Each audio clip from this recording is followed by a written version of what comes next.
Hey, what's going on? It's your boy BT. And this is the live fight reaction with my main man Alex. Back. Y'all asked for him, he's here. What's up, y'all? What's up? We got a great athlete in boxing. I know you're here. Where's your flag at? Pull that flag up. You're here to watch Alex Vaz. Vaz is fighting. That's BVet, everybody. Hello. Hello. Yeah. What does that even mean? Hello. Hello. Yeah. So we're here. We'll be here for the. Right now we're live for the Liam Smith Sam Eggington card on the Zone. It's currently the 4th round of I don't know what fight this is. Huge. What the hell is this one? I don't know where this. Right now fighting is with both British and European belts on the line. Davis, who picked up the British title Davis. in the other guy's backyard back in October. He beat how many rounds is the Newcastle and the Commonwealth Games, the Commonwealth belt. I don't even see a. Gave that Oh, Robbie Davis Jr. Yeah. So this is a 12-rounder for the European 140-pound title. Joe Hughes versus Robbie Davis Jr. So yeah, do me a favor, guys. Let me know what city, what state. Oh, this is your phone. Yeah. Let me know what city, what state, what continent you guys are watching from. Leave your comments down below. Watch this fight.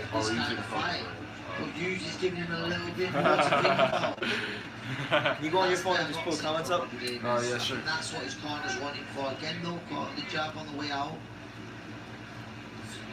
So yeah, live boxing here on True School Sports. We I only went live like once this week because I've been out and about, but we're gonna be live for all the fights, all 3 of them, all 3 cards. At the start of the fight, Robbie Davis was throwing the jabs to the body, and he saw something. He just went back to it. Oh, you know, over here, let me ask you because I haven't really seen you in a minute. Bring back into sort of. I'll turn the volume down. Not just keep letting him walk forward. What are you gonna ask me? I haven't seen you in a minute, so I have to get your thoughts on some things going on in the world of boxing. So we'll start with what I've been talking about quite a lot here on my channel recently, which is Deontay Wilder turning down the DAZN deal. What did you make of that when you first heard of that? He made a whole big deal out of it, right? He made a whole press conference and everything. Alright, I mean, bruh, you're gonna turn 100. Really enjoying this fight. 100 million. He expects a little bit of a 3 fights. Yo, how much are you gonna be making fighting Brazil, bro? Well, Showtime didn't reveal that. A lot more settled here. But you know what they said? Yes. They said if you knew how much he was getting, he was under you a would lot have of pressure. complained. He's reacted very well to that. So my thing is like, if you're gonna say that, then why not just shut us all up and say Wilder's making 130 million? Whether he sees this as going the same. Wow, so he's gonna make that much money fighting a dude, Joshua Eddington. Yeah, in his first title defense, the 17th fight. That's the way for me, and that's what Dave talked So, about. you know, there's that. But what did you make of, well, I've been telling you about it quite a lot recently. Jenny Sushi and Kuapu, that's the hot topic right now. Everybody's talking about it. Man. Oh, buddy. Alright, so let me tell you about this, bro. Hoes are hoes. Damn. Okay. Niggas came out and said it like that. Alright, hoes are hoes, right? Okay? They're gonna be gold diggers, alright? They're gonna look for clout. Not all. Damn. Not all hoes are hoes. Alright? Alright, so I'm just gonna say it like that. Now, all just because the dude kissed her, right? Yeah. She's giving dudes lap dances, hugging all up on Cool Rat, but she feels uncomfortable with him kissing her. She said, no man should ever do that. You gotta ask for permission first. I bet you she didn't ask permission to give him a lap dance. And who's her lawyer? Gloria Aldridge. She's literally the #1 female sexual assault case attorney in all of America. Like she did all with the Bill Cosby case, all that stuff. So that's well, okay. Let's hope that video that Kubrat's brother put up will like you know ruin her chance. Yeah, keep her in the slammer. Keep her in the slammer, bro. Yeah. And at bare minimum, I hope she at least never works in boxing ever again. She's not even that good of an interview. I watched like all 3 of her interviews. None of them were really that good. I never even seen her before. Me neither. When my dad told me about it, he's like, oh yeah, you see cute Kubrat pull up kiss that the Asian reporter. I'm like, hell yeah. That's not what he's talking about, guys. That's the only Asian reporter I know. Well done. But yeah, it's your boy BT.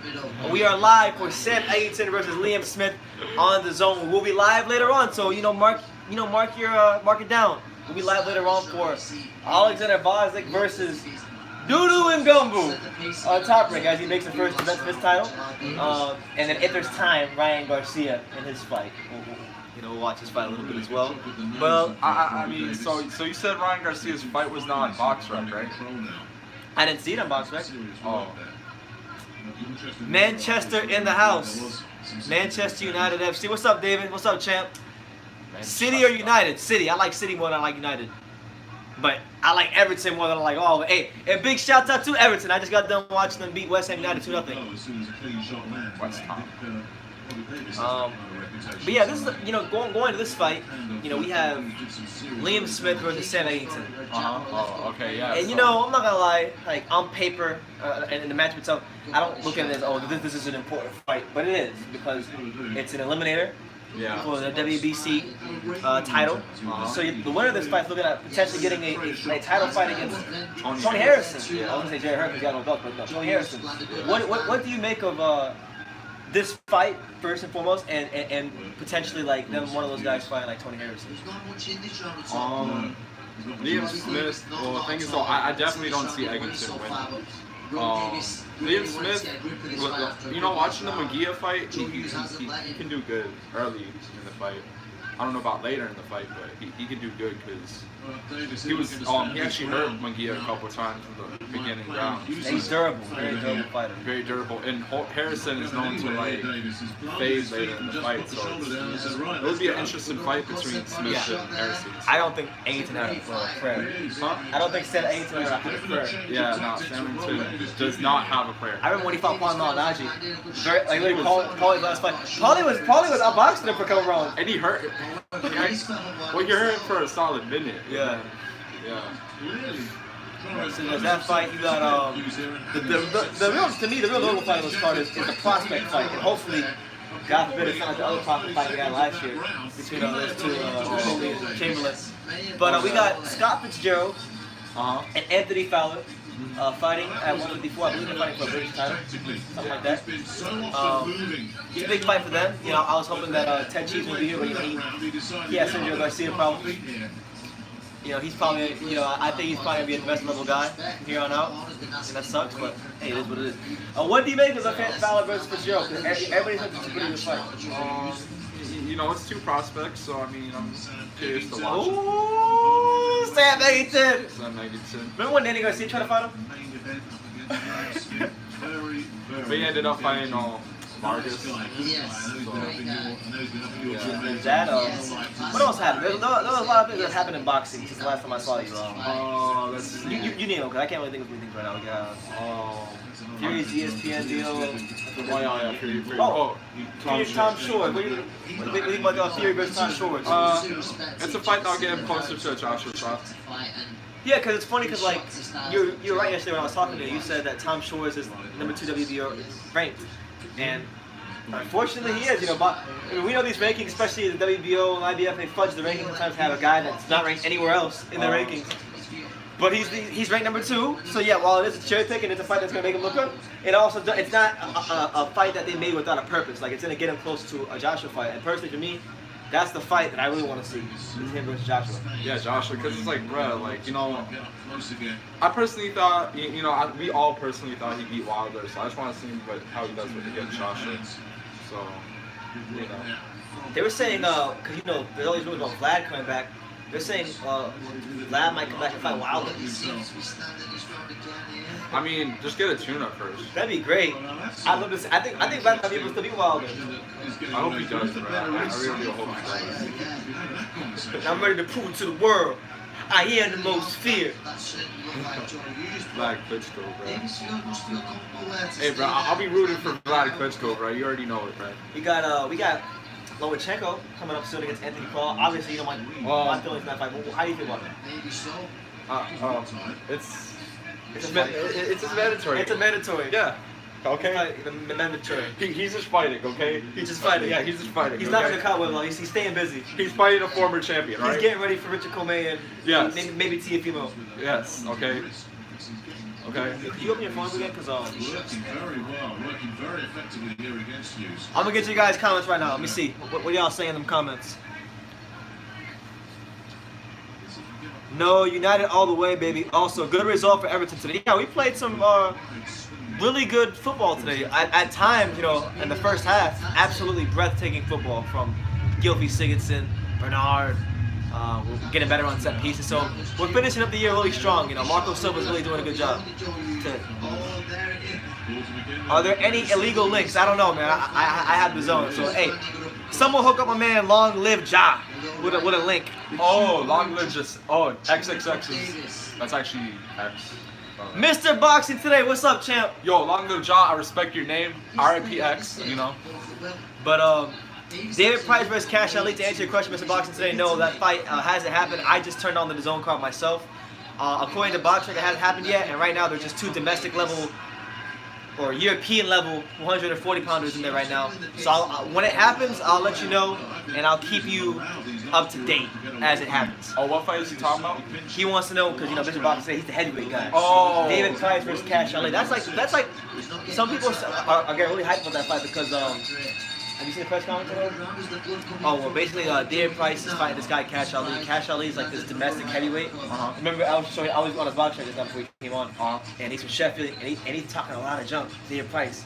And in the press conference, David Price was like calling him a shit house and saying he's gonna knock him out. And people, believe it or not, this might be the most hyped fight on the whole card, probably more than Fowler Fitzgerald. Oh man, David Price. Long live Ja. He says, where are you guys from? Well, we're reporting to you live and direct from the greatest city in the world, Dania, Florida. We're in South Florida, not too far from Miami, not too far from Fort Lauderdale. We're somewhere in the middle. Broward County. As you can see, this man right here, he's Ukrainian. Yeah. Okay. I'm Puerto Rican. And you know, Broward County, you know, home of X. Sex to Tashom, R.I.P. to the legend. That's right. But yeah, the presser was hilarious. I'll be honest with you, Mr. Boxing today. You might need to educate me on Cash Ali because I went on his box rec. I saw his last 5 fights. He's fighting guys who's 2-4, 1-2, 9-16, 14-23. I saw his first 6 fights went to like the decision or something like that. Yeah. So like, I don't know. What do you what do you make of his chances, Mr. Boxing today? I'll ask him because he knows all these guys. He studies the whole heavyweight division. I got that. When I want heavyweight boxing, that's where I go. Oh man. Let me ask you about this. What did you hear about the recent fight that was ordered by the British Boxing Border Control for the British title? Joe Joyce for Dubois. What do you think about that fight? That's a good fight. I think that's one of the best fights you can make outside the championship. Dubois, bro. I want Dubois to win. All right. He's the younger dude. I want him to win. All yeah. Right? You don't want to see the Juggernaut win? Juggernaut? Daniel Dubois, bro. Right? Why do you like Dubois? My dad loves Dubois as well, so we're getting along on the Dubois thing. Dubois, bro. Like, I don't know. It was just the type of. I don't know. I just like his style, basically. Like, I just like guys who like knock. I just like his style. You like his style? You like setting you up, range, bang, boom. Yeah, like put you to sleep type of style. Bro. Like that boxer puncher style. Yeah, like I'm not comparing him to Mike Tyson or anything, but you know, like. You like heavyweights who get you out of that at any moment. Exactly. You're not really with the whole like I'm gonna press you and throw a bunch of shots and break you down. So then why do you like Jerome Miller so much? Jerome Miller. Oh! No, but Jerome Miller. No, but here's the thing with Jerome Miller though. Now Jerome Miller. Because he's Jerome Miller, bro. He loves this. Hey, alright, Jerome Miller. Jerome Miller is this man's favorite heavyweight. Why you like Jerome Miller so much? Cheeseburgers, bro. Okay, hard work, dedicated. He's American. He's the real American fighter. Screw Wilder. Wilder lost to Fury. He lost to a muffin. Like he lost to English muffin, bro. He lost to the Gypsy King. He lost to Tyson Fury. What you mean? He lost to an English muffin, bro. He lost to some dude from the UK. Oh damn. He lost to a dude who sips tea and drinks eats crumpets, bro. Hey, tea and crumpets are good. But Joshua might. A lot of people are saying Joshua's gonna iron out Jerome Miller like a wrinkled pair of jeans on the first. What do you think? Nah, bro. Nah. That ain't. You don't think Joshua's gonna beat him? Joshua has Dillian White problems. Damn. All right, Joshua has Alexander Povetkin problems. He has Klitschko problems, right? So he got hurt in those fights. Why do you think Jerome Miller is gonna beat Anthony Joshua? I know you like Jerome Miller, but do you think he's actually gonna beat him? You know, yes or no? No. No, you don't think that? But I want him to. You want him to? I want him to. Okay, so he's some ration out here. You know, look, I like Jarrell. I think his best chance is he's got to for at least the first 6 rounds, which is gonna be a big ask of him. He's gotta make sure that he pushes the pace and he doesn't get hit with anything too big at first 6 rounds. Wait, did you say? Oh, you said big pass. Yeah. Oh, okay, I thought you said okay. But which one called it? Oh man, what was I gonna say, man?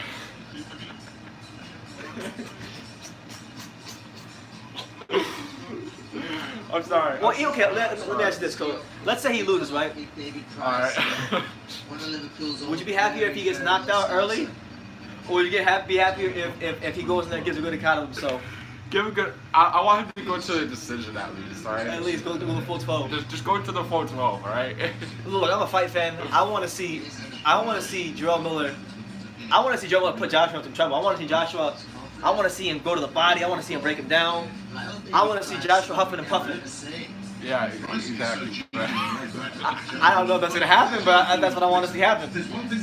Yeah, I don't know if you've been following him on Instagram or his training camp, but he's putting on extra weight for this fight. Who? Jarrell Miller, right now in training camp, he said earlier in his story that he's 320 pounds. Nah, man, nah. This dude's. So I don't know. He might come in heavier. We don't know. Yeah, but like, bro, this dude's gonna be fat, bro. Yeah, he's gonna lean up on him, get him tired. I think the key for him too. You gotta get pat. Don't let Joshua establish that jab, and when you time in that clinch, like lean on him, be dirty, like Okay, yeah. Andre Ward his ass. Okay. He's gonna have to Andre Ward him to make this a competitive fight. Do what I do in school. Cause skill for skill, he's not gonna beat Joshua. Skill for skill, he's not gonna beat Joshua. Yeah, nah, he's not gonna do that. So you gotta, I don't think so, at least. You gotta fight dirty. You gotta put your fat ass on him. Alright, you gotta. Oh, What? someone just commented about this in the comments, so I'll ask you about it. Okay. Your fellow Ukrainian Alexander Usyk is making his long way to debut in heavyweight against Carlos Takam. What do you think of that fight? What do you think about that matchup? Honestly, I think it's more suitable than the Povetkin fight. Well, you know, Takam has fought Povetkin. He lost, but Takam, like, he always puts up a good fight, like you said. He gave White He's a tough heavyweight gatekeeper. That's what he is. Yeah. He beat Takam to get to the bigger fights. Yeah, he gave Joshua hard fight. He gave Dillian White hard fight, all that. So,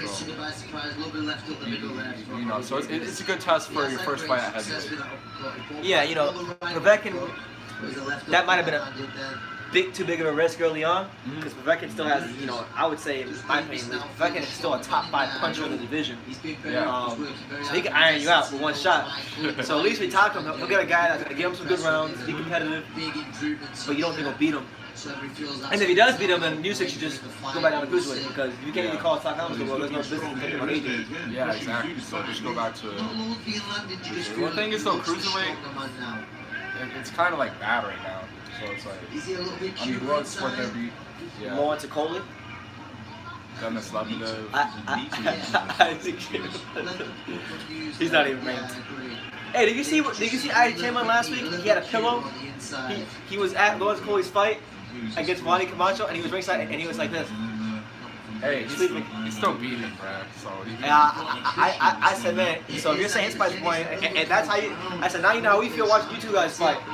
One of the worst. That was one of the worst fights of all time. And I even had to admit in my video, I said, yeah, I look like a complete buffoon that night, because I'm out here having my fight up saying, this is the fight. Yeah, you said that. Forget Garcia versus Ortega. Let's watch Isaac Chamberlain versus Lawrence Okoli. I was right. And then I said, maybe I was like, I look like a buffoon.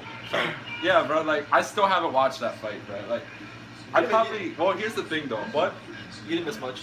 Here's the thing, though. If I probably watched that fight, I'd probably be laughing. I'd probably be laughing because I know I was right.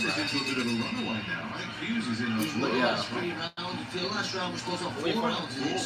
What's your I don't want to leave that spoke because my.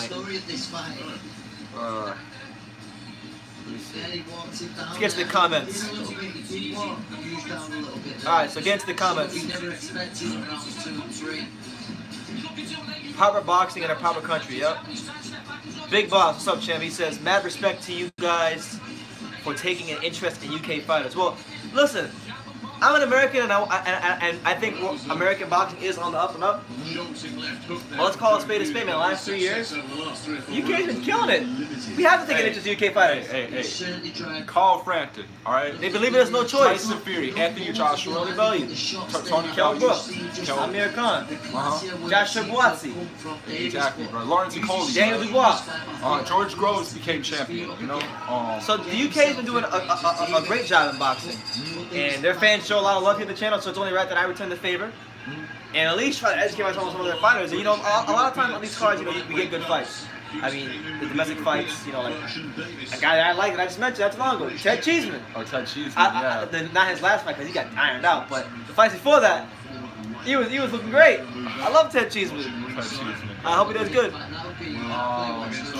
Oh yeah, of course, Josh Kelly. Francisco Cordoba, 2 European 140-pound fighters. Let me guess, they're fighting at long and mid-range, and they're both economical with their punches. Yeah, pretty much. Nobody's really taking the lead as far as trying to separate themselves.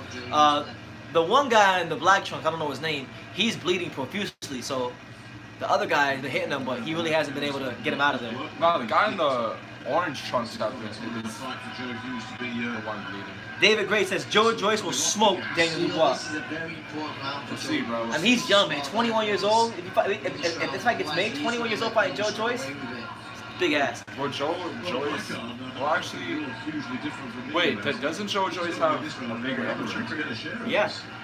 Oh damn! He fought Alexander Usyk in the World Series of Boxing. Oh yeah, that's right. I keep forgetting that. I think you're the one who told me that. Yeah, I told you that.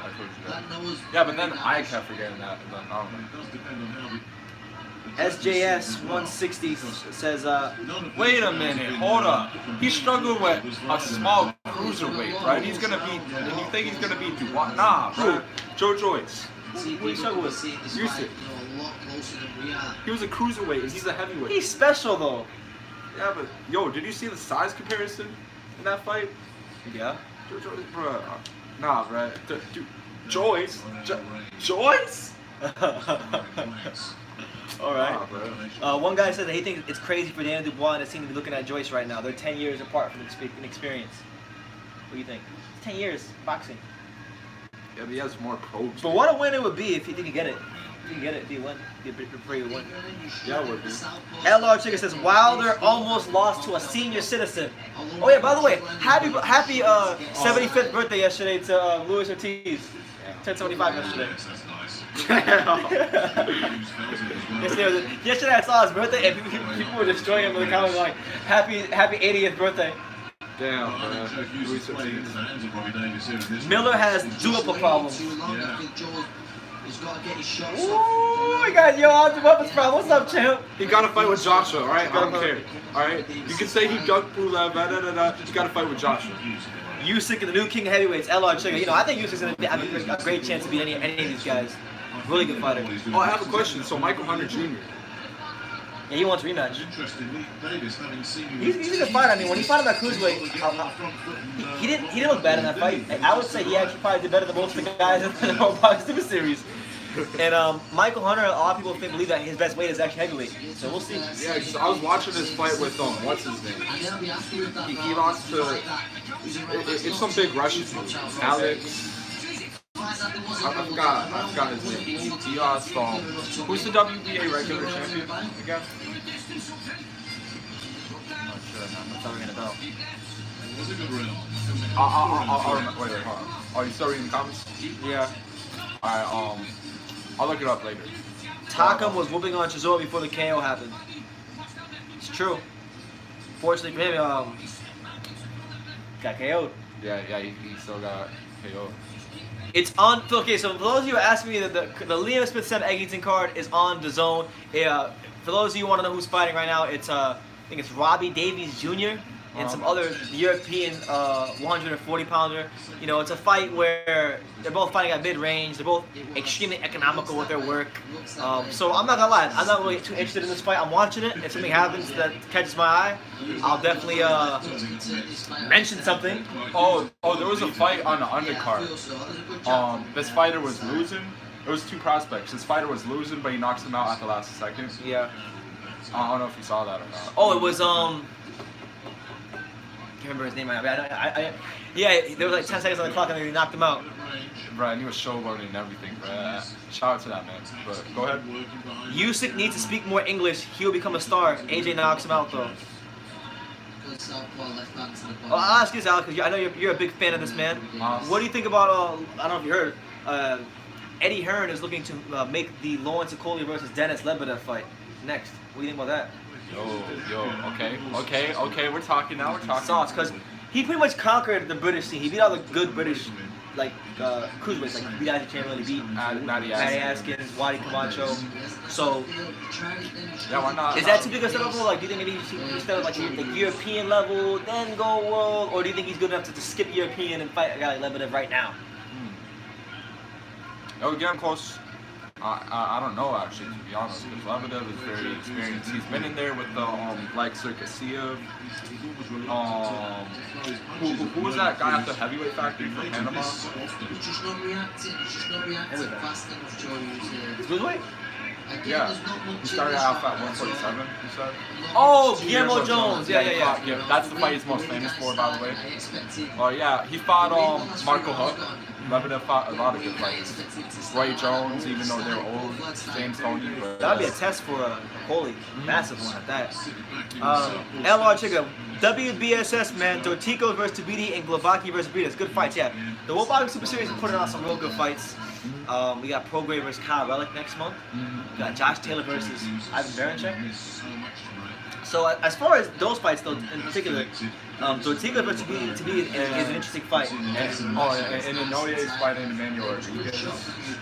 I think it's sparking Emmanuel Rodriguez. And Donaire is fighting Tete. That's a good fight. That's on the level. So they're putting on good fights. I personally, the most eye-popping matchup to me would probably be Dorticos versus Tabiti, because Dorticos has that, boxer puncher style, and he's very dangerous fighter. And you have Tabiti, who is relatively untested, but he's such a beast. Like he's a beast. Like he's literally a beast. So I'm happy that he's finally stepping it up to this level. With Tabiti, I'm not really a fan of his fighting style because I watched his last fight, and like he's like one of those fighters who look good in camp, but like doesn't look that well. Oh, Tabiti? Yeah. Oh, he looks amazing. You go on Instagram, you see him flip the other, like, But then in the ring, he's like not even throwing combinations. He's just throwing one punch at a time, clinching. Yeah, that was. Remember when we watched him on Showbox when he fought Keith Tapia? That fight was horrible. Close as these rounds are. No. For me, it's Davis that's edging. David Gray says, "I hope Price knocks out Ali tonight. Price not the best fighter in the world, but he always brings it win or lose."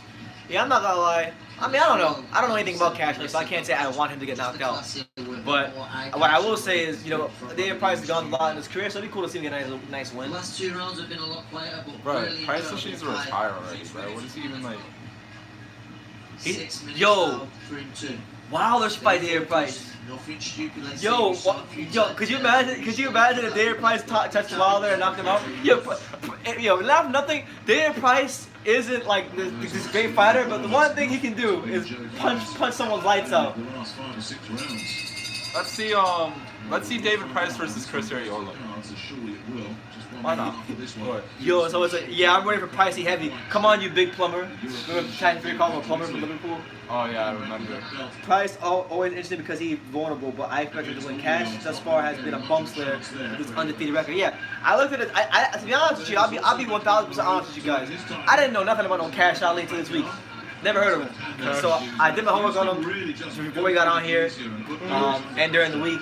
And he's fought nobody. To quote Travis Gotti, he's fought nothing but bums. So he got to step it up, and he's getting to step up tonight.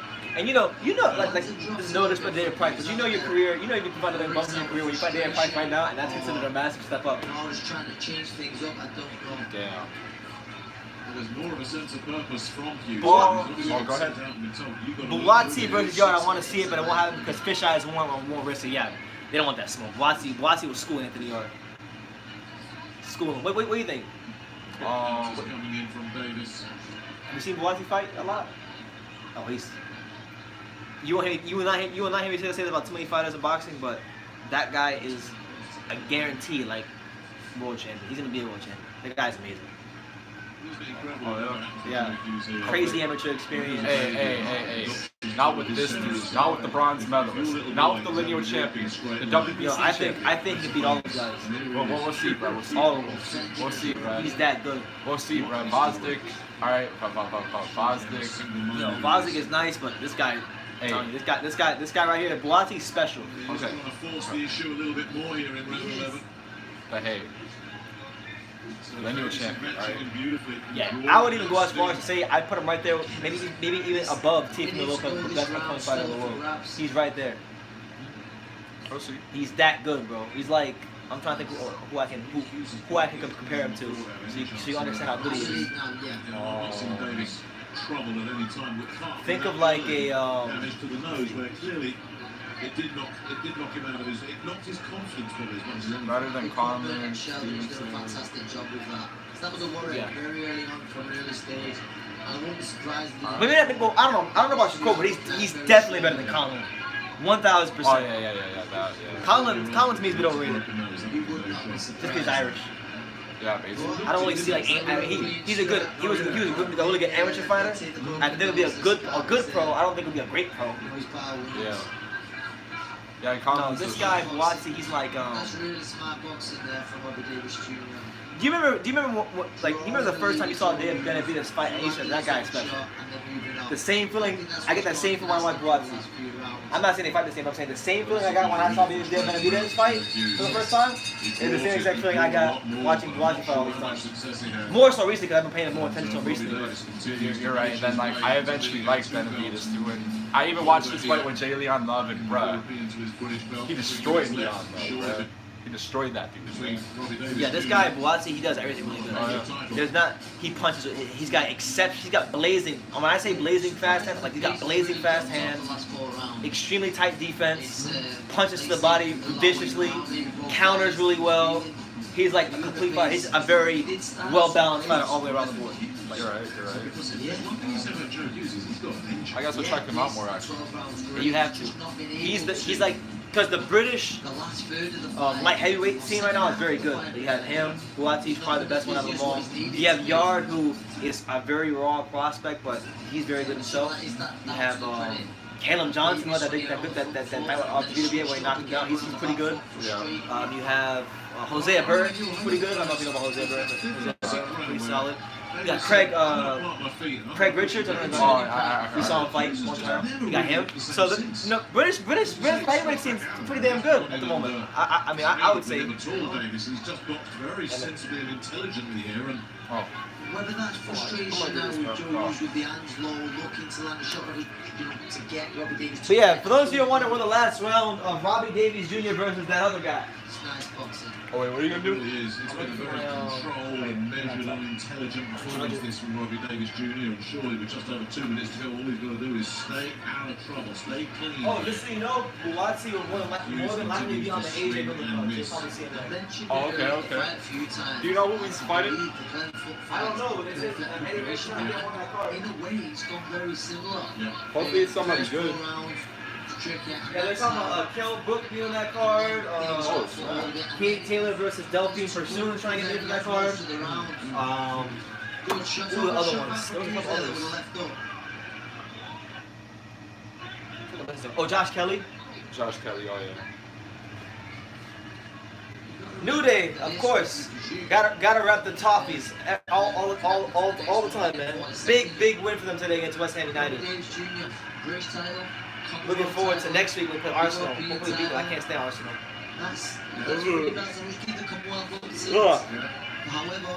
But yeah, right now you got these two European level 140 pounders in the trenches, throwing these punches, these real short shots with nothing on them. They've been really pushing each other to the limit, these guys. But I just want to get to the next one. I want to get to David Price, that big stiff plumber from Liverpool. He's gonna need about 10 more plumbers when I'm done with them. Oh, here's the story for you. Did you hear about Shannon Briggs? Oh, you told me he's trying to get boxing license in the UK. Against Derek.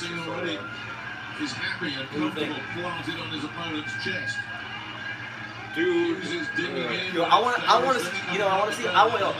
to see Shannon Briggs fight the loser of the Price versus Cash Ali fight. Yo, could you imagine Shannon Briggs versus David Price? Two big punchers. Price is shitty. Shannon's a 4-round fighter in his prime. So he's probably like a 2-round fighter now. He hasn't even fought in 3 years, so he probably... And the last time he fought in 3 years, he fought a guy from Argentina who they flew in on the last day.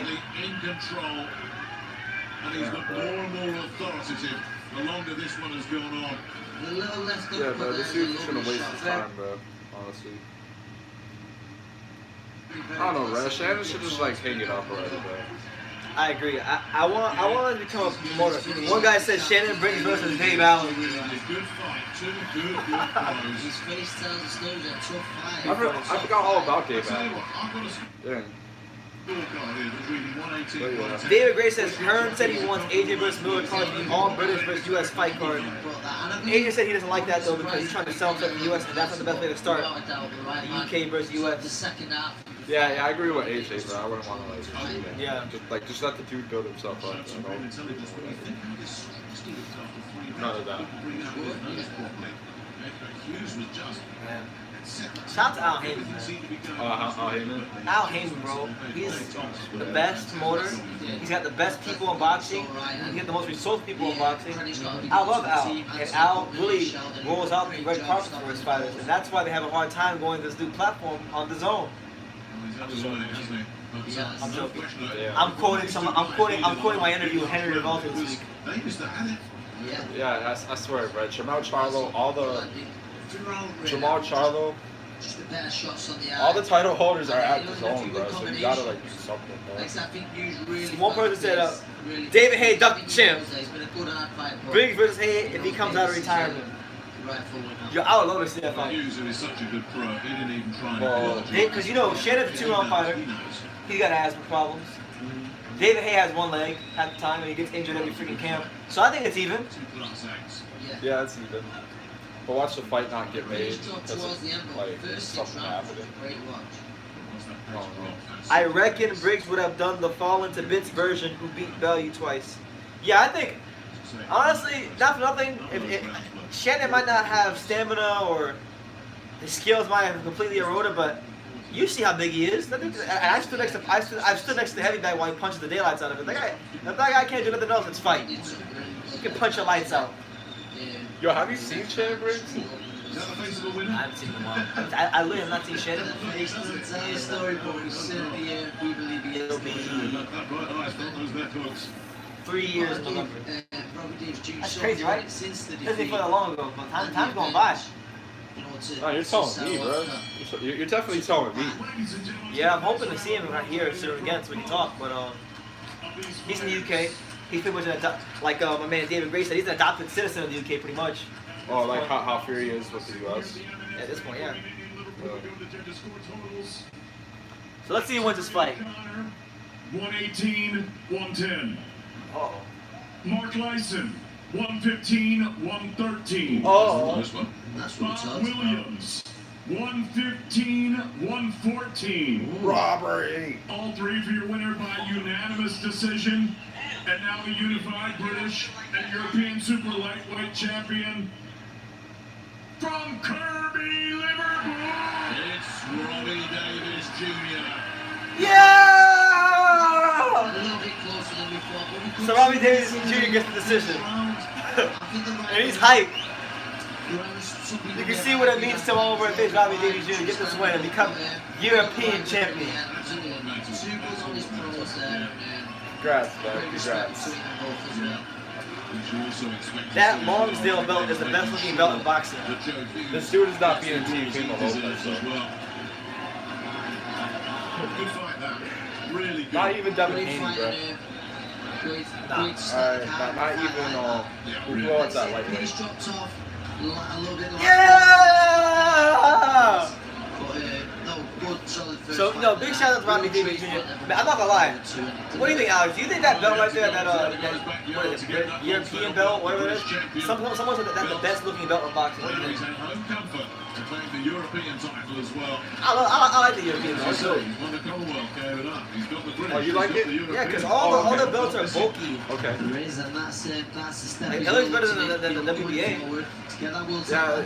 Listen, I believe the management Any team. belt looks better than they'll be that. happy It looks better than that one Bosley's got. that European title once. Hold up, bruh. Hold. Did you just disrespect the lineal champion? The lineal, bruh. You know what the lineal means? What is lineal?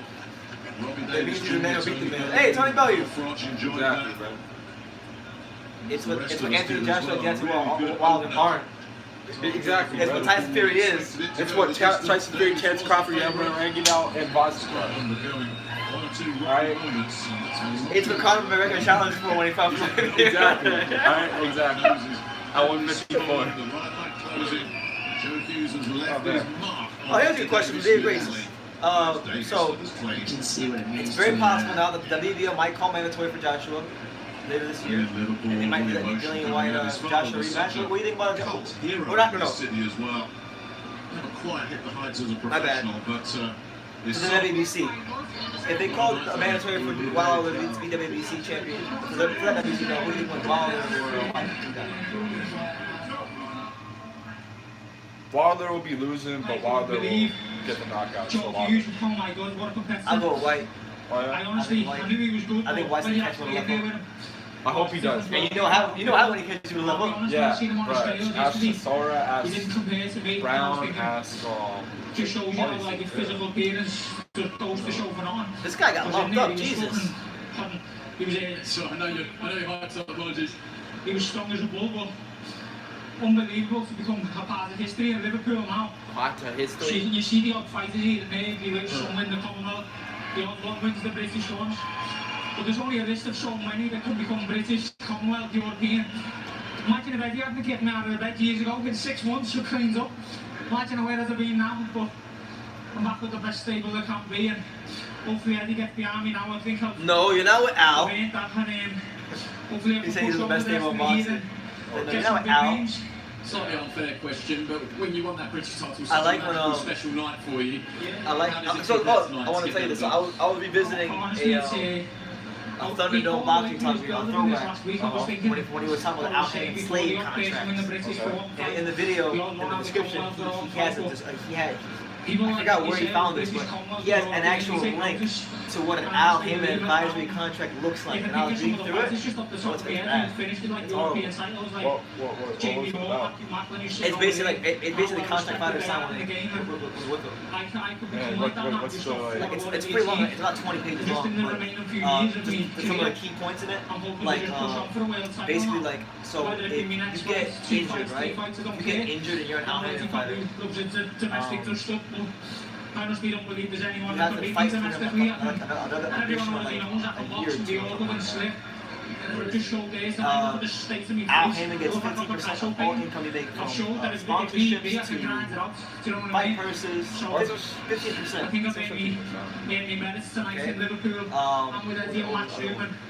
Hopefully, everyone gets behind me now and I can become a big part of the city. Oh, Superb. you cannot negotiate or get into any negotiations for a fight without approval from Al Heyman Very first. happy and a very So that's why when relieved you see like guys like when Errol Spence goes up to Crawford, he says, "Yeah, I won't fight you. Call Al Heyman." Or when Al Heyman fighters argue each other, they say, "Call Al. Call Al. You have his number. Call Al." So I'm just like I'm reading through it like real slowly. And I'm probably gonna do a video on it soon. I probably wanna. I'll send it to you. I'll send it to you so you can read it through it. Ryan Garcia. So it's your boy BT.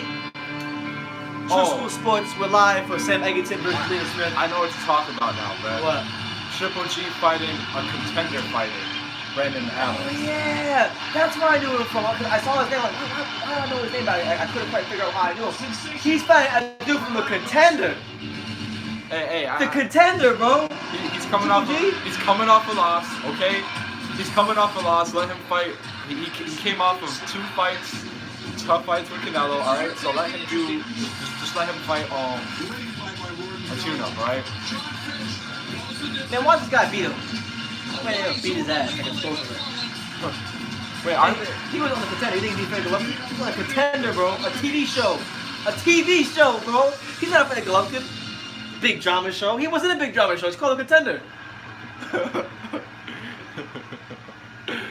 Oh man. But no, I mean, it's good to see Triple G back in the ring. All jokes aside, it's good to see him back in the ring. Hey, I'll be happy. You know, I'll be happy to see Triple That's G. your favorite fighter, you know. He's still my favorite fighter. You know, I like Bostic, all these dudes, but Triple G. Triple G was the guy that made you become a boxing fan, pretty much. Yeah, pretty much. So Triple G, right? So it'll be a good card too. I know Demetrius Andrade is supposed to fight Suleki on the undercard. That's a good fight. You know, Suleki showed you know, first of all he had a good performance against Jacobs, then he had another good performance against Rosado. Rosado almost got him out of there. Yeah. Rosado almost had him out of there, but you know, it'll be a good test for Andrade to see where he's at. You know, because you know, I still rate him very highly. I still think he could beat all of these middleweights. Triple G? No. Oh, Andrade. Oh, Andrade. I think Andrade will beat Triple G right now. He probably will, but you never know. I mean, it's sad he's older now, but you never know. Let's see, we got some comments here.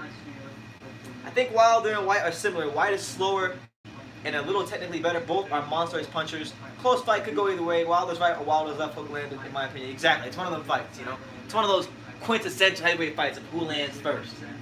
Oh, one guy says GGG is still undefeated in my eyes. 1 win and 1 draw.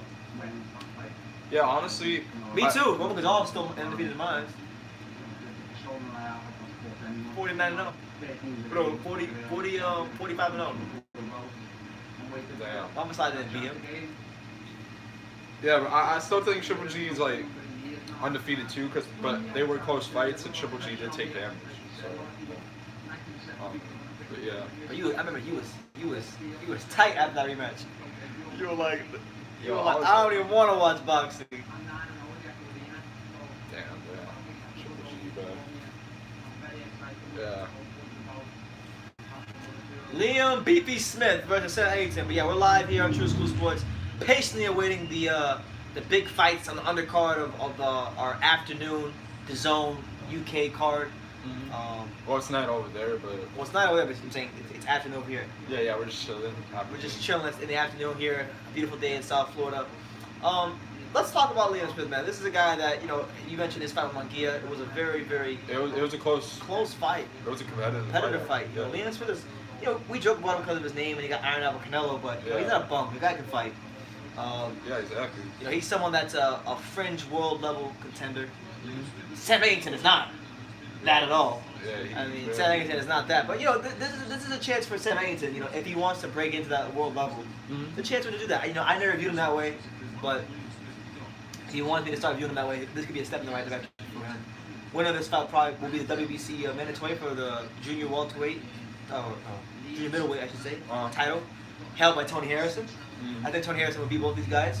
Yeah. But I think the better fight, obviously, would be him, Liam Smith, not Seth Eggington. True, but I still think Tony Harrison has to do the rematch with Charlo first. Yeah. Oh, and you heard Jarrett Hurd and Julian Williams finally got confirmed from the 11. Yeah, that's a good fight. Probably one of the toughest fights Jarrett Hurd could have taken in the 154 pound. Julian Williams was a good fight. He's just chinny. Yeah. But yeah, Jarrett Hurd will win, right? And he's in sparring with Amir Khan, Julian Williams. Oh, seriously? Yeah. So Amir Khan's gonna be sharp coming April 20th. He's coming for all the smoke. He said Crawford better be ready. And you know what he said? He said something very interesting. What? He said, Oh. if I fought the guys Crawford fought, I'd be undefeated. Now think about that long and hard. Wait, Williams said that? No. Oh, Khan? Khan said, if I fought the guys on Crawford's resume, I would be undefeated. Think about that for a second. Think back to early in Crawford's career, who we beat on a couple weeks' notice. Breeders Prescott. Breeders Prescott. Breeders Prescott, bruh. He beat a guy that stopped you. Oh man. So that happened. You had yeah, no, but I hope that fight goes well for Khan and he can put up a competitive fight. Yeah, hopefully, bro. I mean, I don't know how I'm gonna watch it. It's on pay-per-view. On ESPN. ESPN pay-per-view. So we had Fox pay-per-view last month. I mean, Did you go to the movies for that fight, by the way? Did you go? no, I streamed the fight. Yeah. It was on Fox pay-per-view. Now we got ESPN pay-per-view, and then I'm sure in the not too distant future we'll have Showtime pay-per-view. Oh. You know the Wilder fight might be on Showtime pay-per-view. It's like I keep hearing. Yo, I'm not paying for that shit. I'm sorry. Yeah, I'm not paying for that shit. Well- I paid for his fight with Fury. I loved it. I paid for Pacquiao versus Brown. I'm a Pacquiao fan. I'm not paying for no you versus Dominic Brazil. Okay, all right. Yeah, no, which we call it. I dislike you, but I don't dislike you that much. Which we call Here it. comes trouble though. Well, not. Well, apparently Wilder said he actually wants the fight to be on Fox, actually, like just regular Fox. But does Al Heyman want that? What does Al want? Because we have to talk to Al for everything. Honestly, just have that fight on freaking Fox, bro. Man, what a fight! So right now they're showing David Price highlights. We're moments away from today's big domestic level dust up between David Price, who was once considered the future of the heavyweight division, and the very unknown, unheralded, but very boisterous and talkative. Wait a minute. Cassius Ali. Cassius Chaney is on the ESPN Undercard tonight. He is? On the ESPN. Oh, he card. is. Oh, that's good. I like Cash Chaney. Why do you bring that up though? Because I remember, because Cash Ali, and I remember you talking about Cassius Chaney. Yeah, I like Cash Chaney. I mean, I wonder when he's gonna start stepping it up a little bit more. Do you know he's fighting by any chance? So probably someone's ready though. I don't know. All right, so coming into this fight, David Price is 3 inches taller than Cash Ali. He's 8 years older, and he's got a 3-inch reach advantage. So the big plumber from Liverpool is here, trying to get I want to call it a big win because we don't know who the hell Cash Ali is. Yeah, and he has 11 pounds on him. And he's very untested, Cash Ali. Where's he from? He's from Birmingham, in the West Midlands. He's getting knocked out. Oh man, Birmingham. He's getting knocked spark out, as the UK people would say. Knocked Spark out, huh? Hey, what do you for those of you that are here, the 14 of you that are here, what do you make of this fight between Cash Ali and David Price, man? I'm not gonna lie, I'm not gonna sit here and act like I know about Cash Ali because I don't know a damn thing about Cash Ali. So for those of you who know about Cash Ali, please feel free to educate me. I'm not against being educated. Cash Ali. And let me know who you guys got in the comments, Price or Cash Ali. And also let me know what city, what state, what continent, what country are you streaming from right now, and where are you watching the fights from. As always, you know where we're at. Pena Beach, the greatest place in the world. Oh, me and my dad had this video idea, and I don't know if you might want to come one day when you're free. Okay. We're gonna go to like the beach and maybe the mall, and we're gonna ask people about if they know who Anthony Joshua or Deontay Wilder is. We're gonna see who's more known. Okay. I'll join in. Yeah. I'll join in. All right, SJS, enjoy. Okay, so Cassius Ali is about to come out. All right, so let's get into the commentary. It's your boy BT Brennan Taylor with my main man 50 grand Alexander Fitzgerald. We're live here on True School Sports for the big fight between Cash Ali and David Price. Cash Ali comes to the ring tonight. You know, he looks very confident. He's talking the game all week, but Teddy Atlas, Vazik's trainer, he calls the boxing the chamber of truth. You can say what you want before, you can say what you want, but when you get in that ring, the truth will be revealed. And we're going to see if this guy really has anything, because he looks confident, He's been talking a good game all week. But the reality is he's untested. Yeah. He's fought 5 bums in his last 5 fights. And David Price, who shot to bits in comparison to what he used to be, is a massive step up for this guy at this point in his career. Yeah. So it's put him on shut tonight for Cash Ali, and he's got to perform, he's got to produce. And hey, bro, David Price loses, bro, he needs to retire, bro, if he loses. Alright? Cash Ali? No, David Price. Oh, yes. If David Price gets spunked up by Cash Ali, he needs to retire. He needs to freaking, The thing that concerns you more than anything about David Cash Ali was David Price's sparring partner. Yeah, so they have history. And my man lost about it. Ali looked out of shape, and Price is just boxing for checks at the moment. Well, he's a prize fighter. The prize comes first. Now, we don't expect But here he comes, the 6'8", the big stiff plumber from Liverpool, David Price, walking to the ring. I mean, I like to sit here and try to say, oh well, this guy, he's fighting on the road to glory, but I can't even say that because there's no way in hell he's beating the top guy. He's not even beating the top 15. I don't think he can call us top of the fucker. Who? Price or? No. Oh, or Cash Out. Price. Oh, Price. Yeah. The hard hitting. It really isn't. It really isn't what the brain damage play. He's not beating David Allen. You know what? I want him to lose because he's got a Liverpool logo on his shirt. So I'm going for Cash Ali. You see me? I got the Everton shirt on. I'm a toffee. I don't like Liverpool at all. All right. So this big stiff plumber needs to get slapped dog spark out by Cash Ali. But he's on his way to the ring. Cash Ali getting a big reception from the Echo Arena, looking focused, looking confident. The big tough Scouser is here. He's here to fight. That's right, He was the man much more fancy to on to win more titles. You don't fancy it? It's funny how boxing works out. 422. Because I know Paul. The rematch is down. That's Lewis was inside as part of his team for that, and he just seemed to run out of energy. Eddie Hearn, the man himself is in the ring. David Price has got is a Alright, so here's David Price. So tall he has to step over the top rope. Like he's the Big Show. Damn. that will put any heavyweight in the He's so tall, he makes Eddie Hearn look dumb. Eddie Hearn is tall. World class. Yeah, I know. I remember seeing the Eddie Hearn, right? Here to the night, almost. But people getting in that fight. He had his moments. So we're back. We're here for the big heavyweight fight. It's your boy BT, Brendan Taylor with Alexander, the big payback, Fitz Maurice. We'll be live all day today, like my boy would say. We'll be live all day today.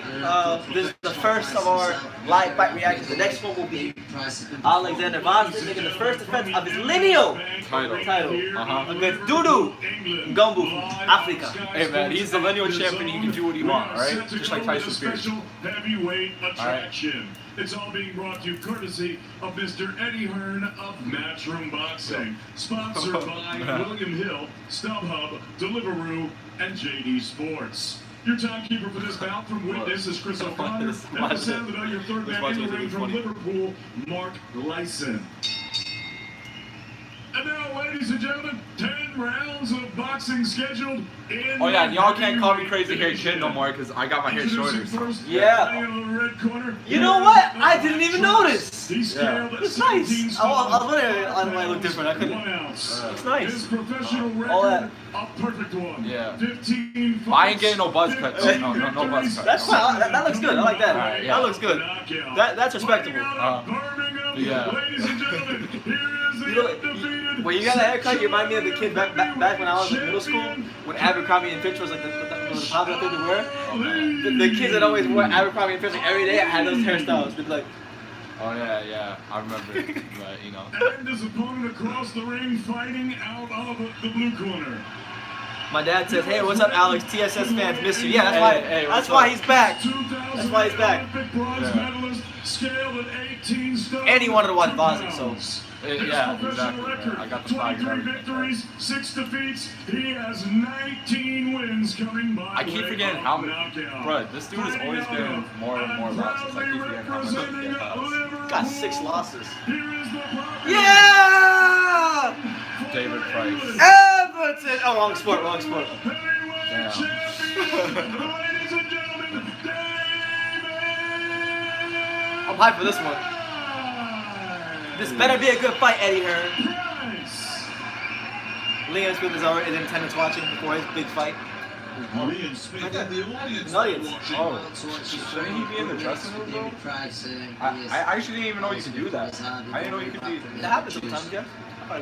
Oh, I actually didn't know that. When they have their friends fight and they go out there and they sit out there for their fight and they go back in the dressing room. Okay. I thought they just watched it from. Oh, okay. Yeah, but we here we're live for Cash Ali versus David Price, and look at the stare down, the intensity. Like this fight has literally no significance in the heavyweight division, but I'm hyped for it for some strange reason. I'm hyped for it just because these guys don't like each other. It has 0 significance in the heavyweight division. Oh man, I'm going for Cash Out. I'm going Cash Out. David Price has lost. Did you ever think you could get excited for a fight that has 0 significance in the heavyweight division? Well, David Price. This is how you know Eddie Hearn's a good promoter. Clean, that's it. Good night. But if you Shout out to the zone, but yeah. Recovery, Yo, you know Brandon Adams beat Kai Charles? Intriguing blink and you might miss it. Contest There was a 5 round. scheduled for 10. That's not the fight. Yeah, but it was a 5-round. I don't know. Alright, so here we are, David Price versus Cash Ali in the first round. I'm not gonna lie, just off rip, both these guys look mad awkward and mad nervous. You got Cash Ali in the black trunks, Price in the red at 6'8", being the taller man. So far, you know, in the first 20 seconds, you got Cash Ali doing the right thing, and he's talking to Price already. He's talking shit to Price. He's saying, "You ain't nothing. I'm here for all the smoke." Shooting these little jabs to the stomach. You got Price throwing little fakes. You know. You got Price trying to use range. Okay, and then Ali with the jabs to the jaw. So far, a lot of posturing, but oh, Cash Ali just missed with a big overhand right.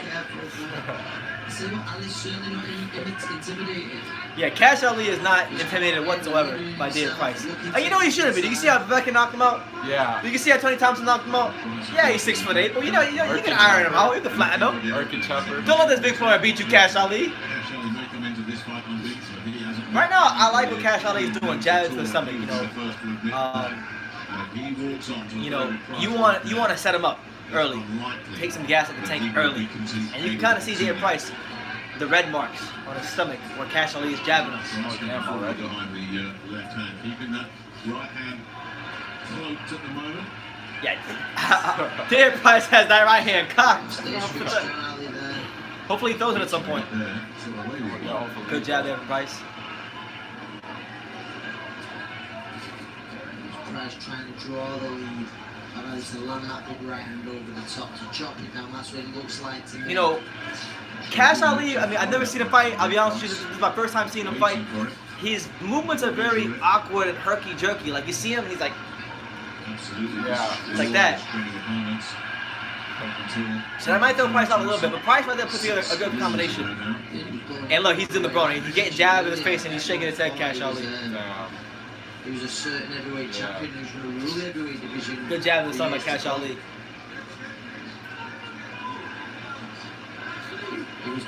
Being that he's a younger man too, and being that David Price has always been a stiff coming from Liverpool, Cash Ali has an advantage in foot speed even though he's not that fast. Which is why I think he's been able to touch him to the stomach so early, you know? Even though I would say Price is landing the more effective punches, Cash Ali is doing a good job touching him to the stomach. What do you think? Yeah, I think that's what you should do. I mean, he is the bigger dude, and that's how you wear out the bigger man. Absolutely, and I would agree with you, David. Like, Price is winning the round.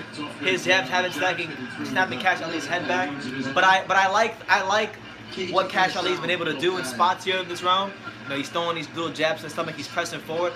My only thing is he needs to vary his punch selection a little bit because he's going jab, jab. Price? Yeah, no, Ali. Wait, hold up. Hold up. How are you a heavyweight and your name Ali and you fighting and you ain't fighting that good? So he need to step it up.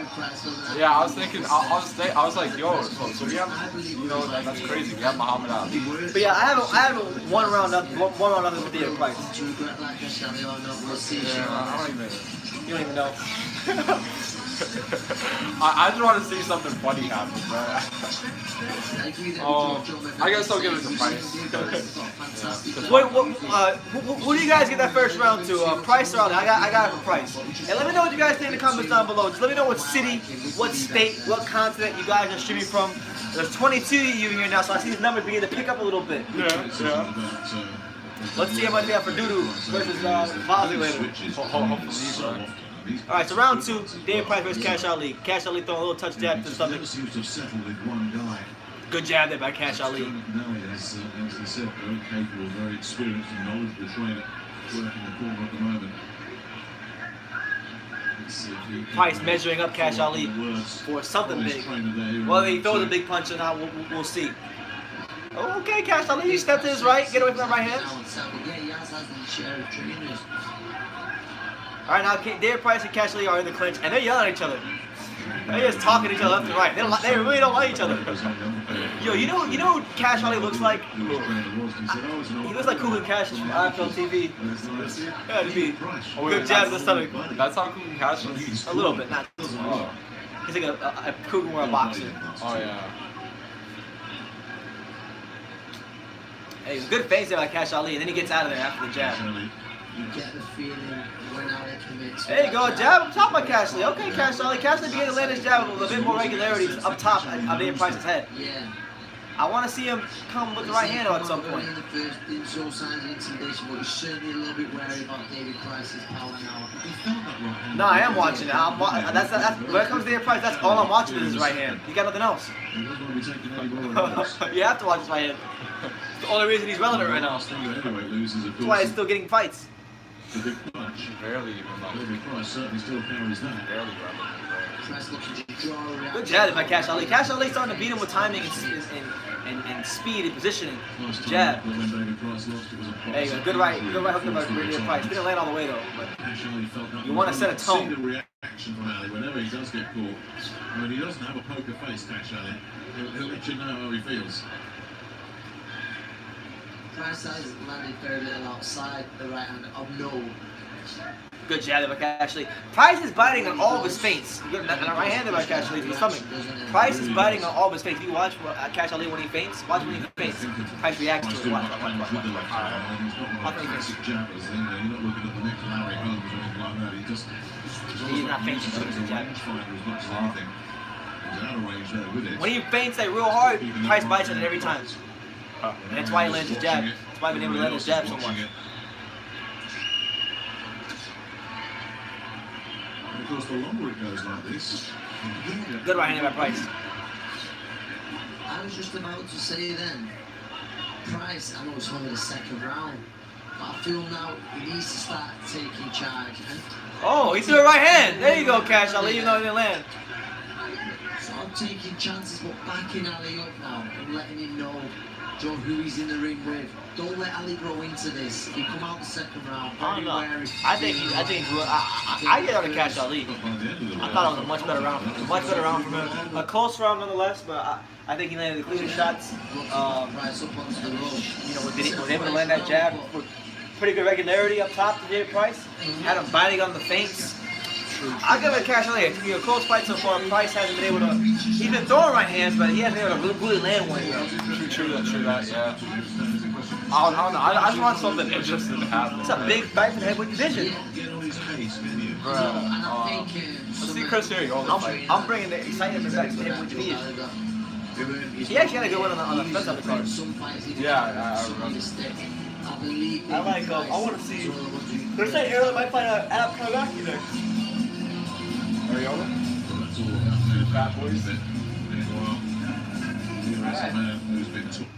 Yeah, let the fat boys fight each other. Shots at Hatman, right? He getting what he wanted. All these years later. Andy Reid's fighting on the Granados Garcia undercard. It's a round 3 David Price versus Cash Ali in what's been a pretty decent 2 rounds, but nothing too crazy's happened. So far, David Price is jabbing with more conviction. You know, his jab early on pierced the guard of Cash Ali. Cash Ali shaking his head like he's Adrian Broner, pouting. Wait, what? Pouting. I'm imitating Tyan Ooh, good body shots there from David Price, and immediately Cash Ali felt that power, and he ties him up. Are you just gonna let a big stiff power from Liverpool disrespect you like that, Cash Ali, or are you gonna come here and get you a notable win tonight? I think they were so I think he was still talking crap. When they were questioning. His right hand is very looping. If you watch Cash Ali, his right hand comes from here, and it's very looping, and he's bleeding from his nose profusely. Jesus. Damn. Yeah, I think David Price. Yeah, I think if David Price lands the right shot, he can come out of here this round. Good hook there by David Price. That hurt him. Good feint there by David Price. And Price is beginning to break this man down systematically. Bro, why is this fight so fun? That boy is getting beat up like he stole something. Good jab there by David Price. I mean, he had a good second round, but right hand by David Price. Oh, another right hand by Price. And hooks to the body. He's cooking this boy up like a turkey. Bro, this fight. Why is this fight so funny to me, Brad? Why? Yo, my bad for. Look at, oh my, what a horrible overhand right. Jesus, Cash Ali. the jaw of Cash Ali as the left. Now I see why he's not throwing the overhand right. He can't throw an overhand right. Jesus Christ. Help this man. He needs it. Yo, you wanna know what's funny if he would still talk crap? Price now should go to the body as well to Alright, sell okay. that I'll be getting a one grip. to the end. Okay. He's on the inside, Cash Ali. And it's not the cleanest work, but it's working for him. It's keeping him in the fight. Now the time Price has It got to is. turn him, shut him off, and he's got to go to work. He looks more like DJ Khaled, actually, to be honest. Yeah, he does. What happened here? What happened here? Price was furious about something that Cash Ali did there. Oh, I guess he must have. He continued to try and Alright, so Price feinting, Price. trying to break the rhythm of Cash Ali to line up the right hand. At the moment. Touch jab, touch jab. Still talking well. Right hand in the body. And he is talking. he gets in the hammer fist. Cash Ali is going to get himself in trouble with Mark Lyson. What is that? Got a lot of trouble. Oh, wow. Right there. They led to the point. What is warning? Yeah, we're behind you, David. You told me that like. Yeah, David. Okay, David. Yeah. Well, the rough stuff, which is trying Duke to- Odin, he says, what's up, Duke? He said, I'm in Amsterdam on vacation. My DAZN account will work. Must be nice, man. Must be nice. Well, if you're here, we'll be right now. Me and my boy Alex are watching the probably one of the most unimportant heavyweight fights I've seen in an undercard in a long time. But it's been an entertaining build up towards the fight. Cash Ali, unknown heavyweight from the UK, versus the faded and shot David Price. Yeah, A crossroads fight of the highest order. and he's making David Price look good. Wow, and he's talking trash. Tim. His nose is bloodied up. He's getting pieced up left and right. He's getting pieced up more than a box of chicken at KFC. And the guy is still talking trash. Yeah, that's what's funny about this, man. This dude is talking trash and he's just getting like, oh no, man. Oh yeah.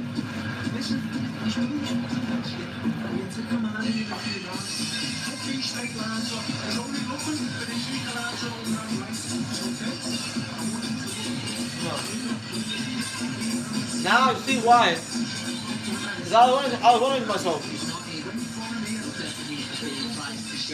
Well, Cash Ali, why is it What's going on?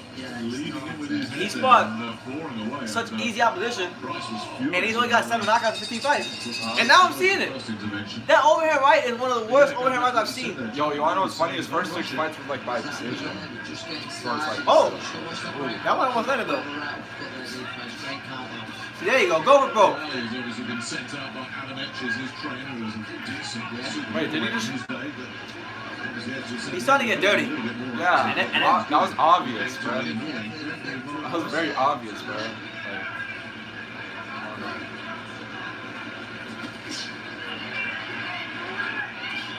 Oh, I just missed by David Price. So we're here in round 4, David Price versus Cash Ali. It's your boy BT, Brendan Taylor with my man Alex. This is Reese. We're live here on True School Sports for the Liam Smith 7 Eggington card here on DAZN. So far, David Price has been destroying Cash Ali. All right, I mean, and, you don't want to judge a guy by his box strike, but people that did judge Cash Ali by his box strike, they are justified right now. This guy's getting outclassed. damn. Ooh, good. Oh my God, a beautiful 4-punch combination with David Price. He went hook, uppercut. That uppercut, though, bro. I swear. It certainly worked. Yeah, he's gonna get cash out. Kid Stacy, what's up, champ? Body opened up. How you doing? It's right hand that did get through. And as you say, Price Damn. just comfortable at the moment. It's just falling out of shorts. Actually, it's a real bad nervous tick that he's got. Good jab there to start by Cash Ali. There it is, body work again. Man, David Price throwing his body shots pretty good. Yeah. You know what's funny? Because every now and then when you watch David Price fight, you get glimpses into the fight he probably could have became. Yeah. But Because like, he's not a bum, but he just lacked that extra tangible quality you need to that toughness, that The grit. defensive shields are. true. And to be fair though, I mean, some of his losses did come against like Price is having some success. guys As you who say, like switching it downstairs. apparently failed their drug test. That guard has been kept very high and very Ooh, tight. good body shot there by Cash Ali. To the midsection from Cash Ali. What's this?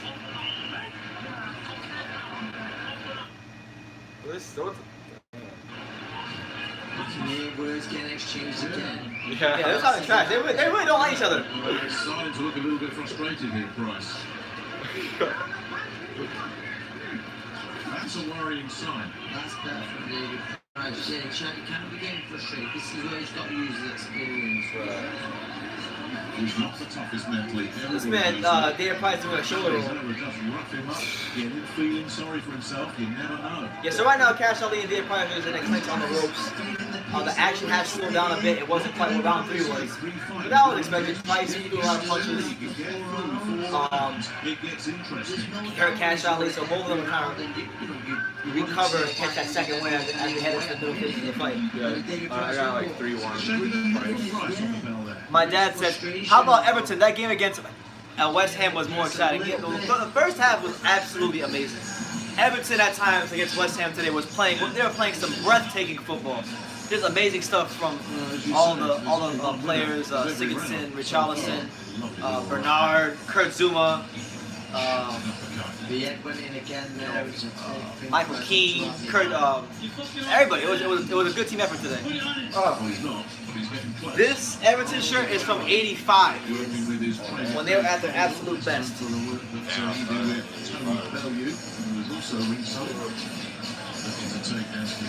Alright, so just for those of you who are wondering what fight is coming up next, it's the big prospect fight at 154 between Scott Fitzgerald and Anthony Fowler.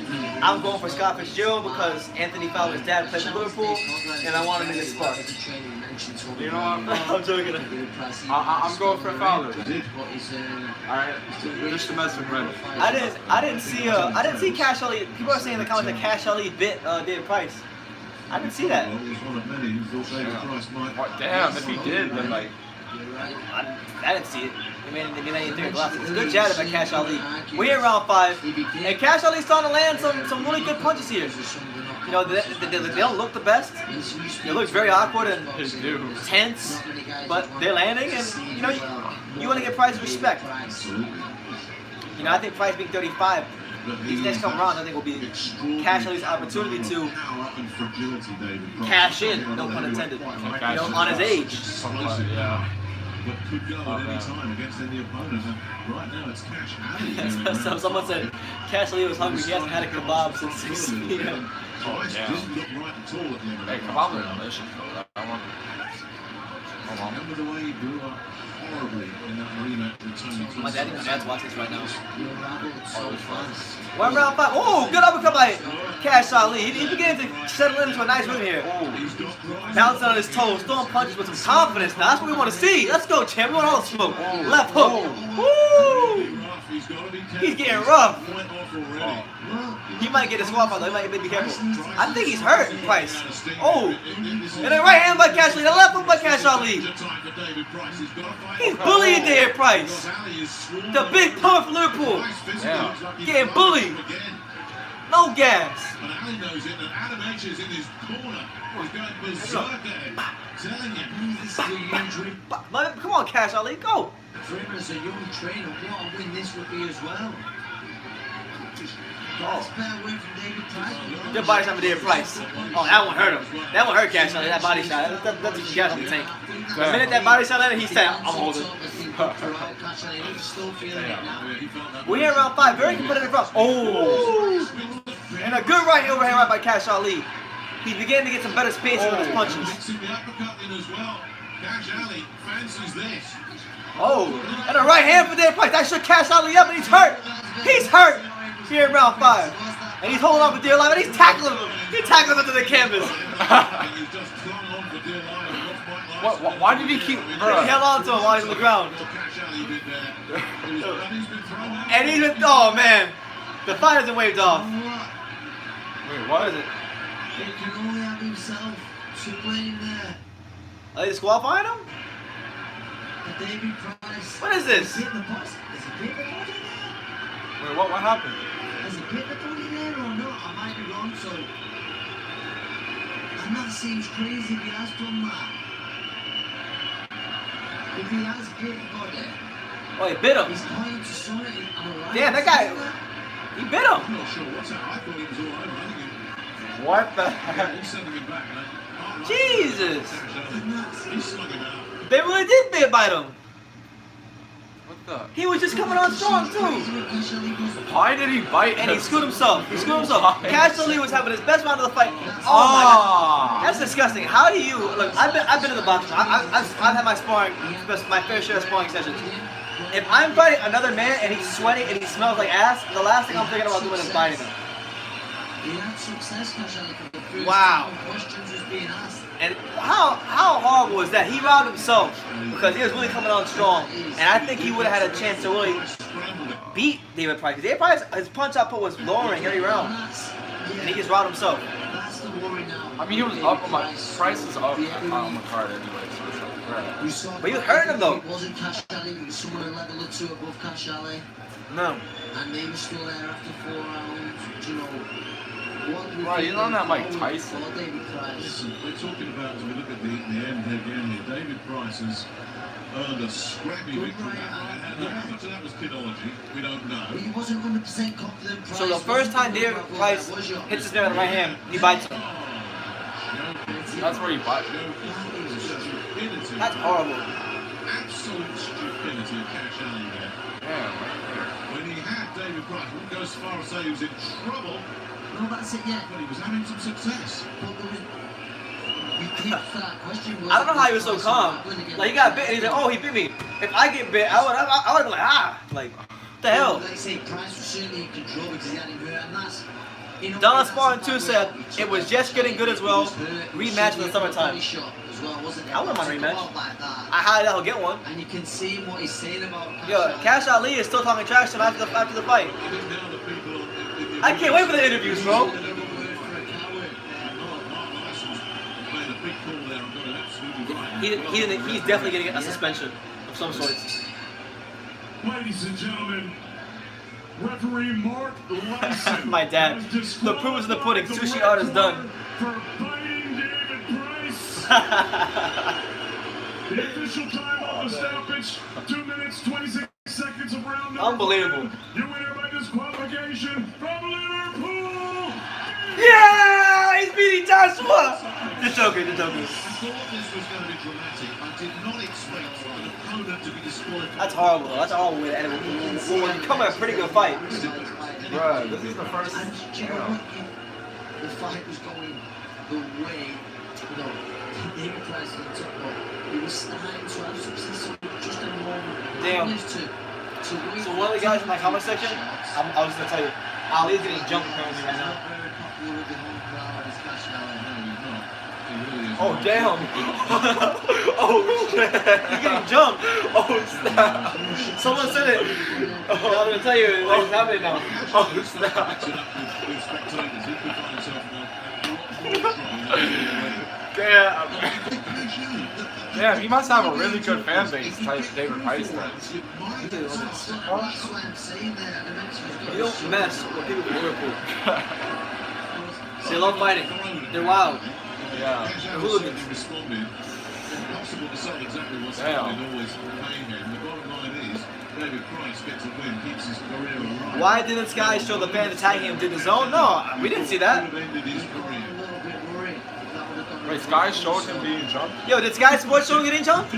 I want to see video of Cash. This sounds messed up, but I want to see video of him getting jumped. We expected, like we said, but the interest of David Price Oh, is not man. to say. He was pissed off.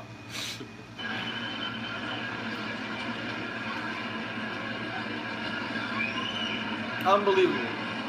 Davis, you were a winner. I'm sure not in the circumstances you would have expected. Just your Let's see what he says. on Cash Ali's conduct and how the fight finished. I think he gave it away in the press conference that he was going to lose his head, and he did in the end, didn't he? But it's a disappointing way to win. You know, where he was in the fight, he ruined it for himself really, but he hit him to the body just before the final bite he took. He done a couple early on. I was like, he's lost his head completely, you know, so I mean, I'm not too pleased with my own performance. You know, there was a lot of tension going in because of the way it was the other day, but it's the job's done either way. He said to a rematch, it's almost share the ring with an animal like that again. I want Second fight in a row where, quite no fault of your own, people were talking about a fairly unsatisfactory finish. Also talking about the Tom Little stoppage as well. Is it frustrating? Yeah, it is frustrating, but the main thing is that I move forward. You know, any win I'll take. Yeah, Cash Ali will never be able to box in the UK again. Yeah, it's back-to-back wins, as you mentioned. That's pretty bad. You did say in the build-up, though, Wait, they said that, or- it doesn't I necessarily don't know, like, move me that far he's gonna get forward. suspended or something. It is a win. Something doesn't happen to him. Yeah, something's gonna happen, On April 20th, Dave Allen, Lucas Brown, Derek Chisora, Senad Gashi, or are you looking at other options? The Lucas Brown fight was one I'm interested in.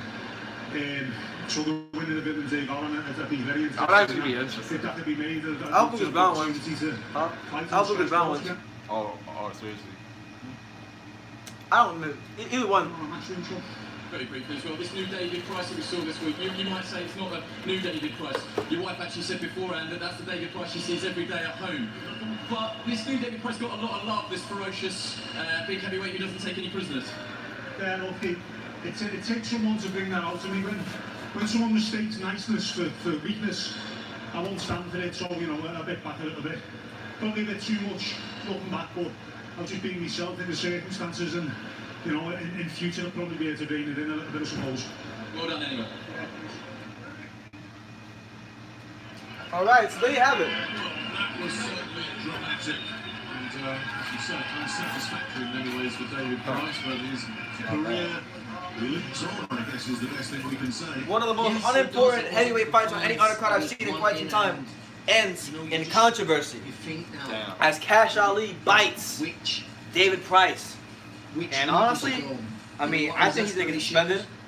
I think he's gonna get blackballed by Matchroom Boxing for doing what he did in the card, and it'll be hard for him to proceed with his career. So he steps up, and to be fair to him, he was doing okay. Like he was doing quite nice for himself.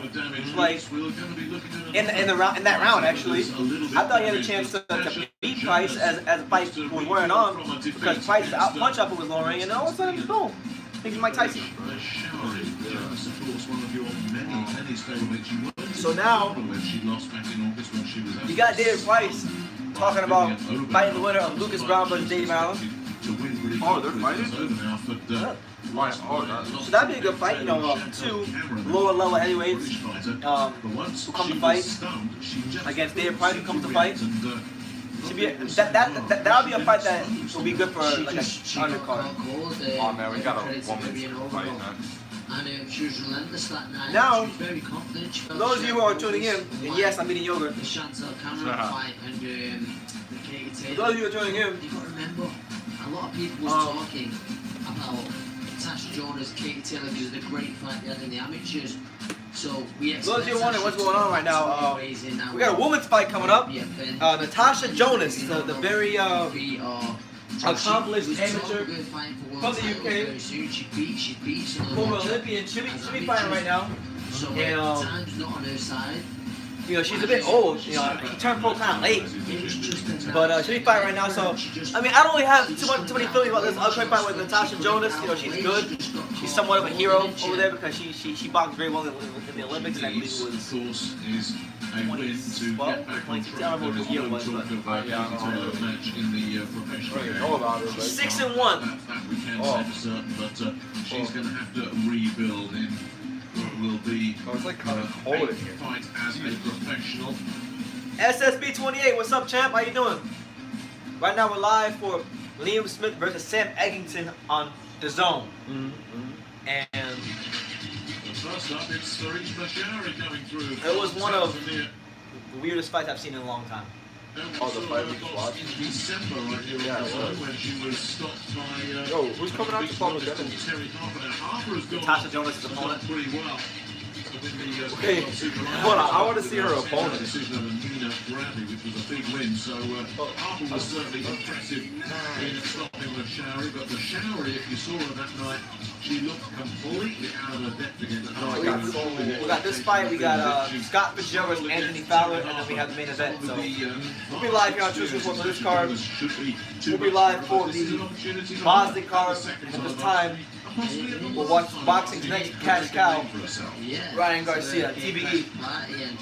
There's a lot of pressure on The Tasha best. Jonas there to come back from that defeat. fight she expected to win when well. Fight the power. She's got a great start. You got to fight the power. Yes, sir. Yes, sir. Yeah. We're watching on the zone. So yeah, for those of you who wondering what's going on, there's nobody in the ring at the moment.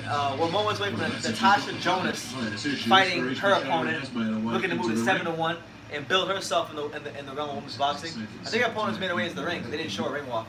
Yeah. Disrespectful to women's boxing. But I'm not really all that excited. I mean, Natasha Jonas, she's like, I watched the fight once. She's like very amateurish style. Yeah, she lost her last fight, so got knocked out. You watched it? Yeah, I watched highlights because of Jimmy's box. Oh, he loves women's boxing. I can't do it anymore. I can't do it. There's only like four or five women's fighters I can watch. Katie Taylor, Denise Estrada, Amanda Serrano. Hey, all jokes aside, I do like Christina Hammer's style, actually. Her boxing style? You had a lot of Irish, a lot of Scousers there, and they made a great atmosphere. It was a great I'm telling this ACL, boy, it's freezing in here. Yeah, bro, I was saying that too, bro. That's why I was putting my freaking flag on, man. 2012 Olympian,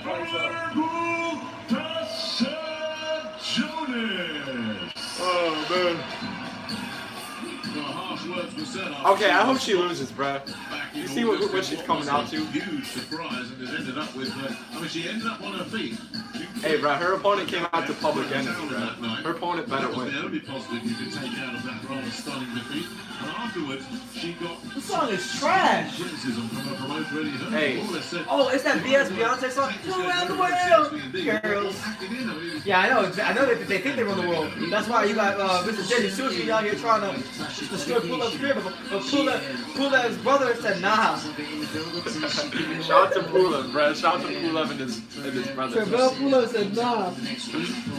You know, high school, like when there's always like the girls that are thoughts and they're like, we exposed these hoes. You know, literally that's it to Bell Pula, but we exposed them. Yeah, exactly, right? He ain't playing, bro. It's freezing in here, so I had to get a hoodie. We're back. Yeah, I don't think she felt too right. No, okay, so. Against Vivian Ovenoff. Yeah, well, the one thing we do know is whatever weight she's actually got to look good tonight. Yeah. It's one thing to get stung once, if it happens a second time. Hashtag free pull-up, I agree.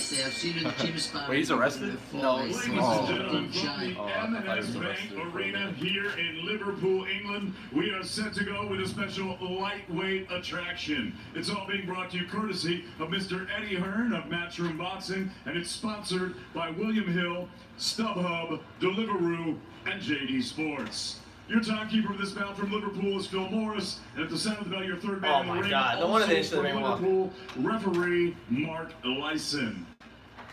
And now, ladies and gentlemen, 6 rounds of boxing scheduled in the lightweight division.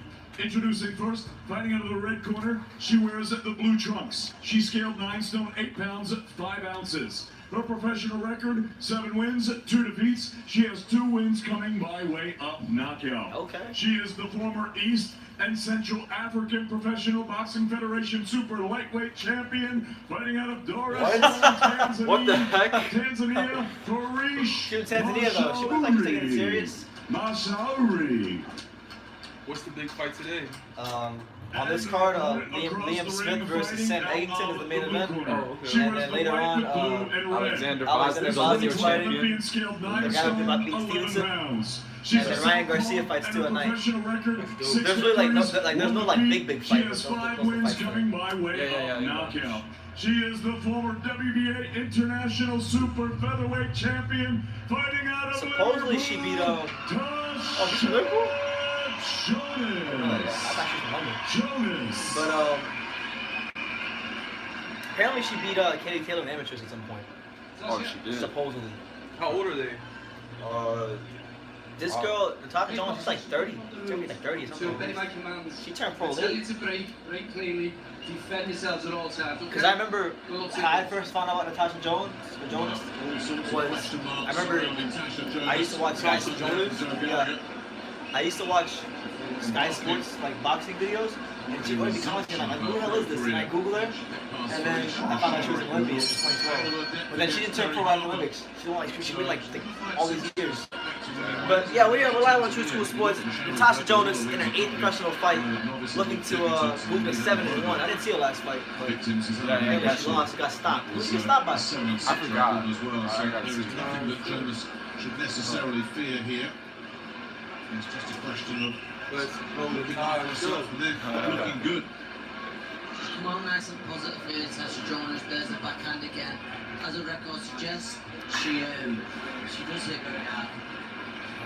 Natasha Jonas' opponent, for those of you who are not watching, her opponent is what was it? East Central African Intercontinental Champion from Tanzania. Hey, Natasha's 6-1 though. Yeah. The other fighters 8-0. No, Natasha's like 6-1 or 7-1. The other girl was like 7-2. Sherry was completely overwhelmed on her British debut against Terry Harper, who was inexperienced, but she was. Natasha's got very good boxing fundamentals. She throws her punches very, very good. Absolutely sensational and blitzing for Ishma Sherry. Other girl don't really have much to her at the moment. She's just getting picked apart by Natasha Jonas and her speed and her punch placement and all that stuff. I'll be honest, I just want to get the Fowler fight next fight. That's no, she's not got to think of that Terry. She looks very strong. She looks nice too. Very behind that jab, moving the feet in and out. There's a good shot in the middle there. How do you really show her? Driving that backhand home. So it's like she's settled this. There seems no signs. You know, let's ask the question that people really want to know about women's boxing.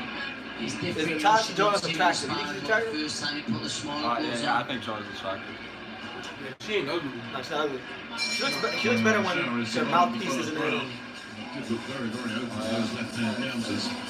That's actually why I Googled it. Like, I'd watch these Sky Sports videos for boxing, and she'd be commentating, and they'd show her. I'm like, who the hell is this? And you keep seeing it. Nice. Google it. Keep them running that jab home, alright? Jab down, jab up. And then step in with a backhand after that, yeah? Alright? When you've had two good shots, allow her to step back and compose herself. And she's all sorts of square on. Go in for a second phase, yeah? And bring the scoop up, yeah? So the first phase was a straight backhand. The second phase was a jab and a scoop it up. Oh, that's unfortunate. I'm an Everton fan, so we ain't gonna get along. But, when she comes to step back, you can see everything. When she leaves to the back. yeah, Jonas was an Olympian. Natasha Jonas was an Olympian in 2012. I think she medaled. I'm gonna say she won a. She might have won a gold. She's very good. Oh, seriously? She's very good. She's very good amateur. Of this scheduled 6-rounder. But yeah, the girl, Natasha Jonas is fighting this one girl from Africa, and she's significantly shorter, slower, and doesn't really have a whole lot to her. You can tell she's never really been in the ring as a professional boxer with someone who has the skill level of Natasha Jonas. So it's a fight, you know, she's coming off a loss. It's a fight where, you know, Eddie Hearn, Magic Boxing, they're probably trying to get her a win, make her look good again so they can do it. You know, I'm gonna Google something. I'm gonna Google her, like, what do we call it? Natasha Jonas? Yeah. Natasha Jonas. Her weight class. Or like Katie Taylor. Because they mentioned something about Katie Taylor earlier. Oh, God, with the following right hand. Now, giving the benefit of the doubt there. Oh, they fought each other in the Olympics. See it darting in and out with the jab a little bit. Certainly she's got the power. Jonas has got the power to hurt Mashara.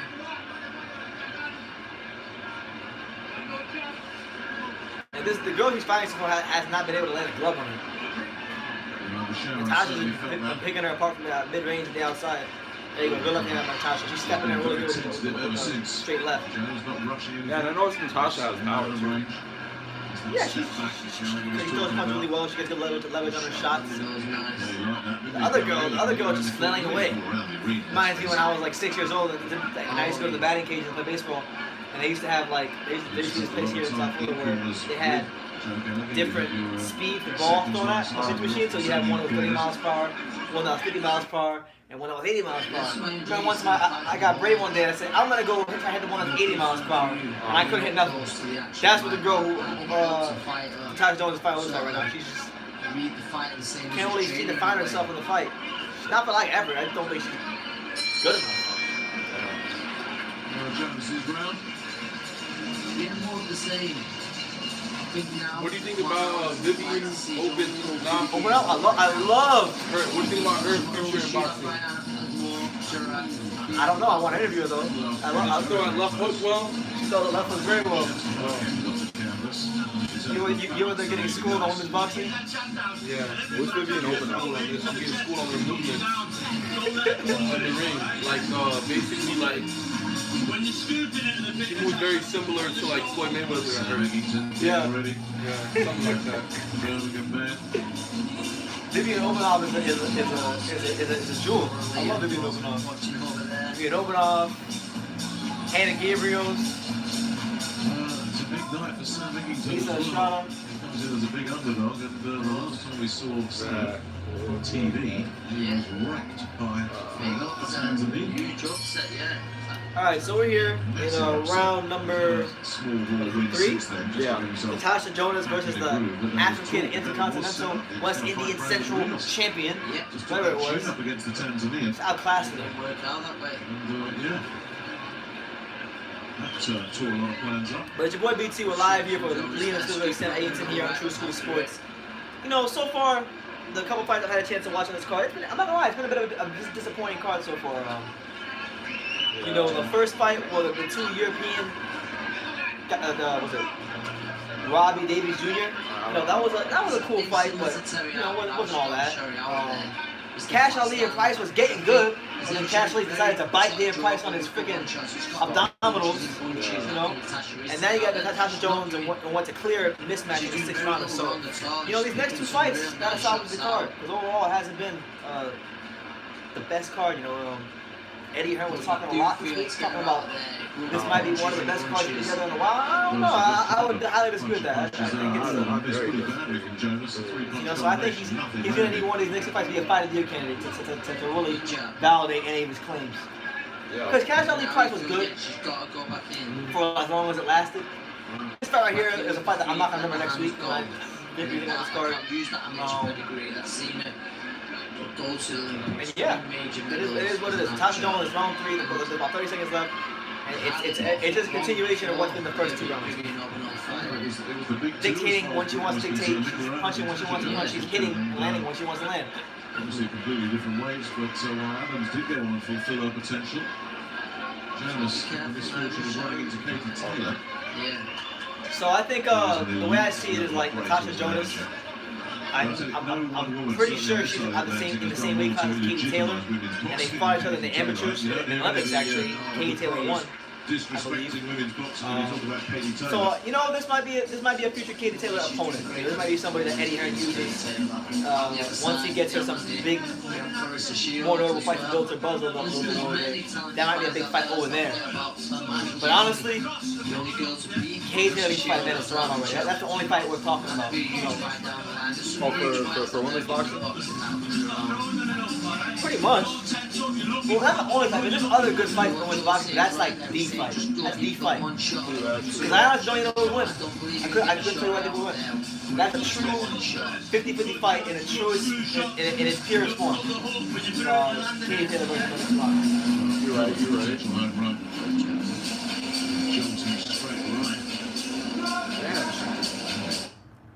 Just knock this lady out already, man. Damn. Back to, what was that country they said she's from? Tanzania. Yeah, in the Olympics a couple years ago, the USA played them and beat them by like 80 points in basketball.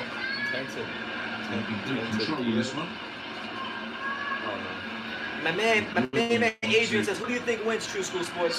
Joe Joyce or Vidal Dubois if it happens? It's a very good fight, man. It's very, very good. It could be a little too early for Dubois. But I like Dubois. I like his mental makeup. I like his skill set. I like the style match for him. So I favor him. I would say Dubois wins a very tough competitive majority decision. Back from that defeat. This has been still 3 rounds to go. This is Do you think Anthony Fowler beats Sam Eggington? Won't do it. Won't do no I harm. mean, yeah, it's interesting. You know, Fowler's a good prospect. He's got good combinations. Very skilled, top amateur. Eggington, I've never really rated him with Eggington. You know, I don't see him as a guy that will challenge to be a world level fighter at any point in time. Maybe tonight he changed my mind on that, but I think Fowler definitely has the skills to stop a guy like Sam Eggington, no doubt about it. Yes, it's. But he's gonna have his hands full tonight, and a guy in Scott Fitzgerald who's gonna come to fight. I would say he's a slight favorite, but not by a lot, because Fitzgerald is gonna be a lot of dog in this fight. This is a much improved performance. Yeah, Tasha Jones just pieced this girl up left and right, but she's not stopping her. She can't get rid of her. You know, judging by her record, and I've seen her fight. You know, she can punch. She knows how to finish people off. So we'll see if we can get her out of here. Good jab there. She stepped in real nice with that jab. Sticking to it as best she can. Cash Ali is getting no cash. No, after what he's pulled in that fight, he's gonna get suspended by the British Boxing Board of Control, and he might get banned. Like he might get blacklisted from matchroom shows.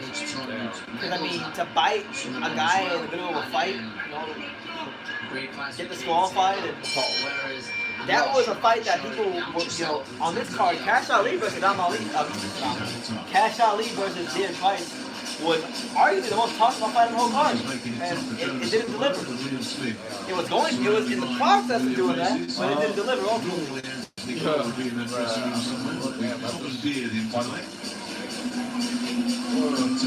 What time does that mark? Usually does at this stage. 10 o'clock. Some guys do tense up, but Liam Smith has always seems to be laid back. But yeah, it's your boy BT. Let me know what you guys think in the comments down below just about this DAZN card so far. You know, I'm not gonna lie, you know, I love Eddie Hearn, great promoter, but hasn't been his best work. He just loves fighting. And he's at home. But you know, you can't knock out every card. And to be fair, the two of the big 3 fights in this card haven't happened yet, so we're gonna reserve our judgments. What do you guys make of this fight today, like between Liam Smith and Sam Eggington? Because you know it's a interesting fight. You know, Liam Smith is a guy that's been on the world level, given a good account of himself against Magia. Hurt him, he fought him. You know, been there with Canelo, gave Canelo some really good rounds at some points in that fight. You know, he's a respected fighter. Been a world champion. He's fighting a guy, Sam Eggington, who, you know, to be fair, is not a world level fighter. And he's looking to break into that world level, so, you know, if he's able to win this fight, you know, he gets a notable win, the big of his career against, you know, a guy that's been world champion before. Then there were good fighters in Liam Smith, and then he gets a title shot against Tony Harrison. So his whole career can change with this one win. Yeah, too. And I love a good underdog story. I mean, he did beat Malignaggi. It's harder to get the stoppages, isn't it? He did. He fought Malignaggi. His very last fight. Yeah. But no, for me, I like Sam Eggington. Like one thing I like about him is when I watch his fights, he comes to fight. He's usually entertaining fights. I have seen improvements from the fights I've had a chance to watch him fight. Yeah. But he's in the 154 now. I mean, 154 now, but 154 is that division. Like, is that a guy you can see competing with Jared Hurd and Tony Harrison and Gia and? I mean, even if Kell Brook decided to stay with people, I know he shot the bitch, but maybe Kell Brook. Yeah, I don't see that either. Like, I don't see him being any of those dudes. I'm just pleased for Mashori that she's just been so much better than this year. I must admit, when I saw this fight getting made, I thought, yeah, so if you guys are wondering why we're not talking about too much about Tasha Jonas at the moment, because not much is happening. It's been such a one-sided fight, and she's not really like, she hasn't scored a knockdown. I don't think she really hurt her opponent. She's just been landing shots left and right. And, you know, honestly, I'm gonna say this. There was a point in time where on my channel I used to try to cover women's boxing, but it's very hard because for one, the talent pool is so thin. 2, there's only a handful of women's fighters, and I say a handful. Maybe 2 handfuls, maybe 10 fighters. Maybe 10 fighters will cover women's boxing. And because the talent pool is so thin, there's only so many big fights that are going to happen. So what happens when they actually happen? Like, for example, Christine Hammer is going to fight Christmas Shields. If one of them gets destroyed, then what? Where do they go from their careers? Like, does Christina Hammer go fight Breakers? And then it's going to fight old Celia Breakers? You know, Lisa Estrada would have fought Esparza already, but she decided to get knocked up and get pregnant, so we didn't get that fight. Right. Oh yeah, I remember that. Yo, I still remember when Deontay Wilder said that. What? About wanting to skills there. Yeah. God bless him.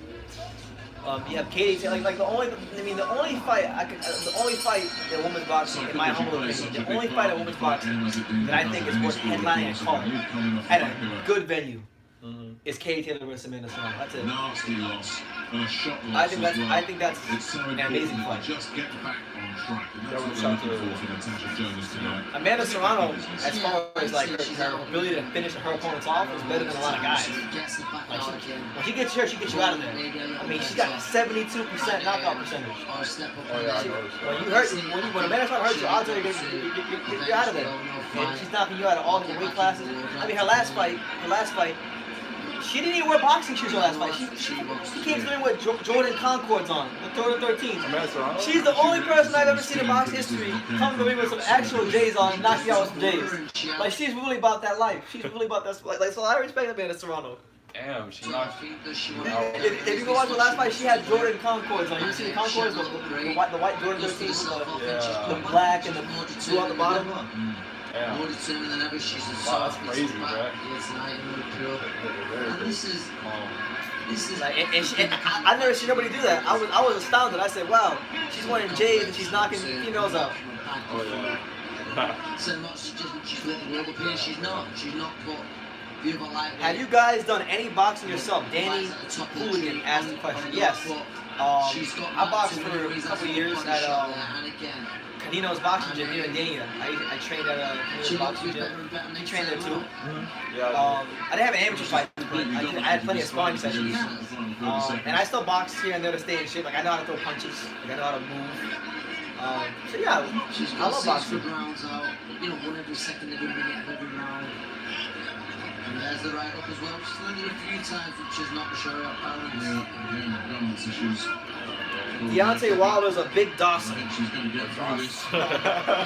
Yeah, I swear that word still makes me laugh, That's been a much better Adam Nichols says, who are your two favorite fighters in any period of boxing? That's a good question. Well, Roman Gonzalez is my favorite fighter of all time. Roman Chocolatito Gonzalez. He's the guy, like, I love watching his fights. I love his style. I love everything about him. So Roman Gonzalez for me is the guy that I like. And probably, it's a tie between, I like Manny Pacquiao.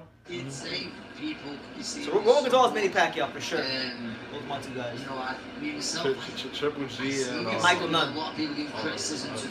Triple G and Jerome Miller, bro. Triple G and Jerome Miller. Yeah, so all the rounds were close. Alright, so the Tasha Jones fight just concluded. It went the full 6 rounds. She will get a unanimous decision. She outclassed her opponent. I look forward to seeing what's going to happen in her career. Hopefully, she can I think the only surprise here is going to be if we don't hear 60-54. Yeah, for sure. Did you hear about LeBron? Good to see about He's been shut down for the rest of the year. Joe Gallagher will tell you it's all about the cleaner. First time in his career that he didn't play 60 Why games. the hell Okay. are they shutting him off this game? Got a foot wrong No, as a because the professional. Lakers played the Hornets last night and we lost. But this is the first time in his career that he hasn't played more than 60 Big night games. for her as well. Yeah. It's a wrap for LeBron. He played Whilst 55 it games. wasn't one of those highlight reel fights. Does he have to do that All you Space Jam need movie though? Or? Yeah, Off a and he had plenty of time to have the playoffs. surprise upset is to get your hand raised next time out. Back in the W. Wait, they shut him down because of that, or? No, because they didn't make the playoffs, so like, no, not because of the Space Jam, because they didn't make the playoffs, so it's better just to shut him down than him playing to risk That's injury. the games are meaningless. Yeah, the rest of the games. My man Adam Taylor says Amanda Serrano was a 140-pound champ versus a 115-pound champ. Weight bully to the max. Taylor destroys her. I will get that in a second. 60-54 for your winner from Liverpool, Tasha Jonas. Well, they didn't announce the scorecard, but I think we can safely say 60-54. And will she be happy with that? The scorecard was so wide they didn't even announce it. I'm sure she would have wanted the stoppage, but like I say, she'll be happy it's back to winning ways. But yeah, to address your comment, Andrew, she wanted to drop down. She literally killed herself to make that weight just because she wanted a world title in the 7th weight class of Minnesota. So yeah, she was weight boy, but she made a massive weight cut and she somehow made the weight. So you can't get mad at her for that. You make the weight, you're good. And she did something that no other Puerto Rican fighter, male or female, has ever done. She's a world champion in 7 weight classes. And you know, you're saying Katie Taylor will destroy her. I'm not so sure about that. Katie Taylor has never fought anybody as good as Amanda Serrano because quite frankly, you can make the argument with boxing right now, there isn't anybody as good as Amanda Serrano. Except maybe Katie Taylor. Came out and bought a ticket for me. Liverpool. I don't really just know. I don't really know that many We come out in numbers and really know thank you with big respect to everyone that's bought a ticket in the arena tonight. You know, the fighters really appreciate this love and support that we get from us. There's nowhere in the country that's like it. Well said. Moving forward, do you feel like you need to avenge your loss to Vivian Obenhoff, or are you looking to Oh, she lost to Vivian Obenhoff. Yeah, myself, Joe, Oh, that's why Paul MTK, mentioned we've all got our, we've got a route now that we want to go, and if she's in the route, we're gonna get that revenge back. Vivian fought someone else. Good to Vivian get in there and fought. get the 6 rounds and box Did he fight Katie Taylor? There's a part of Oh, the wow. club again. And I'm just a little bit ring rusty, and that's Yeah, she did, because I remember, I think I was watching that fight. Katie was beating Vivian or whatever, and I felt bad about it, Vivian's so fine. Damn. Oh yeah, I remember that. We'll go again. She looks good for 34. Oh damn. Tasha 34. Oh, I didn't know that. What the hell? We'll go again. Quick word with your trainer, Joe Gallagher. That's a win for Tasha Jonas, and you'll have your fingers crossed for Liam Smith. How is he backstage, and what sort of atmosphere is it in that dressing room? Yeah, Liam's backstage, you know, Liam is nice and relaxed. You did at a convention. Oh, he was? Yeah, when I met Eddie, when I met Eddie Herman the first time he was there. I met him. It was funny. I met him and Caleb Smith, and I like back then Caleb Smith wasn't even that big. In fact, when I met Caleb Smith was nobody. He was right there. Becoming a two-time world champion. What I would want quickly to say, I'm really proud of Natasha Jonas tonight. What she came through last year, what she's gone through, and at the age of 34, I might be right, is for her to still, for her still to have that commitment and that drive to want to get in and continue. I was very proud for her. It was a big moment for that tonight. She had 6 good rounds in front of her home fans, and onwards and upwards now. You're a brave man than me announcing her age on live TV. We'll catch up with you later. Yeah, I wonder if Joe Gallagher. JC20 asks, who are my top 5 heavyweights of all time? Okay, it's a good question. In no chronological order. Larry Holmes, Ali, Rocky Marciano, Holyfield. Oh wait. What are you answering? Someone asked me who I think are the top 5 greatest heavyweights of all time. So I'll say Holyfield, no chronological order. Holyfield, Holmes, Ali, Marciano, Lennox Lewis. Wait, what about Joe Louis though? He has the most fights. Alright, so I'll probably take Holyfield out. And put Joe Louis in. Holyfield like 6. Hey, wait, what about Foreman? Dang, bro. That's a tough question. That's a tough question to ask me, man. Yeah, man. That is a tough question because how do you leave Foreman out? All the fights he had. Frazier. Honestly, I don't know, but I'll give my top 3. Okay, I think Larry Holmes is the best heavyweight of all time. You don't agree with that, but I think he's the best heavyweight of all time. And after Larry Holmes, I got Ali. And then after Ali, I would say Rocky Marciano. Okay. Then I'll say Joe Louis. So probably, yeah, Well, they say Holmes, talk Ali, is cheap, Marciano. but nobody has been talking up a storm like Anthony Fowler and Scott Fitzgerald. All right, so it's your boy BT. We're live here on True School Sports. My man Alex is back. Y'all asked him, he's back. We're just moments away from the big domestic fight at 154 between Anthony Fowler and Scott Fitzgerald. There's a lot of hype around this one. I know you like Anthony Fowler because he got that one guy out. I think it was Ted Cheeseman. Yeah, I remember that Twitter beef.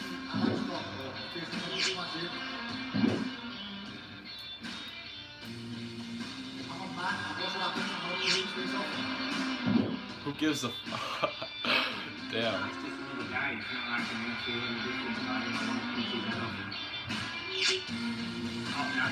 The most boring man about television. That's where I get my buzzes from. You are route by route.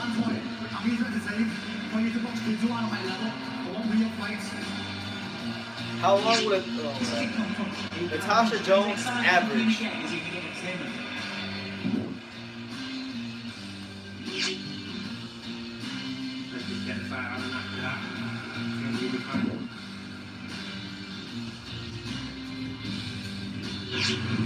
I like Josh Kelly, man. I think he's a very skilled fighter. What the heck?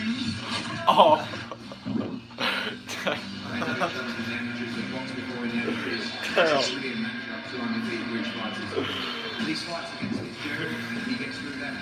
They've been going on for a while. Well, that was entertaining, wasn't it?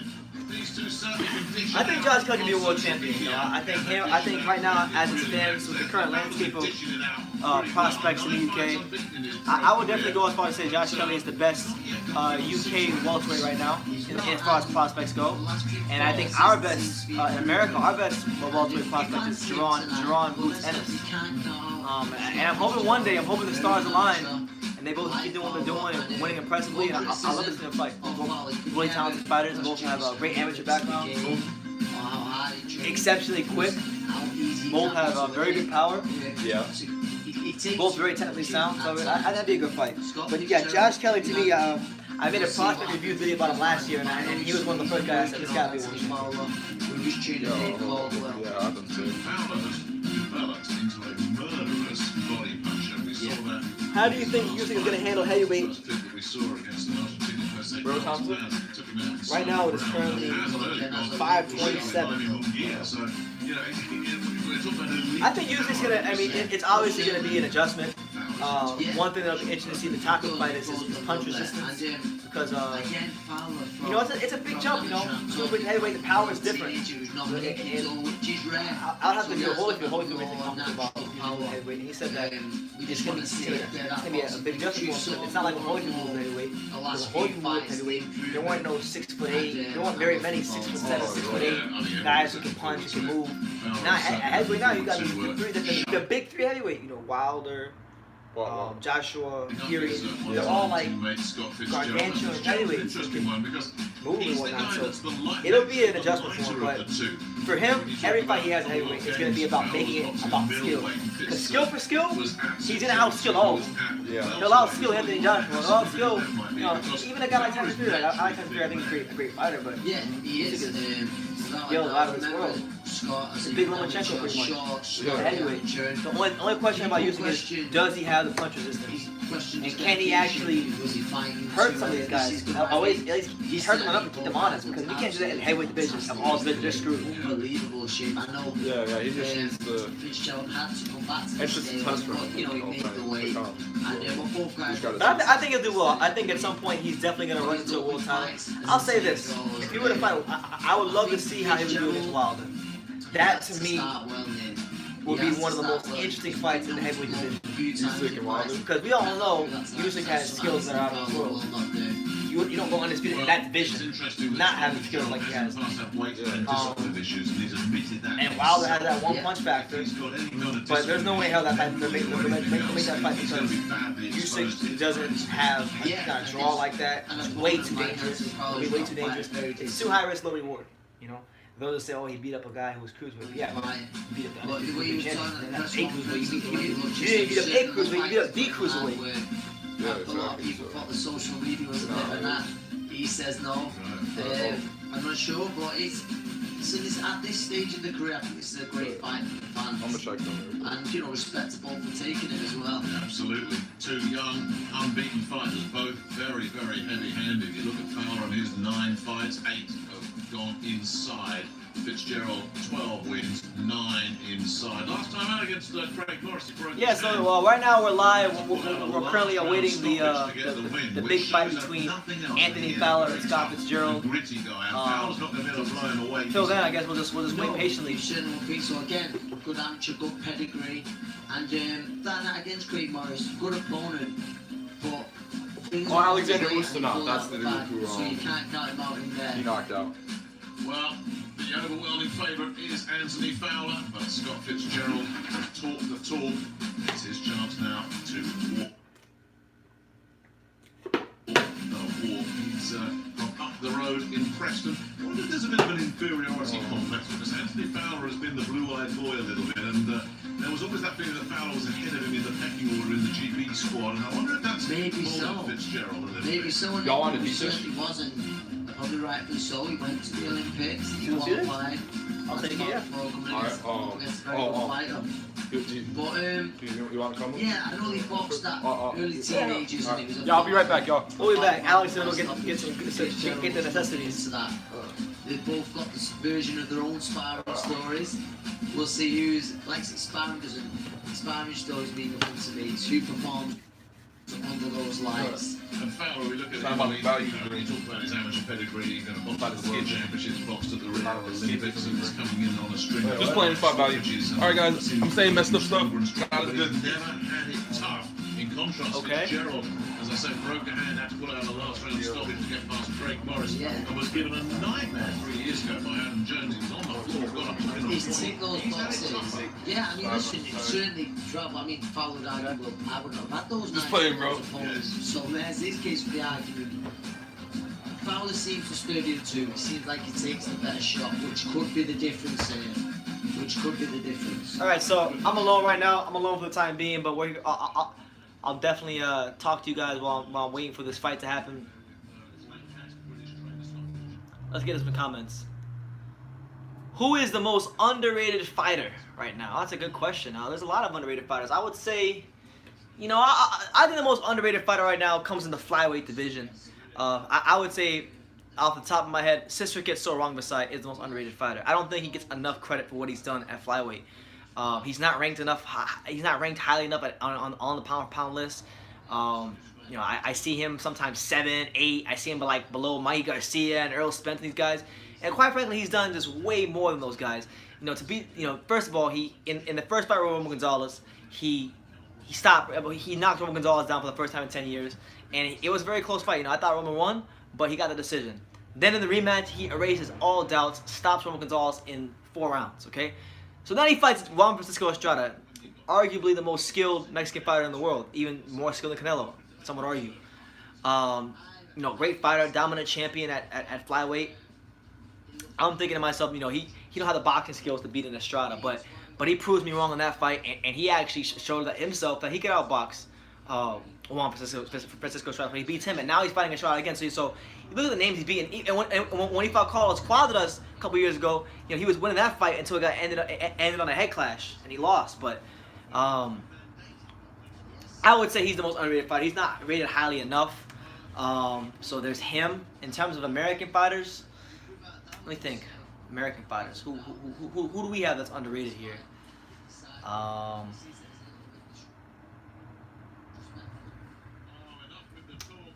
can't really think of anybody off the top of my head, but I will say that Wrong Beside, Sister Gets So Wrong Beside, very, very underrated fighter. Kosi Tanaka from Japan, underrated fighter. He's not getting enough hype in the boxing world right now because he's from Japan. You know, I would see Gary Russell be a guy, but he's too inactive. You know, believe it or not, I think Jamal Charlo, y'all might be crazy, but I think Jamal Charlo's a bit underrated. I think he gets a lot of stick and a lot of criticism because the Charlo did a lot of talking, but he can actually fight, man.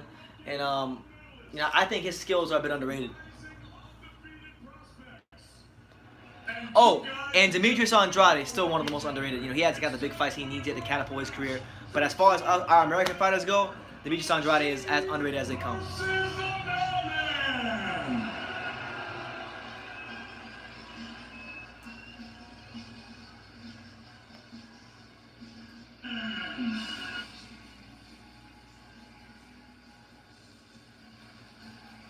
I haven't seen enough of Hunter yet. I haven't seen enough of Hunter yet to really say what I rate him at heavyweight. I just know he's a very skilled fighter. I know that in the amateurs, heavyweight was his actual weight class.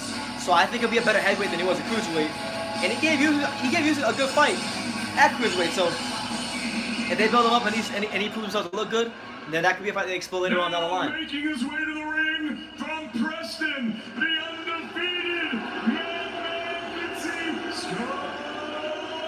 right, so then I'm gonna get to you guys questions in a minute, but I've never heard of him referred to as the madman before, but I think he'll Scott Fitzgerald is on his way to the ring with a big fight between him and Anthony Fowler.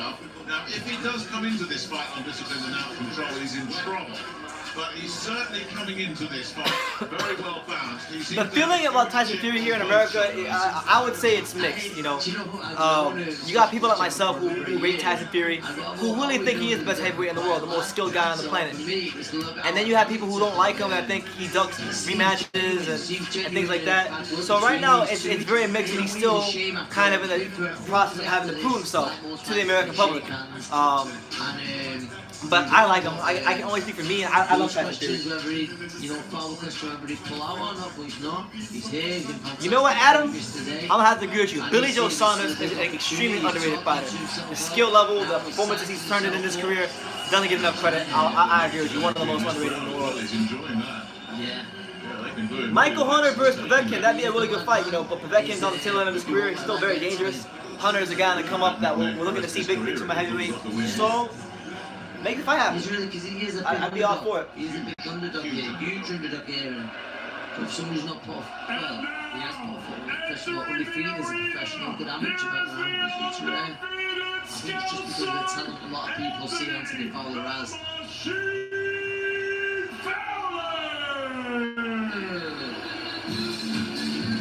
Oh man.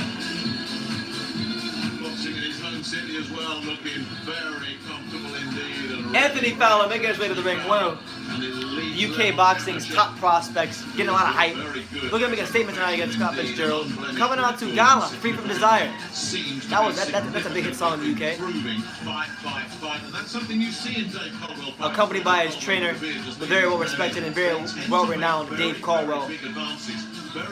You know, this could be a really good fight on the card, and I'm looking forward to seeing how Anthony Fowler decides to how he boxes Scott Fitzgerald, because it's a very, very, very important fight for his career. You know, we're looking at a guy that can maybe go on and challenge for world titles and be maybe that next world champion out of the UK, and this would be an important fight towards that.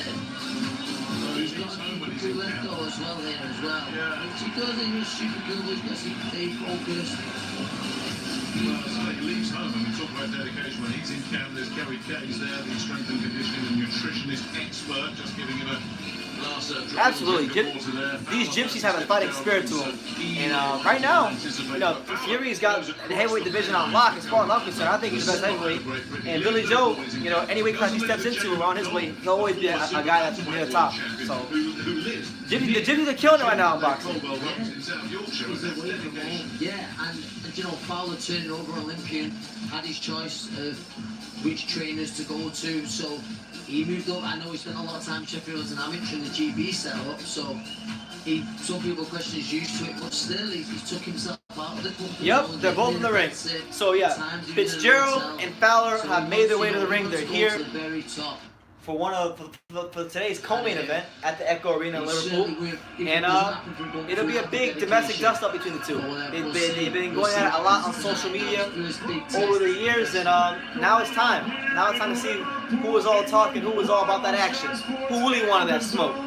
Let's go, champ! We are True School Sports. We in Dania Beach, getting towards the evening time. It's all being brought to you courtesy of Mr. Eddie Hearn. Just so you guys know, I'll be live later on tonight around 10 o'clock for the Alexander Bosnick fight on ESPN. So if you got time, come by for that. The Boxing Board of Control. The steward in charge is Robin Smith. And the World Boxing Association, the president, Gilberto Jesus Mendoza. Look, I'm not mad at anybody who says Anthony Joshua is the best heavyweight in the world, because he's went ahead and he's earned the right to be called out by people. But I think Tyson Fury is the best. I think he beats Joshua every day. You know, when they fight, if that fight happens, I'm picking Fury all day long. Fury's win against Klitschko and what should have been his win against Wilder, I think are both better than anything Anthony Joshua has on his resume, but Anthony Joshua has the best body of work. Rounds of boxing scheduled for the vacant WBA International Super Welterweight Championship. Introducing first, fighting out of the red corner, he stands with his father and head trainer, Dave Fitzgerald. He and Navy. He scaled at the super welterweight limit of 11 stone, bang on. This former Team GB member, 2013 ABA champion, and 2014 Commonwealth Games gold medalist, now has a perfect professional record. 12 fights, 12 victories, 9 of them coming by way of knockout. Fighting out of Preston, ladies and gentlemen, Mailman Scott Fitzgerald, let's go, champ. Fitzgerald. And his opponent across the ring fighting out of the blue corner. He stands with his head trainer, Dave Caldwell. He wears the red and white. This former Team GB Olympian scaled 10 stone, 13 pounds, and 7 ounces. In 2013, he took bronze at the World Championships. In 2014, he took gold in Glasgow at the Commonwealth Games. And now, as a professional, his record also stands perfect. 9 fights, 9 victories, 8 of them coming by way of knockout. Fighting out of and proudly representing Liverpool, he is the undefeated Scouser, Anthony Fowler.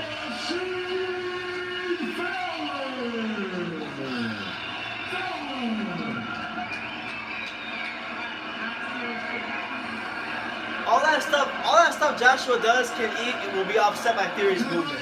Fury's movement, his height, his ability to jab from his height. I'm telling you right now, all the things that Joshua does well can be very easily offset by Fury. They finished as well and quite possibly through the fight. And Dave Caldwell, I think, with some instructions there, just telling his man, stay focused. We have a game plan, stick to it, do not get. And the thing is, he punches hard enough to get your respect. Fury ain't no, he's not stopping you with one shot, but he punches these guys hard enough to get the respect. And that's all you need, really. Some real interesting exchanges. But if not, and he gets hit too much, Scott Fitzgerald not the Alright, so round 1, Anthony Fowler versus Scott Fitzgerald. Fowler in the red, Fitzgerald in the white. A big domestic fight between 2 undefeated British prospects looking to make a name for themselves as they climb the ranks in boxing. 2 former GB teammates in the amateurs. In the white trunks. Anthony Fowler getting lots of support from the Liverpool crowd. The name Fowler in Liverpool is synonymous with Liverpool Football Club and their great striker Robbie Fowler of many years ago. Anthony Fowler is his cousin. So far, Fowler's doing a good job of doubling up, sometimes even tripling up on his jab. Some of them landing, some of them aren't, but it's keeping Fitzgerald at bay. And you can see from the offset, Fowler's got a speed advantage. Fitzgerald is doing a good job of punching in between Fowler's doubling and tripling of his jabs, and he's been able to land as well. But so far, so good. The first bit of this fight. Come in, head down, charge, out of control, and that of course would have been. One thing I'll say for sure, at least early on, Fowler looks more relaxed than Fitzgerald does. There's more dexterity in his punches, so you see him, he's throwing punches around the guard, he's throwing punches straight, he's throwing punches because he's doubling up on jabs. And I think this is a fight for Fitzgerald where he's going to really need to grow into the fight. Maybe he gets the first couple rounds with it, but he's going to need to grow into the fight and calm his nerves down because he's in hostile territory as the away fighter. Good job there, Fitzgerald.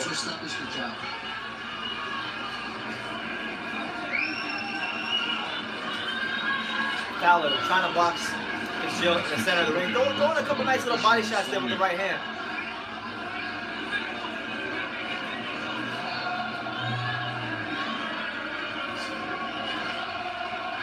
This is good work with the lead hand here from Fowler. Oh no. Trust me, Adam. I'm an Everton supporter, so I'm very familiar with a lot of the Scouts lingo. Like I'm made up about it. So yes, I would agree. The arena is buzzing. It's buzzing. The dramaticest fight night in Liverpool, which is such a crowd fight in the city. Anthony raised an eyebrow. Wilder didn't finish Fury. So Wilder's about as good of a finisher as anybody in boxing. A claim to that as well, but. There is something about a big fight night in Liverpool. Good jab by Anthony Fowler. He's really stepping in nicely with that jab. And listen, as you can see, they get behind their own fighters. Some fantastic fighters coming out of both amateur and professional. It's been a good first round. You know, Fitzgerald had his moments, but certainly Fowler's round. Yeah, Fowler's, right now, I would say Fowler is it's a clear Fowler round this far. He's beaten into the punch with speed, positioning, punch placement. It's a very, very good round there to start from Anthony Fowler. And we're seeing some real boxing skill. Oh, Dave Allen ringside. Eddie Hearn. Eddie Hearn, I think the promoter is enjoying this as much as anybody. There's nothing like that. Ticket sales. Oh my God, I'm dying to go to Wembley Stadium for that. I would die a very happy man if I could do that just one time. No. Liverpool FC not number one. It's all about the great and the one and only Everton Football Club, the People's Club.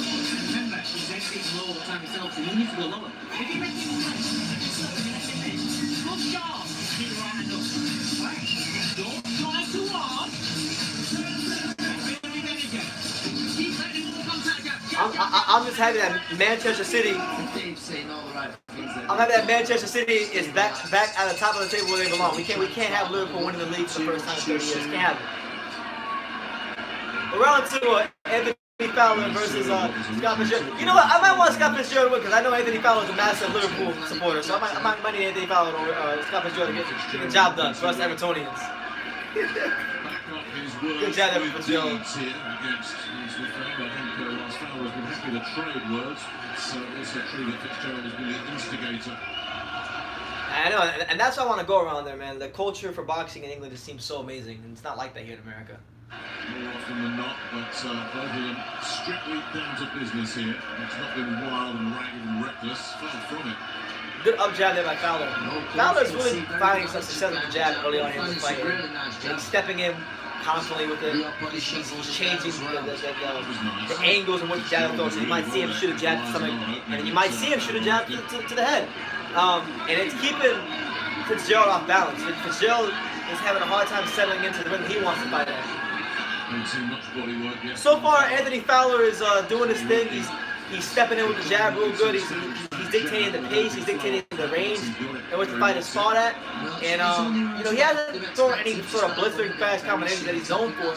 But so far, it's been a very composed, compact, tight, well-schooled performance through the first round and a half. Like he says, The one punch is working really good for him is the up jab. For those of you who don't know, when you throw a jab, you have your conventional jabs that go straight like this, and you have your up jab where you go kind of go like that. He's throwing the up jab, and then he's throwing a jab over the top of it, and it's working for him. Good jab there from Fitzgerald. He claimed it was just a problem with the scales that he used at home, but I'd say okay, Fitzgerald is finding a home for the jab. He needs to do more of that. He's doing more of that. There's not much between them at the minute. I think he's about maybe a half a notch better than Fitzgerald is technically. But technically, Fitzgerald's a sound fighter. He's not. The only reason he's having any success in this fight is because he's technical. He's punching in between Fowler's combinations and things like that. I think it's not just technical. I don't think it's the technical skills. I think it's the speed and the application of the speed that's the biggest difference between Fowler and Fitzgerald. But it's your boy BT. We're live here on True School Sports. It's currently 5:49 p.m. here in South Florida. Leon Smith, Sam Eggington live fight reaction right now with the second round of Anthony Fowler and Scott Fitzgerald. Right now you have two very good rounds from Fowler. Fitzgerald has fought very well in spots, but hasn't been able to be the ring general. He hasn't been able to dictate the pace. He hasn't been able to display enough effective aggression to win the first two rounds. And so far, you know, I would say the first two rounds are clear Anthony Fowler rounds, and Fitzgerald needs to get his attention with something soon. That's a very, very good round. All right, so I got Fowler up 2-0, looking very good so far in his fight with a fellow unbeaten prospect. Look at these comments. Absolutely, man. Talking that boxing style. You come here like, look. We come here, we give it to you raw here on True School Sports. You see these posters behind me? Right? Jersey Joe Walcott poster, I got this poster here. You know, I'm a real boxing fan, and I know the fight game. And I've been in the ring, and I've done my sparring, and I've been punched in the mouth. Okay? So I know what it feels like. And I love the sport of boxing. So when you come here, you get it raw and rugged.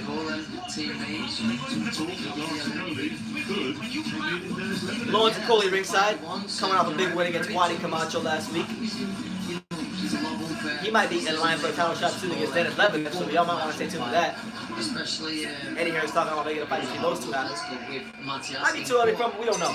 I think it's the right time for him to have a title shot. It all happened very, very quick for him, and now talking about his next fight being for a world title, a genuine world title as well. Alright, so round 3, Anthony Fowler versus Scott Fitzgerald at the Echo Arena in Liverpool.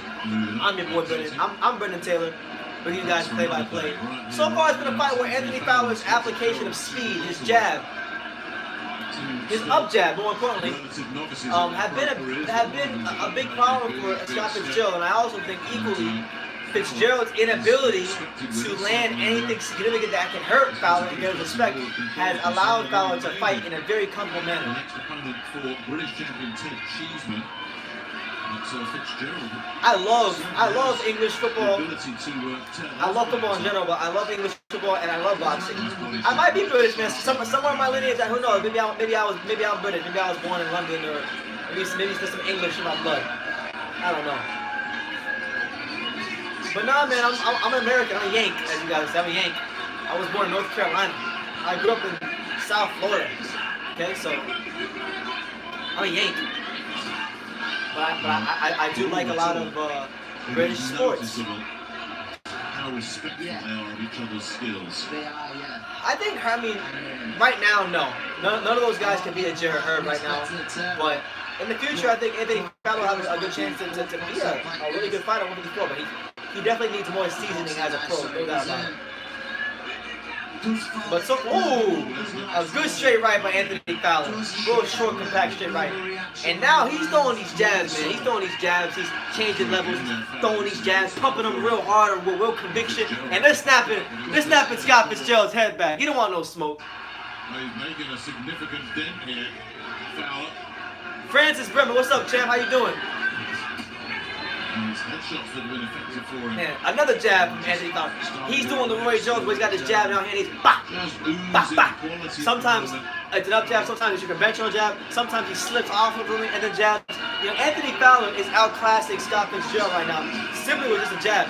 Fitzgerald is landing his jab too, but he's not able to sustain, you know, his successes in the ring. You know, Fowler's opening slipping punches, taunting him. The attack to the body. And also a little bit of taunting. He's started to open up a little bit of a distance between the two of them here in this third round. He's looked very, very good indeed. Yeah. Fowler is also winning the battle of real estate. You know, you got Fitzgerald not really able to win that battle himself, and Fowler's speed and his application to his skill set is just too much for Fitzgerald at the moment. You know, he's got to make some adjustments, but you know, you look at Fitzgerald, the way he fights, he has his arms tucked in real tight and he clocks forward, and I think for me it's too predictable for a guy, Anthony Fowler. So yeah, round 3 right there, I give that to clear Anthony Fowler round. So right now I got Anthony Fowler up 3-0 here in the co-main event. What do you guys think? What's your scorecard?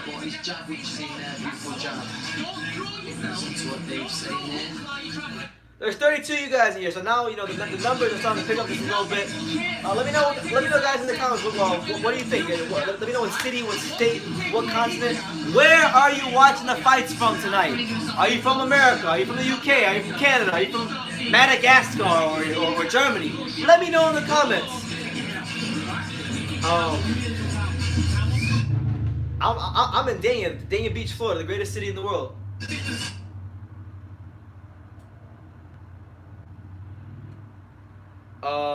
Do you remember I told you Fowler was a hype Liverpool FC superstar? How you Fowler's nephew? Fitzgerald will eventually land the punch. I mean, I hope so, man, because this fight has not been competitive. And you know, I'm an Everton supporter, so I love to see Fowler probably get an L. Because it's always cool to see Liverpool lose because they don't do a lot of losing.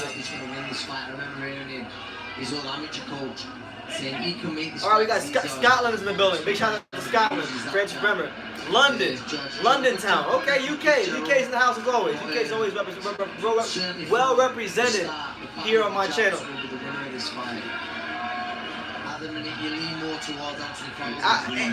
Hey Adrian, I try to be as unbiased as possible.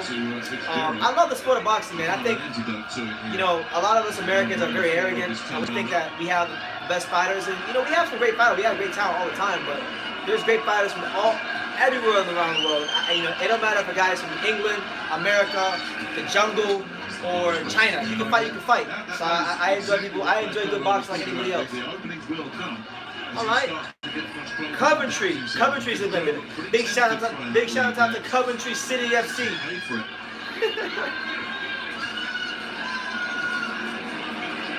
But yeah, round 4, Anthony Fowler versus Scott Fitzgerald. I think Scott Fitzgerald is just trying to get his timing down. Fowler has made it very easy on Fitzgerald. Hopefully, he does though, because I want to see a better fight. This is not big competitive enough for my liking.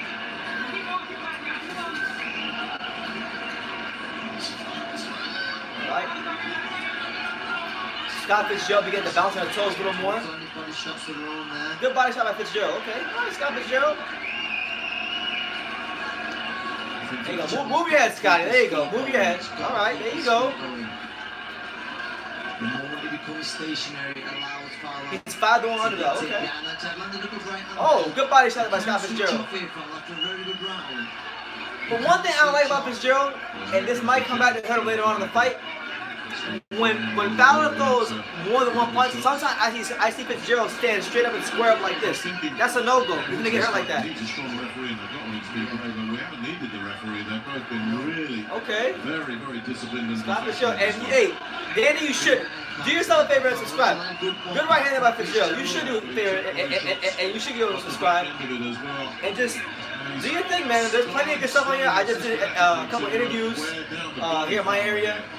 I do get interviews sometimes, so you might see some big names on this channel. Yeah, I've interviewed like Evander Holyfield, Riddick Bowe, Shannon Briggs, Terrence Crawford, Amir Khan, Tony Bellew, a lot of Larry Holmes, Vladimir Klitschko.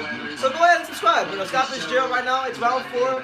He seems to be settling into a better rhythm. Anthony Fowler looks like his punch output is went down a little bit, and this seems like now it'd be the time for Scott Fitzgerald to work his way back into the fight. Body shot.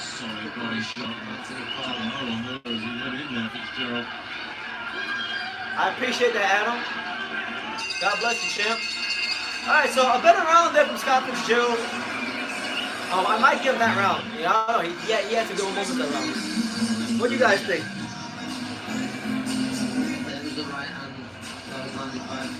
Kid Stacy says, I subbed to you after that Stacey McKinley interview.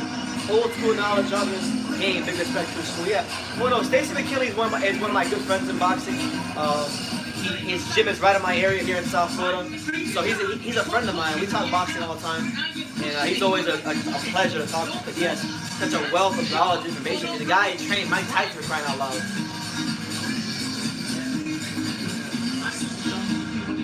You're trying to travel to throw hooks at the same time. No, you travel behind. Oh well, it's funny. You can't see it, but right here on my wall, I have these boxing cards in the middle. Lennox Lewis is actually on the wall. He's right there. Lennox Lewis is right there on the card. You can't see it, but I have these boxing cards on the wall. Like Trinidad is there, and Lennox Lewis is here. On Fowler a little bit. He feels that Fowler's feeling the pace. Dave Fitzgerald. Alright, so round 5, Fitzgerald versus Fowler. You know, a fight so far where I would say Fitzgerald looks like he's settling into a rhythm. Like, if you look at the body language of Scott Fitzgerald, he looks like he's a more confident fighter. His stance is a little more wide. He's not as loose. His shoulders are more relaxed.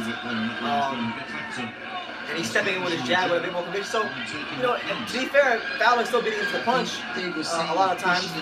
But Fitzgerald is here. There you go. Good slip and a roll by Fitzgerald. There you go. You can establish that jab, Anthony Fowler.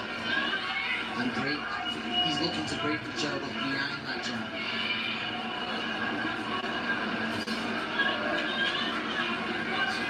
Good jab there by Scott Fitzgerald. The fight is far from one for either fighter. Fowler never been past 6. So it's nice. Really nice. Fitzgerald. 2 shots out is there.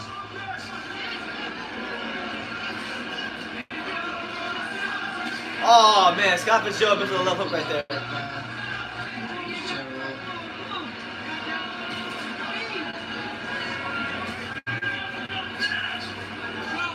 Anthony Fowler, you know, he's still finding ways to land his shots, but I think Anthony Fowler is beginning to hit a bit of a wall. And when you're a guy like Fowler who's used to stopping guys left, right, and center, you know, it's very difficult when you get in with a fellow upbeaten British prospect, and he's taking you rounds and he knows you really well. And a little flurry there from Fitzgerald. He does get caught with his counters, but he seems to be prepared to take one and get one in. Fitzgerald here. Might be 2 decent shots there. Fitzgerald changing levels, looking to try to jab on the inside. And they tie themselves up right there. Okay. It's interesting when we talked about round 3 when Fowler had such a good round, and then it wasn't anything like his authoritative in the last round, and this one's followed that pattern as well. Good double jab by Fitzgerald. He's stepping in real nicely. Right back into this. And look, right now Scott Fitzgerald is beginning to use his feet a little more, so he's still getting clipped, you know, here and there. But he's moving his head more. He's controlling Fowler a little bit more with his feet, and he's in this fight now. Good jab there, Fitzgerald. Good body shots there from Fowler. Fowler with another body shot, and a jab to something by Fowler. Oh, okay, Fowler. Last minute in the foul after you could argue Fitzgerald. There wasn't much in the round at all. It was a good last minute. He suddenly just went through the gears there, didn't he, Fowler? There you go. Yo, is Fowler bleeding? Yeah, his left eye is bleeding profusely. That's a good round. So what do you guys think of this fight so far? You know, so far I think all 5 rounds have been good rounds. They've been competitive rounds, they've been solid rounds. I could see a scorecard of 4-1 in Fowler or 3-2. And no, I don't think it's a shutout. I think Fitzgerald has definitely at this point at least taken 1 round off Fowler. But what do you guys think?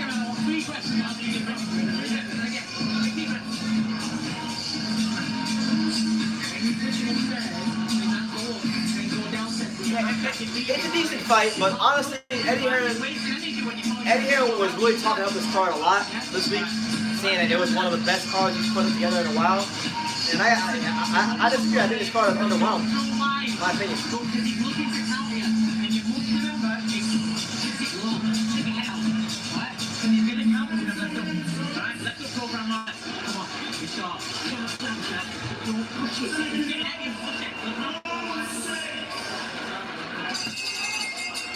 It's true. It's a Saturday night card. You can't expect every fight to be a barn burner, but that day Price Ali fight was disappointing. But I mean, I'm sure Eddie didn't expect Cash Ali to bite the guy on his stomach. So, what do you want? Flashes of genuine class from Fowler. Yeah, it really has not. It hasn't at all. Good body shots there by Fowler. It hasn't lived up to the hype. Even this fight so far, you know, it's been a good fight. It's been solid, but it hasn't been like a barn burner yet. You know, there's still time. There's still rounds where it could be a good fight, but so far it's not so good for Eddie Hearn. Damage over the left eye doesn't look too serious. Anthony Fowler.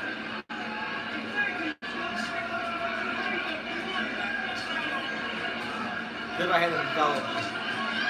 Oh, nice. Yeah, I was going to say it was the Ooh. Scott Fitzgerald just missed with a full right hand counter. It almost worked for him. Landing that many body shots, but when he does land, he lands very clean.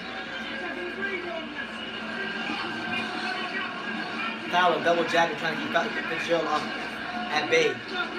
It's good to see a fight like this between these two so early in their careers because they're good level operators. And this is where I believe it, well. We should see more of this, and respect to both lads for taking it. Yeah. Massive respect for both lads for taking it. Oh, a good body shot from Fitzgerald on Fowler. Good pressure. Both of these fighters, I believe, will be better for it. Well, I tell you, a hard 10 round, it won't go Anthony Fowler anymore, as long as he gets the W off the back end. Good shot from Fitzgerald. Like I said earlier, he's had it all his own way up to now. Whereas Fitzgerald has really had to dig in on at least 2 occasions. Sometimes because of his own lack of discipline in training. But if this comes down to who's back hard, Fitzgerald. Yeah, I think Fitzgerald needs to start against that body. See, Fowler's got to get back to using that jab. It's a lovely jab at times. Not waiting too long. Fitzgerald's having a good round here, in my I opinion. was just about to Yeah, say that. I mean, And again, he's answered with the jab. it's free boxing for you guys in the UK. And But this is as uncomfortable. what do you want? You know, these guys are the creme de la creme of the division. They're just See a little bit. unbeaten domestic level guys. These guys, we don't know what they are yet. So. Sights with his jab. And yes, Eddie Hearn is a master salesman. And the shot there again. Good body shot by Fitzgerald. Really, all to the final 4 rounds are all to fight for here. All right. 12 seconds left here, round 6 of Anthony Fowler versus Scott Fitzgerald. It's not been the slugfest or the good right hand from Man, Fitzgerald. Fitzgerald beginning to land some flush shots on Fowler. He landed a good right hand on there. That seemed to really do a number on him. So better round from Fitzgerald. He's starting to grow into Starting to really this. grow into his fight and make it a fight. And Fowler But is gonna go It's into 6:07 round p.m. 7 here. for the first It's your boy time. BT, True School in Sports. his We are career. live for Liam Smith That's versus where Sam things start Eggington to get very on the interesting zone. indeed. Right now, we're currently heading into the 7th round of the big domestic fight between Anthony Fowler and Scott Fitzgerald. What do you think? How he looked in round 3? Yeah. Fitzgerald jab. It is what it is, man. Fitzgerald round. SSB28 says he heard that Cash Ali is not getting his fight for the his paycheck for the fight tonight. Well, that's tough, man. I mean, on one hand, I can see why he wouldn't, but I mean, he did go in the ring and fight. He had a training camp, so I think he should be paid. Saying then, You're not going to Fitzgerald get. corner, yeah, rough him up. Oh, exactly. You're not going to get marks. You're not going to get high marks for your tactical analysis there. But you know, it's simple and it's basic. Yeah, that fight was getting really good too. Why not? That was supposed to be the fight of the card, Cash Ali versus David Price, but Cash Ali really screwed everything up by his antics and biting him. Fitzgerald doing what to All right, so round 7 In the build-up of to the fight against Steve Grayson, David, not just getting out of control. Anthony Fowler versus Scott Fitzgerald. You know, Anthony Fowler started out blazing fast, had a bit of a wall here. You know, Fitzgerald has really begun to work his way into the fight. And the good jab there from Fitzgerald, and now he's moving his legs. Fowler needs a decent round here. Using very good movement here, Fitzgerald. There's definitely been a shifting of the sands here. Good jab there by Fitzgerald. Okay, Scott's going. Again, to use his legs. He's definitely going to start fancying this the longer this goes on. And Fowler's hitting with some good body shots, and Fitzgerald has not moved. Not budged him at all. And Fowler's accuracy is starting to look a little bit questionable, and that could be a sign of fatigue. He's definitely fatigued. And another thing too, good left hook off the ropes there by Fitzgerald. If you look at the way Fowler's throwing these punches right now, he's throwing these punches, when he throws these combinations, he's throwing them and he's lunging with his head. And he leaves his chin in the air sometimes, so Fitzgerald can capitalize on that. And he's digging to the body and he's landing his jab and using his legs. And I like what I'm seeing from Fitzgerald. It was a shaky start early, but he weathered the storm. And woo! Right hand from Fitzgerald.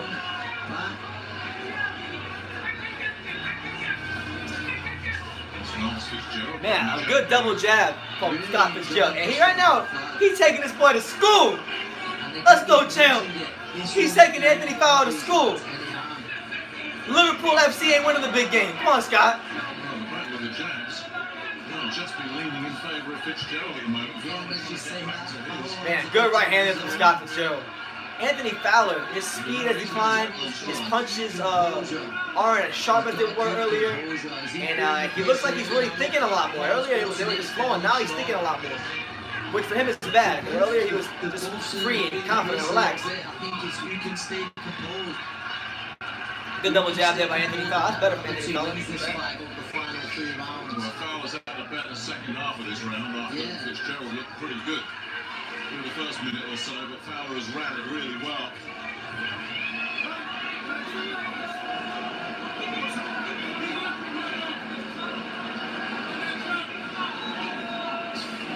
Alright, so Fitzgerald continues to press forward. Good right hand from Fitzgerald, okay. Tough night's work. And a right hand on the inside from Fitzgerald, okay. Be holding here as we get down to the last few seconds into the 7th round. Anthony Fowler out here getting beat up.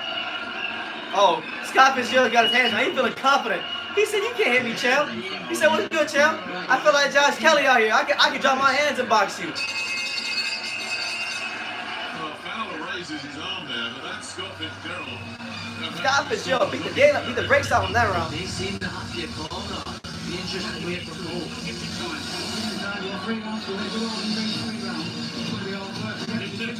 Man. So a good fight so far. Fowler started out real good.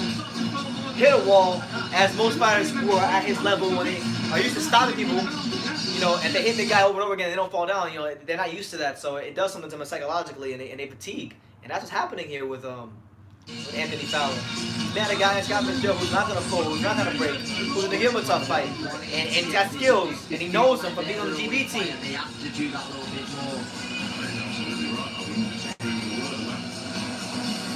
Good right hand over the top to land it.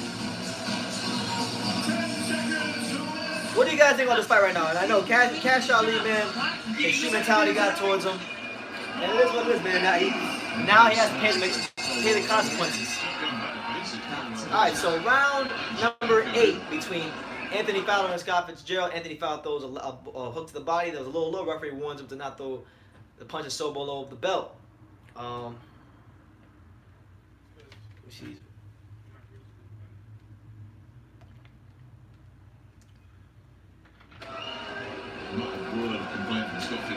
Right? Still looking really like it's the fight? Huh? Okay, it's good fight. So man, Alex is back. He got the Little Caesars, the necessities. I'm here, bro. I'm here. Yeah, exactly. There we go. All right, finally. I don't know why I did that. But we're back live on a malfunction there for some strange reason. Yeah, but what I would say definitely is that Anthony Fowler has hit a wall, and he's there to be had. Scott Fitzgerald's outsmarting him, outboxing in the majority of the second half of the fight. He just needs to find that one shot that's going to really hurt him and break him down.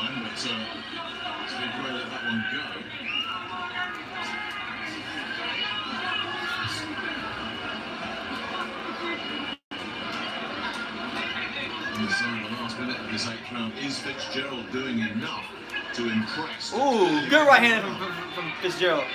The movement, the timing of Fitzgerald has gotten a lot better as fights went on. And Fowler, you know, he seemed to be a bit frustrated by the movement. Good up jab there by Fitzgerald. And a right hand from Fitzgerald. I believe Dave Caldwell Reed answered on the right to get behind his jab. Not to be loading up the way he is, just loading up a little bit. Fight is getting very good. Fitzgerald's seeing the shots coming. Good stuff there from Fowler on the inside. Oh, who's ran the fight? I haven't scored it, but I would say Fowler is barely ahead. He was outclassed. He was destroying Fitzgerald first 3 rounds. Then he got tired, and Fitzgerald started boxing the hell out of him. Yeah. So Anthony Fowler gets the second warning of the round for low blows. And we go into the 9th round very soon with a very interesting fight on our hands. Many people ringside have this fight very close. I got it close. I wouldn't want to be a judge on this one. I wouldn't either. I can play. This is up for grabs, surely. It's a very, very tough fight to call. Oh, As having said that, the 3 judges will probably score a landslide. The internet is tripping. So I don't know what's going on here. So y'all gonna have to inform me what's going on because my the zone's tripping on me right now. Y'all are saying Anthony Fowler's having some sort of a big round. I won't be shaking hands at the end of this one, which would be a shame because it's been a really good fight. And Fowler needed a big round, and he had it. Now, will Fowler... Well, I just missed all of round 9. Just play safe. Alright, so we're round 10, I guess. I missed round 9. Certainly Fitzgerald is the man that's got to put on a big show here. He did turn it around last time out back in September.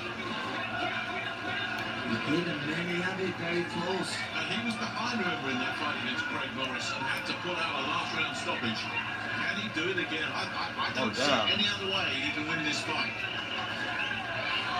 Oh. He's a little different Fowler.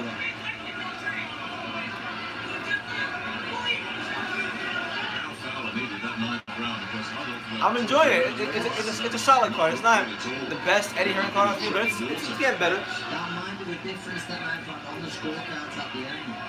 We might just be. I'd tell you what, one thing Scott Fitzgerald has done is he's made a mockery of the odds before this fight. A lot of people, and being honest myself, I thought it'd be very interesting. I'll tell you guys this though, Anthony Fowler, he's been getting a lot of hype recently. This fight's definitely proof that he needs more seasoning. That's not been the case. Good shot, Scott Fitzgerald never left up. Really enjoyable fight. And so watching this, you get the feeling somewhere down the line these two are meeting again. Yeah, without a doubt. And you also get the feeling whoever doesn't get the decision isn't going to be too happy. Oh, look at this! Ooh! Scott Fitzgerald with a knockdown, Jesus! Oh my God, Scott Fitzgerald with a double left hook that put this man squarely on his ass. Yo, he has about a minute to get Anthony Fowler out of there and pull off the upset. He's has to stay focused. He's talking to the crowd there. He needs to stay focused. Come on, Scott, get him out of there. Anthony Fowler holding on for dear life, like Liverpool in the Premier League right now. Holding on for dear life. He has nothing left in the tank. Scott Fitzgerald has broken this man down. All you gotta do is find the right shot. 38 seconds left here in the 10th round. The clock is ticking. Fitzgerald has got to find another one. What's he doing? Crazy doing. What is he doing, bro? It's the 10th round. There is no way. He has just let Anthony Fowler. Oh! Massive right hand there from Scott Fitzgerald. I don't know if this is smart though, because you don't even know if you're up on the cards. It's a close fight. I don't think he has. I think he's going to look back on this and regret what he's done in the Alright, so round 10 versus Fitzgerald and Fowler is over. Really good fight. I think Fowler definitely learned a lot in this fight. I think Fitzgerald definitely proved to the odds makers that they were idiots for making him a 5-1 underdog. And overall, it was a really good fight. I'll be interested to see who gets the decision. I think Fowler will probably get it because he's a matchroom guy. But I'm hoping Scott gets it. I like the way he fought.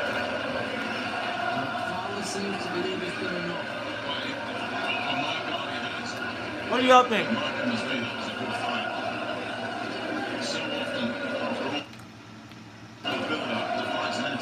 This one certainly wasn't. I wonder if there's going to be more drama when the cards get read out.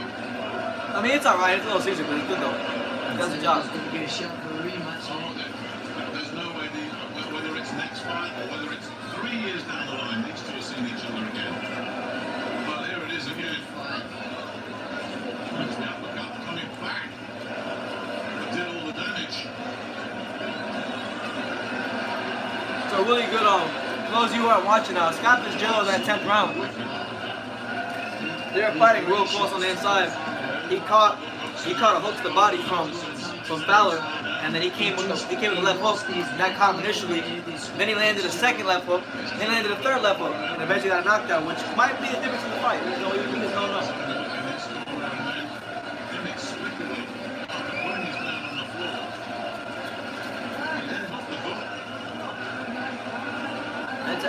It's crazy because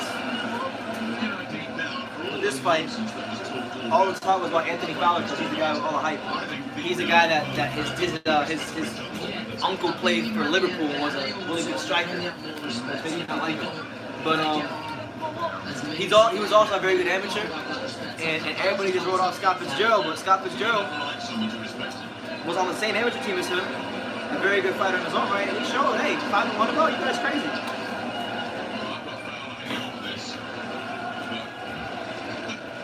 Who knows?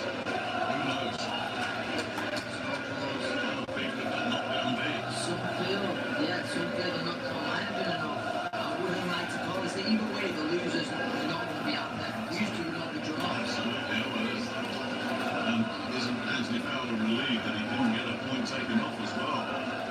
in that 9th round. And used up his last chance there. All sorts of conversations going on in that ring. Both guys can have enough, frankly so. Both guys work very hard there.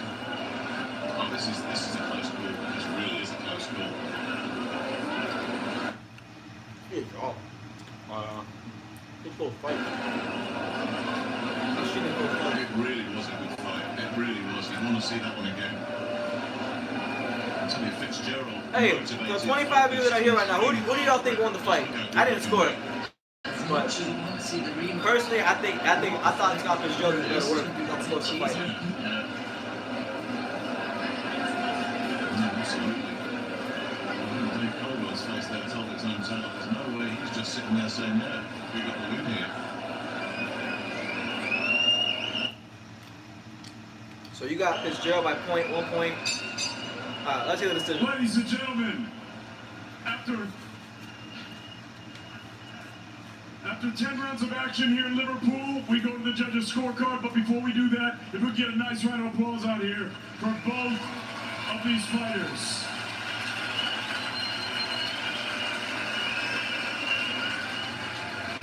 Erky Merriman, 96-94, Fowler. Terry O'Connor, 95-94, Fitzgerald. There you go. That sounds about right. First guy is the winner, yes. And Judge Ingo Bahama scores this contest 95-94. Fowler's getting a decision. There's no way in hell by they're gonna split give it to Fitzgerald. decision. No way. He's still undefeated and is now the WBA International Super Welterweight Champion. Yes! Let's go, champ! They actually gave him a decision to Scott Fitzgerald. Holy hell! They actually gave the guy who's not from Liverpool the decision.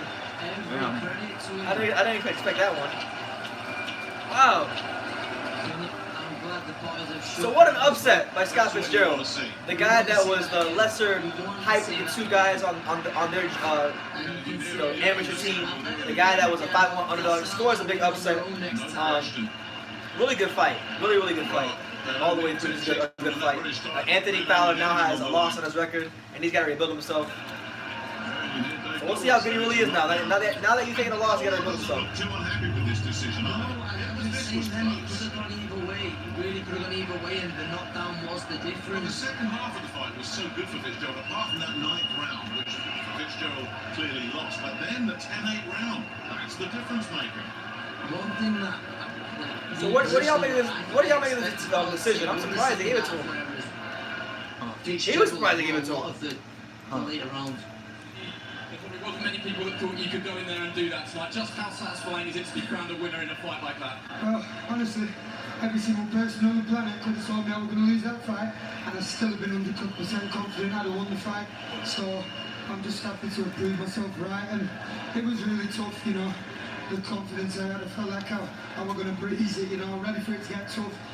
But it's a tough, big, strong man that doesn't stop going forward. We'll both get some stick for hugging now, won't we? But I just feel like I have to build hate for anyone I fight now, really, and to get the best out of me. Something changed in me, and that's how I feel I'm going to have to be now. How many interviews do you think we sat there after a fight and you said, I haven't taken it seriously, I've cheated in camp, I've not been disciplined, I'll change my ways, Is this the Scott Fitzgerald that has changed his ways? Oh, I've changed my ways massively.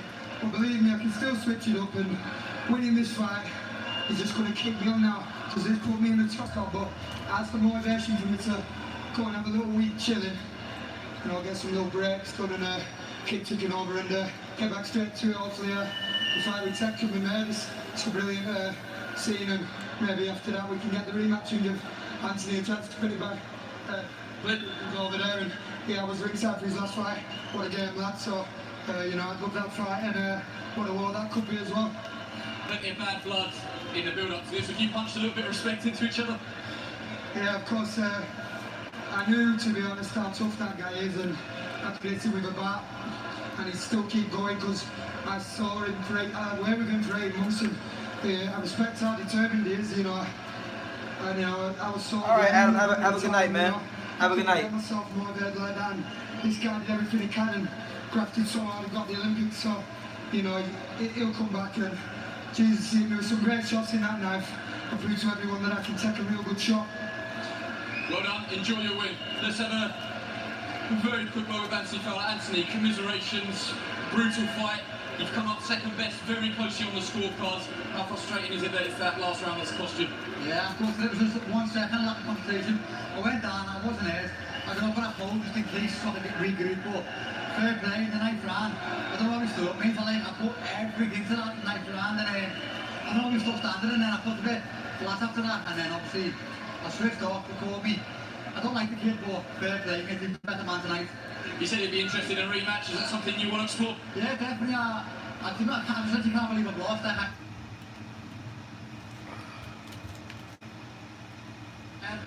1% to me head that I could lose the squad tonight. But like Dave said, pro boxing is a different sport. I've had no test so far. I have had 1 round since like I think last June or something, so a show tonight and fair play to score, like I'm just gutted. Commiserations. Let's have one very, very brief word with promoter Eddie Hearn. Eddie, you put 2 young, hungry prospects together and you get a good full fight. Who would have thought it? Yeah, listen, respect to both of them. I had the right man winning, Scott Fitzgerald. I thought he won it by a round. I'd love to see it again. This man is one of the most hardest working men in boxing. He'll be back. And Dave Colwood will get him back. They took chances. They need to be respected. I felt the right man won. And it's great for British boxing that 2 prospects put it on the line. I said both guys in the press conference, whatever happens, they've got big careers, and Anthony Fowler still has a very big career. I know he'll work very hard to come back to this, and tonight deserves the Scott Fitzgerald. I thought it was a great performance. Thanks, Eddie. All right, so there you have it. A really good fight between Scott Fitzgerald and Anthony Fowler. Fitzgerald scores the upset over Fowler. Fowler now has to rebuild his career, which is great. You know, that's why I like. That's one thing I like about Eddie Hearn. Eddie Hearn does that. You know, sometimes it works. Like he tried it last year with those 2 cruiserweights that turned in one of the worst fights of all time. And tonight, you know, probably one of the better fights I've seen this year. Reaching for the crown. Dreams can turn into reality. It's 6:30 p.m. here in South Florida. One BT live on True Sports. Liam Smith versus Eggington. Got my man Paul over there. My man Alex over here. And we're just momentarily from the main event. Don't know if the main event's gonna be much better than Fitzgerald fight, but we'll see. Looking forward to see what happens. What do you, for the 20 of you that are here, what do you guys think? What do you guys have in the main event?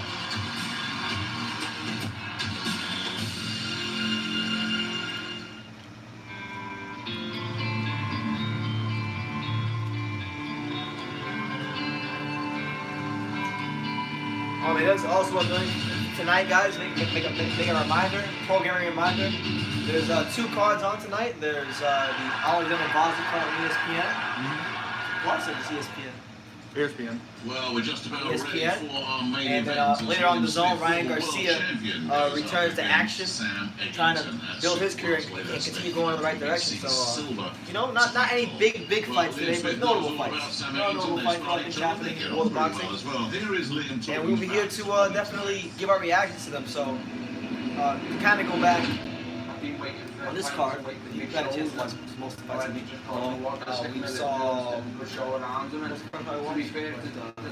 Robbie Davies Jr. versus that one guy. He became European champion, so big shots on him. You had fight after that was before this last one was the fight everyone was talking about, which was Cash Out Lee versus David Price. You know, it was a great fight. It was turning into a really good fight, and I think it wouldn't have been a great fight if they would have just continued fighting. But Cash Lee decided to bite the guy on his rib cage when he fell down. So he's probably not going to be fighting on any magic cards later on in his career. And then the last fight, just really good stuff from Anthony Fowler and Scott Fitzgerald. You know, Anthony Fowler has been the talk of the British boxing scene at that weight. And he fought a guy in Scott Fitzgerald who people wrote off and made him a 5-1 underdog. And he went there tonight and he turned in from round 4 to round 10. Turning a blinding performance. Really good performance. You out here keeping track? One guy said that you're on your 4th piece of pizza going for your 5th. No, I just ate my fifth. Oh, he just ate his fifth. So you actually wrong, man. You wrong. Yeah, you were wrong, bro. You're wrong, champ. He had 5 pieces of pizza. Just like Kobe Bryant has 5 championship rings. He had 5 pieces. Now he's going to like Jordan. He's gonna go for the sixth championship, the 6th pizza. His first fight was the match winner. His first fight back in Liverpool for a number of years now. I'm gonna let y'all prove to people that I feel still can be I'm probably the gonna have to fight so, pizza. I'm looking to make a big statement. Here's the difference for me, Anthony. Liam Smith was lost by stoppage once in his career. Sam Eggington was lost by stoppage once in his career. So Hassan, I appreciate that, David. I appreciate that, man. I'm glad that our live fight reactions give you that much joy. I mean, it's great. I'm honestly happy that, you know, because sometimes when I come off of these fights, I don't know, like, I have my ideas in my head of, like, what I think, like, how many people think will show up and how many won't. And sometimes, like, I come off for fights I don't think will be big, and I won't get good numbers, and sometimes I get fights where the numbers are going to be big and they might be big. So, you know, either way, just I'm happy about it. I'm happy that you're happy. You're enjoying it. Looking forward to the main event, man. Sam Eggington is always in really exciting fights. Liam Smith is always an exciting fight. So, you know, I think this card has slowly been building towards the main event. You know, Cash Ali and, you know, Dear Price was becoming a good fight. Controversy happened. Then the last fight was exceptionally good. And now this fight I think could be really good itself. So he wants to go there, ruin the pie. Oh yeah, everyone probably on IG with all the He wins this fight. Everyone's talking about Sam's career being back on track. Sam, as we've already seen in these clips, he's very, very there to be hittable. He's very there to be hit. Sam is a straightforward as Liam Smith. What's up, Don? I'm in South Florida, close to Miami. His defensive technique and finesse. How about you? Where are you from, champ? He does, and that's where I feel is going to be the main difference. And we know Sam's not going to come out switching or nothing like that. We know he's going to look to put pressure on Liam Smith. And that is a lot of the time David Price was clearly winning the fight. He had him hurt in that round. In fact, that's why what's his name? Cash Ali. Cash Ali. That's why Cash Ali was clinching him, and that's how they fell down, because David Price hit him with a mean right hand. And he didn't like the power, so he held on to him. They fell on the ground, he bit him, you know, got disqualified and lost. But before that, you know, Price had him hurt in the 3rd round. Price was piercing his guard with the jab. It's unfortunate because earlier in that 5th round, Cash Ali had his best moments of the fight. He was really beginning to land some really good shots on David Price. David Price's punch-out point was significantly dropping round by round. So I love the belief that if he would have continued to basically just like do what he was doing, he would have had a good chance to maybe hurt David Price and get him out of there. World title again. He has to get past Sam Eggington tonight, and he has to get past him in style. Well, Eggington started his career as a teenager on small hall shows. If you told him he would be headlining on major events anywhere, he would have laughed at you 5 years ago. But there's something about him that people just like. It's been an unbelievable story. It really has. Yeah, I mean, the card started off a bit slow. I started watching from when the guy from the European title. But as a family man, as a teenager, I had a couple of kids, but. You know, I think this main, I have a good feeling about this main event. I think it's a good style matchup. I think you might be right. You might be honest with it. You know, Liam Smith has taken on some tough losses, some tough fights. Mangia, Canelo. There's definitely got to be some wear and tear there. He's fighting a guy in Eggington who in his own right has taken a lot of wear and tear. So you know, it might be one of those fights where Eggington is catching Liam at the right time. And nobody's talking about Sam Eggington meeting this level of. No, I heard about that. Yeah, Cash Ali got stomped out and jumped apparently after the whole incident when he bit David Price, because it was a bad incident. Like you don't bite a guy on his flesh like that while you just tackle him to the floor. Like it was really bad stuff from him. But he did it in the wrong place, man. Those Scousers, people in Liverpool are crazy. They're very passionate people. They really get behind their fighters. So, you know, David Price is a hometown guy for Liverpool. You know, Liam Smith is a hometown guy in Liverpool, so they'll be behind him. You know, Anthony Fowler, hometown Liverpool guy. You know, it's a very passionate city. I know that just from being an Everton fan and interacting with a lot of Everton supporters and very passionate people. They're a lot different than the rest of the UK. I'll say that. They're different in terms of how they conduct themselves. And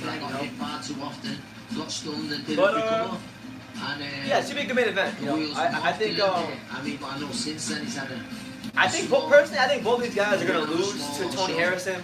I don't think either one of them is good enough to beat Tony Harrison at this point in time. You know, Tony Harrison is a very good boxer, very skilled. The only issue with Tony Harrison is he doesn't like his condition. He's a piss poor at times, but skill-wise, as good as they come along in the 54-pound division. I remember him coming into the gym years ago, and he was actually sparring with Liam Smith. No, and that's actually, I've only had a chance to meet a handful of people from Liverpool in my life. Like I met Tony W. I remember one day last year when I was moving, something with a friend, I met a guy from Liverpool. They're great people. From what a couple I met, they're great people. Alright, so we're here for the main event here on True School Sports Live Fight Reaction. Liam Smith, Sam Eggington, fighting for the chance to be WBC mandatory for Tony Harrison.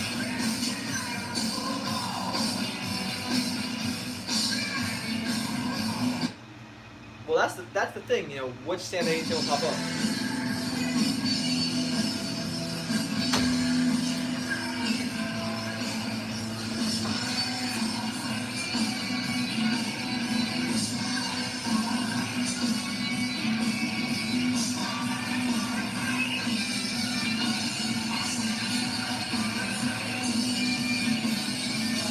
Yeah, personally, I'm thinking I think Liam Smith is gonna win. I think he's too durable. And, he's got nothing in the tank. He's too experienced. So I'll go Liam Smith. 9th round stoppage. TKO. Yeah, I just saw Riddick Bowe the other day. Me and him are cool. We're good friends. Why? What the hell is he coming out to?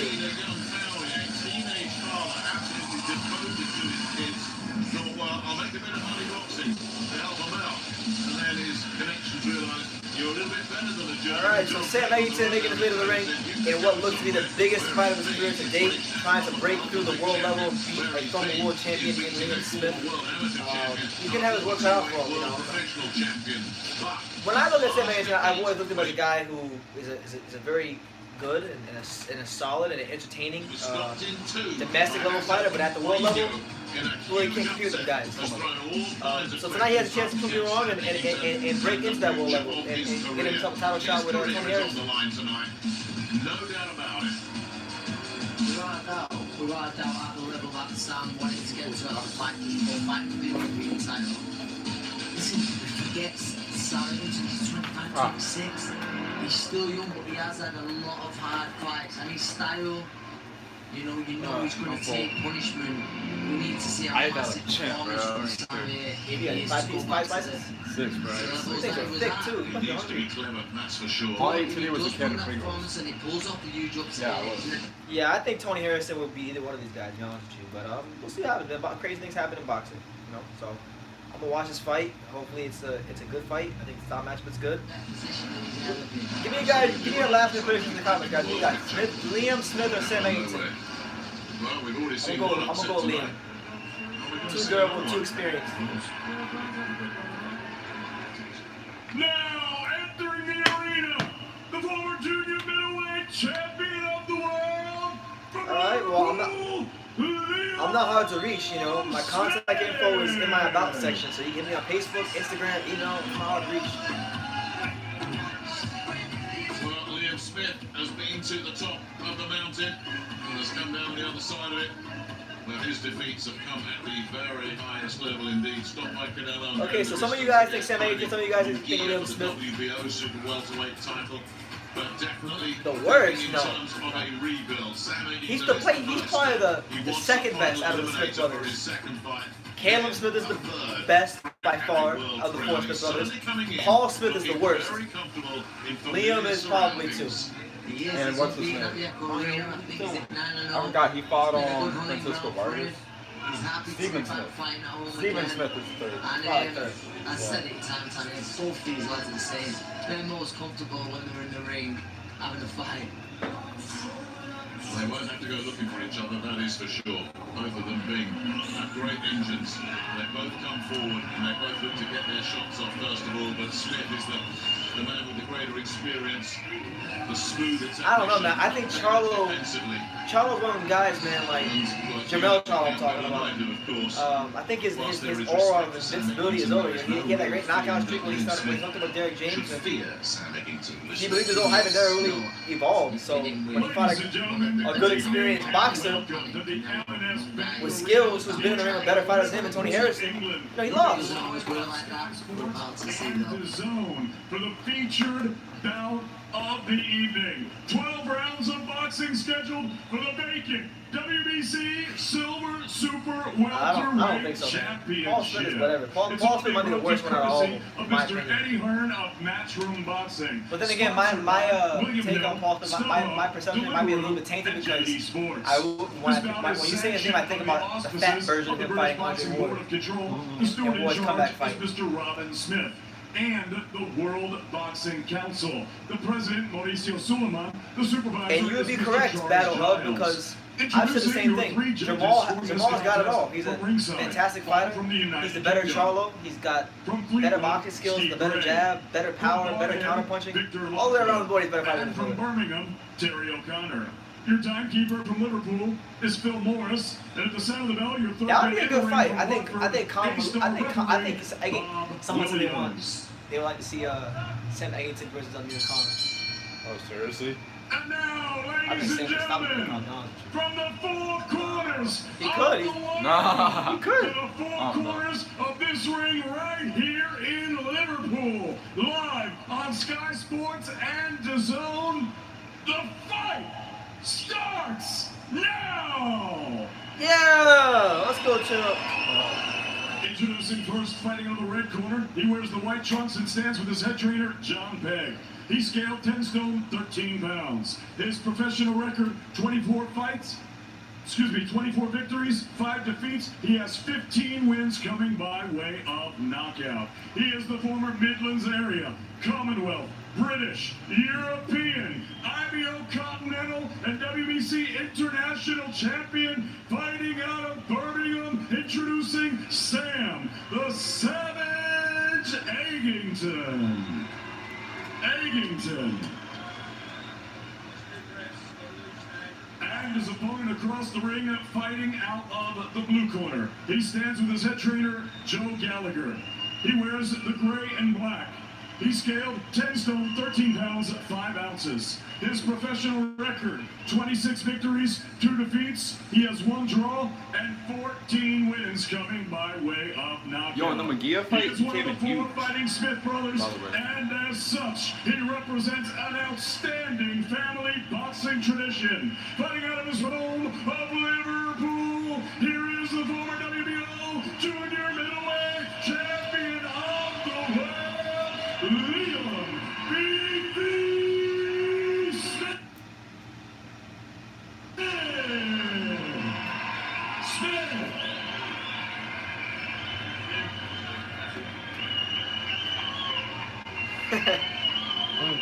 Someone said Sam Eggington retired Paul Malignaggi and he did it in style. This ain't that Paul Malignaggi fight. This is a much more durable fighter. With more in the tank than that Paul had. Out to the furthest neutral corner, stay there. Protect yourself at all times, touch gloves. Well, here we go then. At the top of the bill, Liam Smith, the former world champion, against Sam Eggington, the former British, Commonwealth and European champion. British, at Commonwealth, welterweight. and European. Let's have it right. Alright, so round 1, Sam Eggington versus Liam Smith. I don't know what the hell's going on with the zone. Fight night, a man to lose. Alright, so round 1. Each other well, they respect each Eggington other. in the white trunks, Liam B.B. Smith the black trunks as he fights in his hometown Liverpool, at the Echo Arena in his Eggington. I'm here with him here on True Sports. Eggington, the longer ranger fighter. It's important in this fight that he uses range and get that established. No, I don't expect too much feeling out here between these two guys. And I think straight away we're going to get into some, real nice exchanges between the pair of them. Good job, looking to start fast, but both guys looking to start fast. Liam Smith is 30 years old, but his hair color, I don't think he's 45. Looks older than he really is. The body shot there from saying Eggington. I wish you have white hair. And right hand to the body there by Eggington. Okay. To establish the jab. Those good couple of right hooks to the body there from Eggington early on. Yes. He's doing the move up and waves. Certainly do Eddington well, I think. Good jab back there from Liam Smith. Good movement so far from Eggington. The Smith jab can be a big weapon. Then switching it downstairs there. Very nice. Smith throws the uppercut. Just missed by a couple inches though. But you can kind of see there hasn't been any crazy exchange yet, but it's getting towards that. 2 minutes in and it's Already. a nice rhythm. Feel around. What we expected. One thing I like about the style match was that both these guys, when they throw punches, they overcommit. Like, when they throw, they throw. There is no feint. There's no nothing like that. Oh, yeah. Head movement has always been an issue for him. His defenses are not particularly Good jab from Liam Smith. And another jab from Liam Smith. Ooh! And here comes Liam Smith landing combinations. Cutting the ring off. He can measure him up behind that jab. He said, boy, I fought Canelo. He ain't Canelo. Look at him. He showing head movement. Measure Eggington up behind that jab. It could be a tough night for Sam Eggington. He's like, you were a Midlands champion. I was a world champion. Let's have it right. He's not the biggest. Oh yeah, he said that? No. He has got very good shot selection. Yeah, but so far, Liam Smith is doing a really good job pressing forward. And more importantly than pressing forward, he's landing clean and effective punches. He's dipping under a lot of Eggington's shots. Eggington's landing punches of his own, but the more consistent, the more cleaner work is being done from Liam Smith. 25 seconds left here in the first round between the two. Ooh, good left hook there from Liam Smith. And uppercut from Liam Smith. He's like the bootleg Lomachenko right now, bro. He's throwing punches and he's stepping over and creating a new angle and punching out the angle and then coming over here and punching out the angle. Eggington throwing some nice punches out the rope himself. From Eggington, he just. The Smith straight back on him, look. It's the start we wanted, and let's be honest, it's the start we expected. Alright, it's a good first round. I would definitely say I got Liam Smith. I had more consistent work. But that could be a spin line. I think we're seeing Eggington. I give it Eggington. So he got Eggington one other. I got Liam Smith that round. True School Sports. You got the zone? Hell yeah, I got the zone. I've had the zone since October. Thank you, Eddie Hearn. So we got ESPN Plus 2. I got it. We got ESPN Plus. Yeah. And we got PBS on PB. No, PBC on PBS. So far it was a really close round. Liam Smith's head is bleeding for some reason. Both of them did good work. I think the first round was a swing up. So that first round could go either way, but I gave it to Liam Smith. He gave it to Sam Eggington. Yo, that could be bad if his head. Damn. Well, he's in for a rough. As you saw there, he's picked up a cut right on the top of his head there, Liam Smith. Nick Williamson, the Catsman, has prepared a few injuries over the course of his career. Alright, round 2, Liam Smith versus Sam Eggington in the WBC 154 pound eliminator. Really good first round between the two. Smith with a good jab. Eggington pumping the jab, trying to establish that height, that reach, but Liam doing a good job of cutting that distance in real estate. Yeah, you think the way it is, elbow or head clash for sure. Good jab there by Liam Smith. And another one by Liam Smith. Eggington's having a lot of success landing that right hook. Could be a punch that does him really well later on. And yes, I would agree, David. They're there all day. Those uppercuts. A sustained barrage to get him out. He is, which is why it was such a surprise last time out when he got stunned. I think he just got stunned and he couldn't move his head to get out of the way of them. Good job, Eddington. Another one by just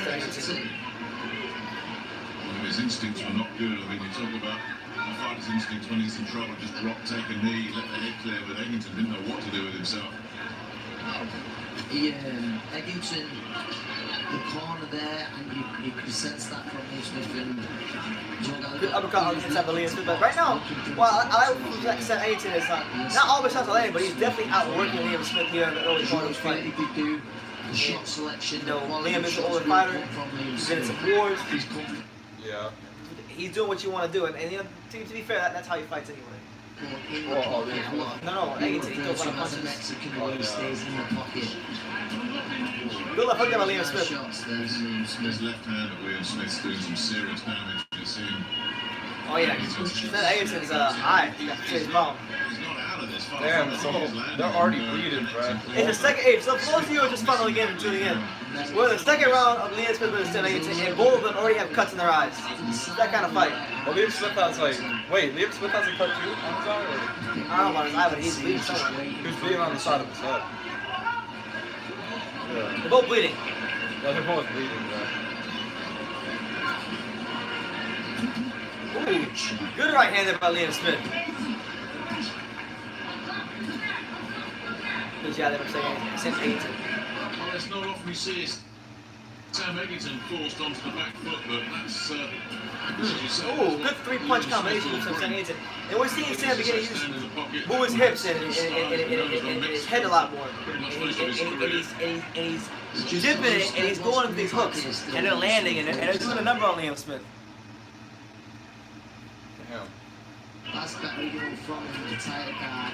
Good job again. He's finding a lot of success. This is not where Sam Eggington now.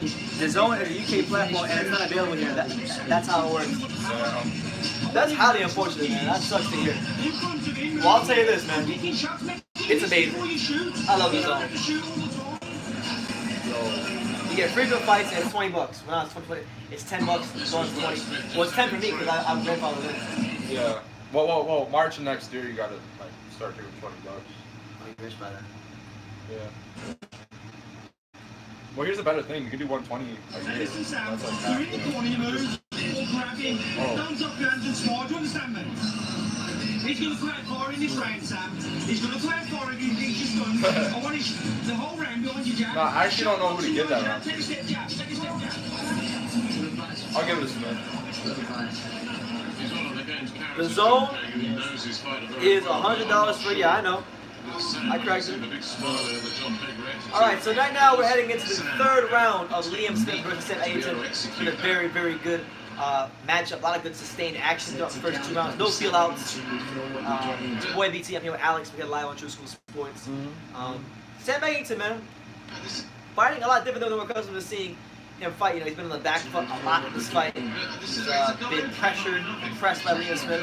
But he's been able to land shots of his own. And, Liam gave a little beating there at the end of the second here in the beginning of the round 3. I wouldn't even tell you what got going on round 3 because the Zone shipment. Does he have the technique to deal with a Liam Smith who is just so good jab by Liam Smith. Damn.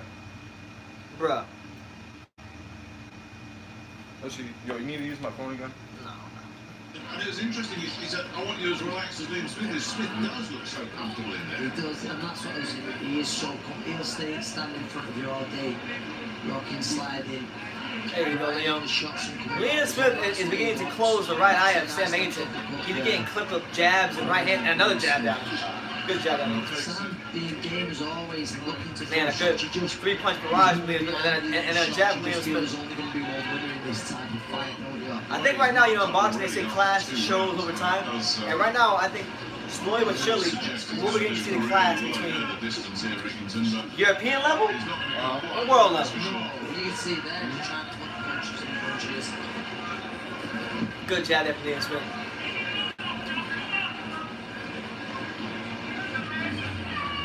Again, the jab has been key for Liam Smith. Good right hand there from Liam Smith. He's been very precise in this fight. Eggington he looks a bit confused. And You know, Eggington will have his moments. his right eye is closed. It's closing at a rapid rate. There goes again there, But fair play to Eggington. He's still pressing forward. He's still trying to make things happen. But right now, Liam Smith is just too much, too precise, too clinical. Crazy how his eyes already closing, right? He's only wrong. Ooh, good right hand from Liam Smith. And another right hand from Liam Smith. Ooh, another right hand from Liam Smith. And he's teeing off on St. Eggington. He's beating this ball like he stole something. Ooh, left hook from Liam Smith. And another left hook from Liam Smith. No, guys, I'm not exaggerating. He's really in as many shots. On his opponent. Smith with a little nudge just gets him back on the ropes, and Eggington has got to find a way just to slip and make Smith miss. The right eye of Sam Eggington marking up. That's a mess. It's a good shot in the middle. Sam Eggington is getting thoroughly outclassed here in the third round. But it's not for lack of effort. He's not a world level fighter. Yeah. Liam Smith looking really good though, like jabbing up and down to the stomach. Very good tonight, Liam Smith. Eggington with the last word with a right. Alright, so round 3 is over. 2-1. From Sam Eggington. 2-1, hitting a 3-0 for Liam Smith. The guy is destroying Sam Eggington. I think he keeps doing like he keeps fighting at this clip. He's gonna be getting him out of there in the next 3 rounds. Yeah, hopefully, bro. Well, this is going to be a very tough night. You feel you've got to land something here to hurt Liam Smith. Well, this was Don't see that happening. Yeah, I know a lot of boxing fans who do that. They got fire stick and they get all the random fights. But one guy can have that fire stick. Something does Yo, Liam Smith is dope, right? Roll the right hand downstairs. Something he does very well. It's okay for Liam to fight Sam Eggington. Liam didn't fight Sam Eggington. Sam Eggington fought Sam Eggington. I know. Hey, it's okay for us to fight Sam Eggington. So a different weight class. Danny was trying to fight Sam Eggington. Exactly. And then Sam priced himself out. Exactly. But it wasn't okay for him to fight Sam Eggington. he will win. It's okay for Liam Smith. Man, we ain't trying to hear about Danny Garcia rolling. It's okay for Liam versus Canelo Smith to fight Sam Eggington. Liam's fought better fighters than all. Silver title. Guess what? As on the Undercard, I'm just saying it's okay for Liam to fight Sam Eggington. Liam Smith is the first step, he hopes, to having a third shot. Danny wanted to fight Sam Eggington. Sam Eggington hopes. I'm just saying it wasn't okay for him to restore his glad he wanted to. reputation It has nothing to do with as a it. fringe talent at the world level. At the moment, Eggington, with his limitations, are being rather ruthlessly exposed by Liam Smith here. As Anthony Crawler said quite rightly, there is absolutely no quitting Eggington, and Eggington will have his successes. Alright, so here round 4 Sam Eggington with Liam Smith. I just believe at the minute what we're seeing, there is just levels between them. And it's Sam will come all night. He's as brave as they come. Yeah, right now Liam Smith is picking him apart in the middle of the ring. Good shot, play. Don't look like he's got an effect. Good uppercut there from Sam Eggington. He even does one guy. I'm gonna agree with that one guy in the comments. He keeps saying that the uppercut is there all day for Sam Eggington. I agree. And he just landed one about 10 seconds ago. He should start throwing it more. It's one of his best punches. Decision for you, and I hope it doesn't come to that here for Sam Eggington, because he is so brave, as you say. Bro, how is this?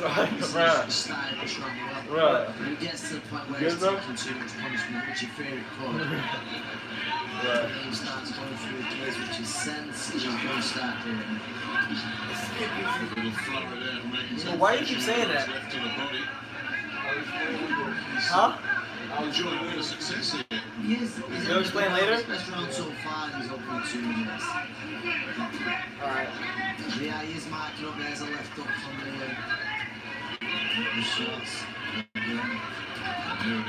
Right now, Liam Smith has Sam Eggington quartered on the ropes. And he's just picking his shots to dominate him. If he decides to sit down on his punches a little more, he can get him out of there. But you know, fair play to Sam. Sam's he's trying, but he's not at that level. Not that level. Finding his way back. no, a good European level fighter, a good British, like, domestic level fighter, not world level.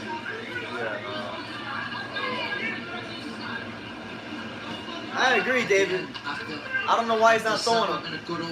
All he needs to do, jab, take a half step back, do an uppercut, and then shoot the left after uppercut. But, you know, that's easy for you to say outside the ring. I'm not in there with Liam Smith. When Liam does go through the gears, The couple of times he's thrown the uppercut, it's worked for him. It's been a punch that worked for him. There you go, land it again. Throw it again.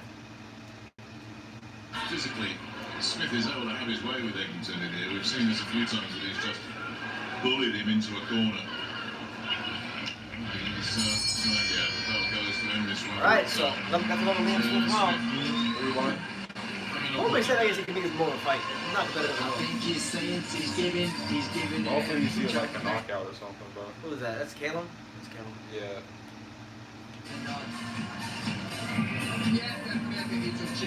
Yo, when is Caleb gonna fight again? But I feel like I heard about it recently. He's supposed to fight.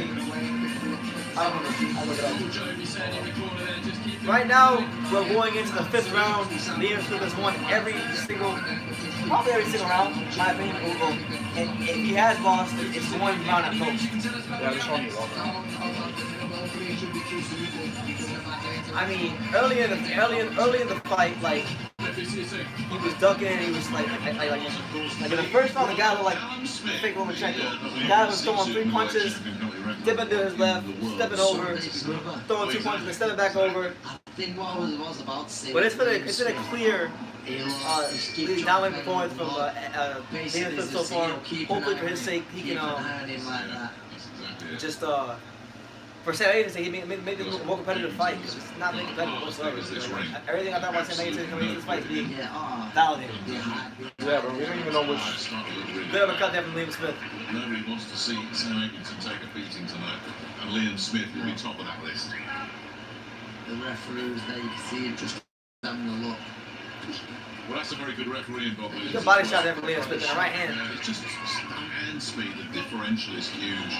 I mean, they can't miss it. Liam Smith is a talented fighter, but I never knew him to be a guy with this much hand speed. He looks much faster than Eggington. I think it's not tough enough for Sam Eggington with a closed right eye. It's just become tougher. tougher. Good right hand from Liam Smith. I think any time now it's going to come. Yeah, I'm happy to see this one stop right here. They gotta stop this one soon. I don't think I beat them, but... Yeah, well, they'll always fire back. That's the thing. Eggington will always fire back. Yeah, he's always firing back, though. Yeah, right now Sam Eggington's on the ropes and Liam Smith is looking for the proper shots to land to get him out of there. And I would say he's probably 1 or 2 shots away from getting him out of there. Ooh, good left hook. I haven't even sure. It's just, you can't see that left hook as well, I'm guessing. Okay. No, he's just been picked apart. Yeah, Sam Eggington has like no steam on his punches whatsoever. The power to level it. Yeah, one big punch that can just have Liam Smith backing up, and it's hard to see how Eggington gets anything. Good body shot there from Eggington. Liam Smith looks physically so strong, but what it is with Liam Smith is how relaxed he stays on the inside. Oh! He won't be the strongest guy before. Yeah, they gotta stop this one. Eggington's getting lit up. You know, it's how relaxed and how composed he stays, which makes him look, you know, not which makes him so strong in there. Oh, that's lovely punches. Eggington is just being used as... Yeah, they gotta stop this one. Liam's teeing off. There you go. There you go. 5th round stoppage, Liam Smith. Over Sam Eggington. Man, what a dominant performance, but you know, it's kind of what I expected. I was hoping Sam would give him some more rounds. Push him a little more, but 5th round stoppage, Liam Smith. So he's looking at being the WBC mandatory for Tony Harrison. Tony Harrison. So you know, good confidence building fight from him.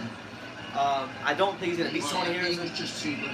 We'll see what happens. Yeah. What do y'all make of the performance? The comments. Great respect between the lads. It's, apparently Caleb hasn't been fighting because his wife was pregnant. And, yeah, he's supposed to fight on the Joshua undercard.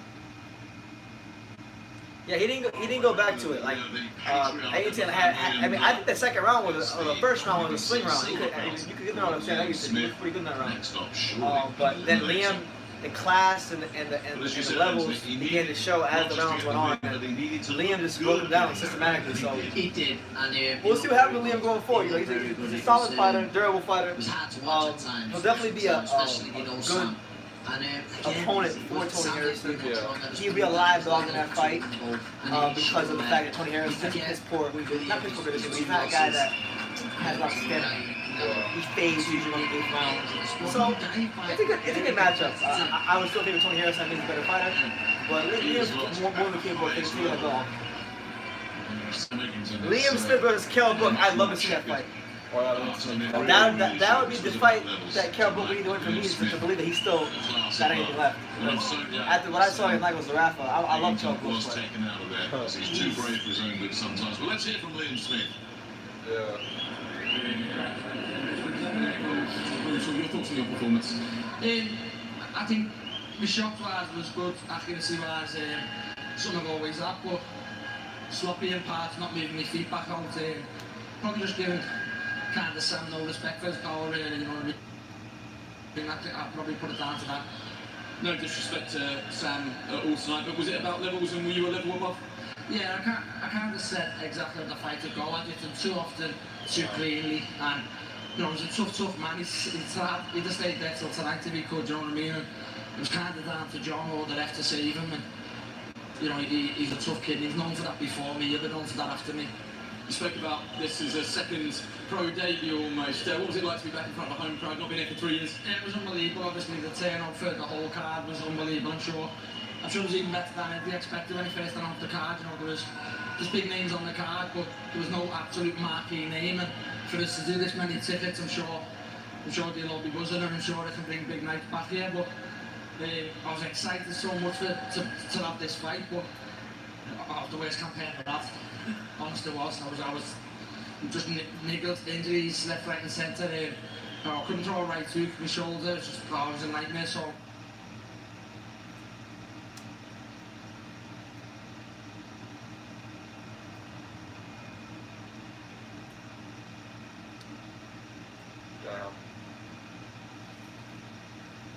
Wow, it's not loading. Well.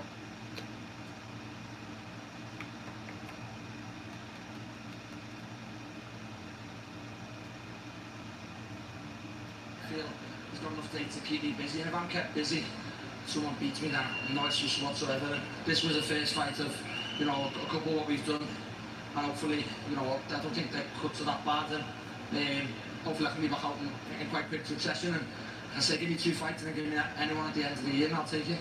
So a quick word with Joe Gallagher first, then we'll come to Eddie Hearn. Joe, who's on your target list for Liam? Well, after that performance now, winning WBC silver, we're seeing Garcia over here beating Ted Cheeseman. Sergio Garcia. Yeah, he beat the European champion. I think he's ranked 2 in the WBC. So I think if that was made for the European belt and a WBC world title final eliminator, that's the type of fight. The UK fans know Garcia after beating Cheeseman, but that win then as a final eliminator would give Liam a mandatory shot at the world title. I think that's the fight I'd like as a coach. Like I say, start with Liam, his team, and also the boss beside him at Ian. Very quick word on Anthony Crolla before we go out to LA. We're billing it as almost mission impossible, but I'm sure there is a lot of confidence running through the camp, especially after tonight's Yeah, listen, everyone forgets Anthony Crolla is a world champion, was a world champion, been in the ring 24 rounds of Jorge Linares. Lomachenko's been beat, he's been knocked down. And as you seen last weekend, Sam Maxwell was 10 seconds from getting beat. Andrew Silva was winning and got beat. Things happen in boxing, and Anthony Crolla's going over there to give it the best chance he can. If he does it, will remain to be seen, but it won't be for the lack of trying. Okay, we'll see you out there. We'll see you out there as well, Liam. Eddie, quick word on the future. Joe mentioned Sergio Garcia, who we know very well. You've also obviously got Tony Harrison rematching Jamel Charlo. There's no date for that, but would you be interested in any of those? Yeah, for sure. Firstly, I want to say well done to Sam Eggington and John Pegg. They've been unbelievable servants to British boxing. What you saw tonight was the difference between a very good domestic fighter and a world-class fighter in Liam Smith. I love the Sergio Garcia fight. You've got Kell Brook out there as well. I think that's a big domestic fight for Liam Smith. Jesse Vargas as well, one of our stateside fighters, has moved to 154 pound. That's a big fight for the summer as well. Trying to keep him active. That will take him to the top world in the WBC in the world. And I think Liam Smith, 2 defeats to 2 excellent world-class fighters in Canelo and Munguia. I think with a bit of momentum and a bit of confidence, he can go and win a world title. And I'd love to see him get a shot at Charlo for the WBC. But first, there is another fight before he gets there, and the likes of Brooke and Sergio Garcia and Jesse Vargas are 3 wonderful fights. Brilliant. Thanks, Eddie. Thanks, Joe. Well done, Liam. Lots of options. All right, so that's the card. That's the card. Liam Smith versus Eggington. Overall thoughts on the card as a whole, it was a very, I'll say it was slightly below average. It was below average. It was below average card. It had you know, the domestic fight with Ali and Cash Ali and David Price ended in controversy. Was also that left a sour taste in a lot of people's mouth. Had a Natasha Jones fight, which was a complete mismatch. You had the Scott Fitzgerald Anthony Fowler fight, which winds up being the highlight of the whole card. Exceptional fight. And then you had this fight with Liam Smith and Sam Eggington, which, you know, was a fight where I think Eddie summed it up best. And I was saying before, you know, Sam Eggington is a very good European, you know, level fighter, domestic level fighter. Liam Smith's a guy that's been on that elite stage. He's been world champion. He's been there with the likes of Canelo and Jaime Munguia, and you know, won some really important fights in his career as well. So you know, you saw the difference from the word go. You saw the difference. Yeah. He wins now. Oh man. And they're talking about big fights. He mentioned a couple of fights. So what do you think about Liam Smith versus like Kell Brook or Sergio Garcia? We'll start there. Sergio Garcia versus Liam Smith. Oh man. Yeah, I don't know, bro. Liam Smith is more experienced than Ted Cheeseman, and you know, Sergio Garcia, besides Ted Cheeseman, doesn't really have that many good wins. So I think Liam Smith will probably, you know, get Sergio Garcia. Kell Brook. It's a very interesting fight too. Kell Brook fight? Yeah. Kell Brook, probably 50-50 in a way. Because Kell Brook, you know, they didn't really look good against Sarafa. But Liam Smith, like, he's like, you know, above C average. And then Jesse Vargas. That one's weird to me. Yeah, that one's very Him being at 154, that's. I mean, hey, it's his career, but I'm saying like, I don't know. He really wasn't a big puncher at 147. It's not like he has the greatest boxing skills in the world. Yeah. So we'll see how that works out for him. You know, we'll wait and see. But they mentioned, you know, kind of deviating from this card, which I'm not gonna lie was I didn't expect a whole lot from it, because it was, you know, I wasn't really excited to see too many fighters on the card. But it's boxing, so I watched it.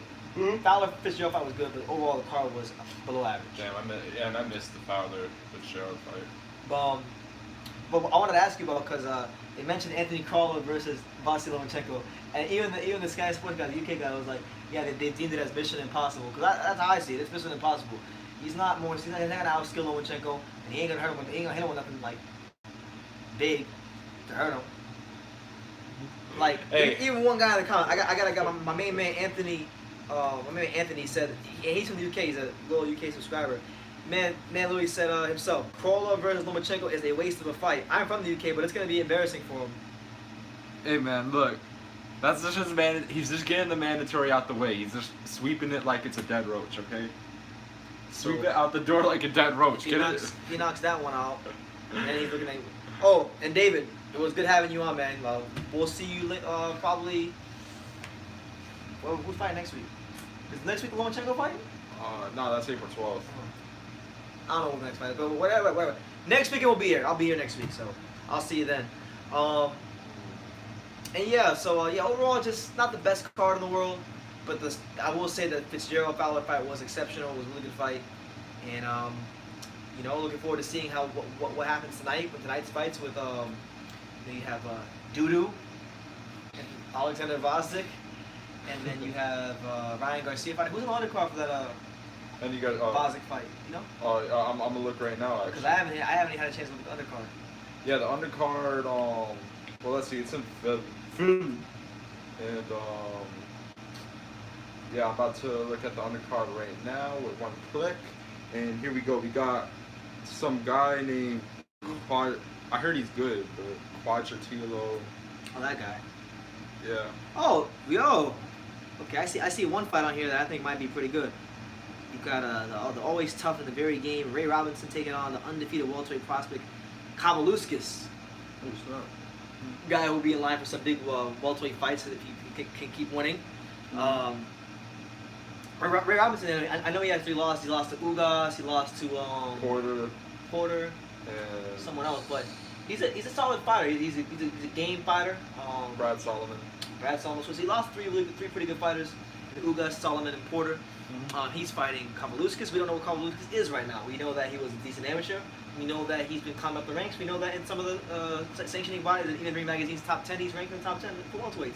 So nobody's been talking about Kabaluskas. I don't even really I wouldn't even say I rate him all that highly because I haven't seen too much of him. I just know of him. So we'll see how he looks tonight. Tonight will be my first real chance to watch Kabaluskas on that card. Yeah, and same thing with that Quadratilo dude, because he's ranked high in the sanction bodies. He's ranked top 5 in all of them, but no one really talks about him like that. Yeah. So I don't know. It's just interesting to see how he is. My man Anthony from the UK says, True School, Loma versus Crawler, will it end in KO, TKO, or towel? I'm gonna go towel. I'm gonna go with TKO. I'm gonna go with towel. So we'll see, man. But anyways, guys, it was great being on live with you guys for this fight with Liam Smith and Sam Eggington. Be live again in a couple hours here, but I'm gonna go probably take a break, get some rest, chill. But yeah. So you guys, let me know what you guys think in the comments down below. Take the time to subscribe, like I say in every single one of these videos. You can love me or you can hate me, but I'm just kidding. Until next time, take care.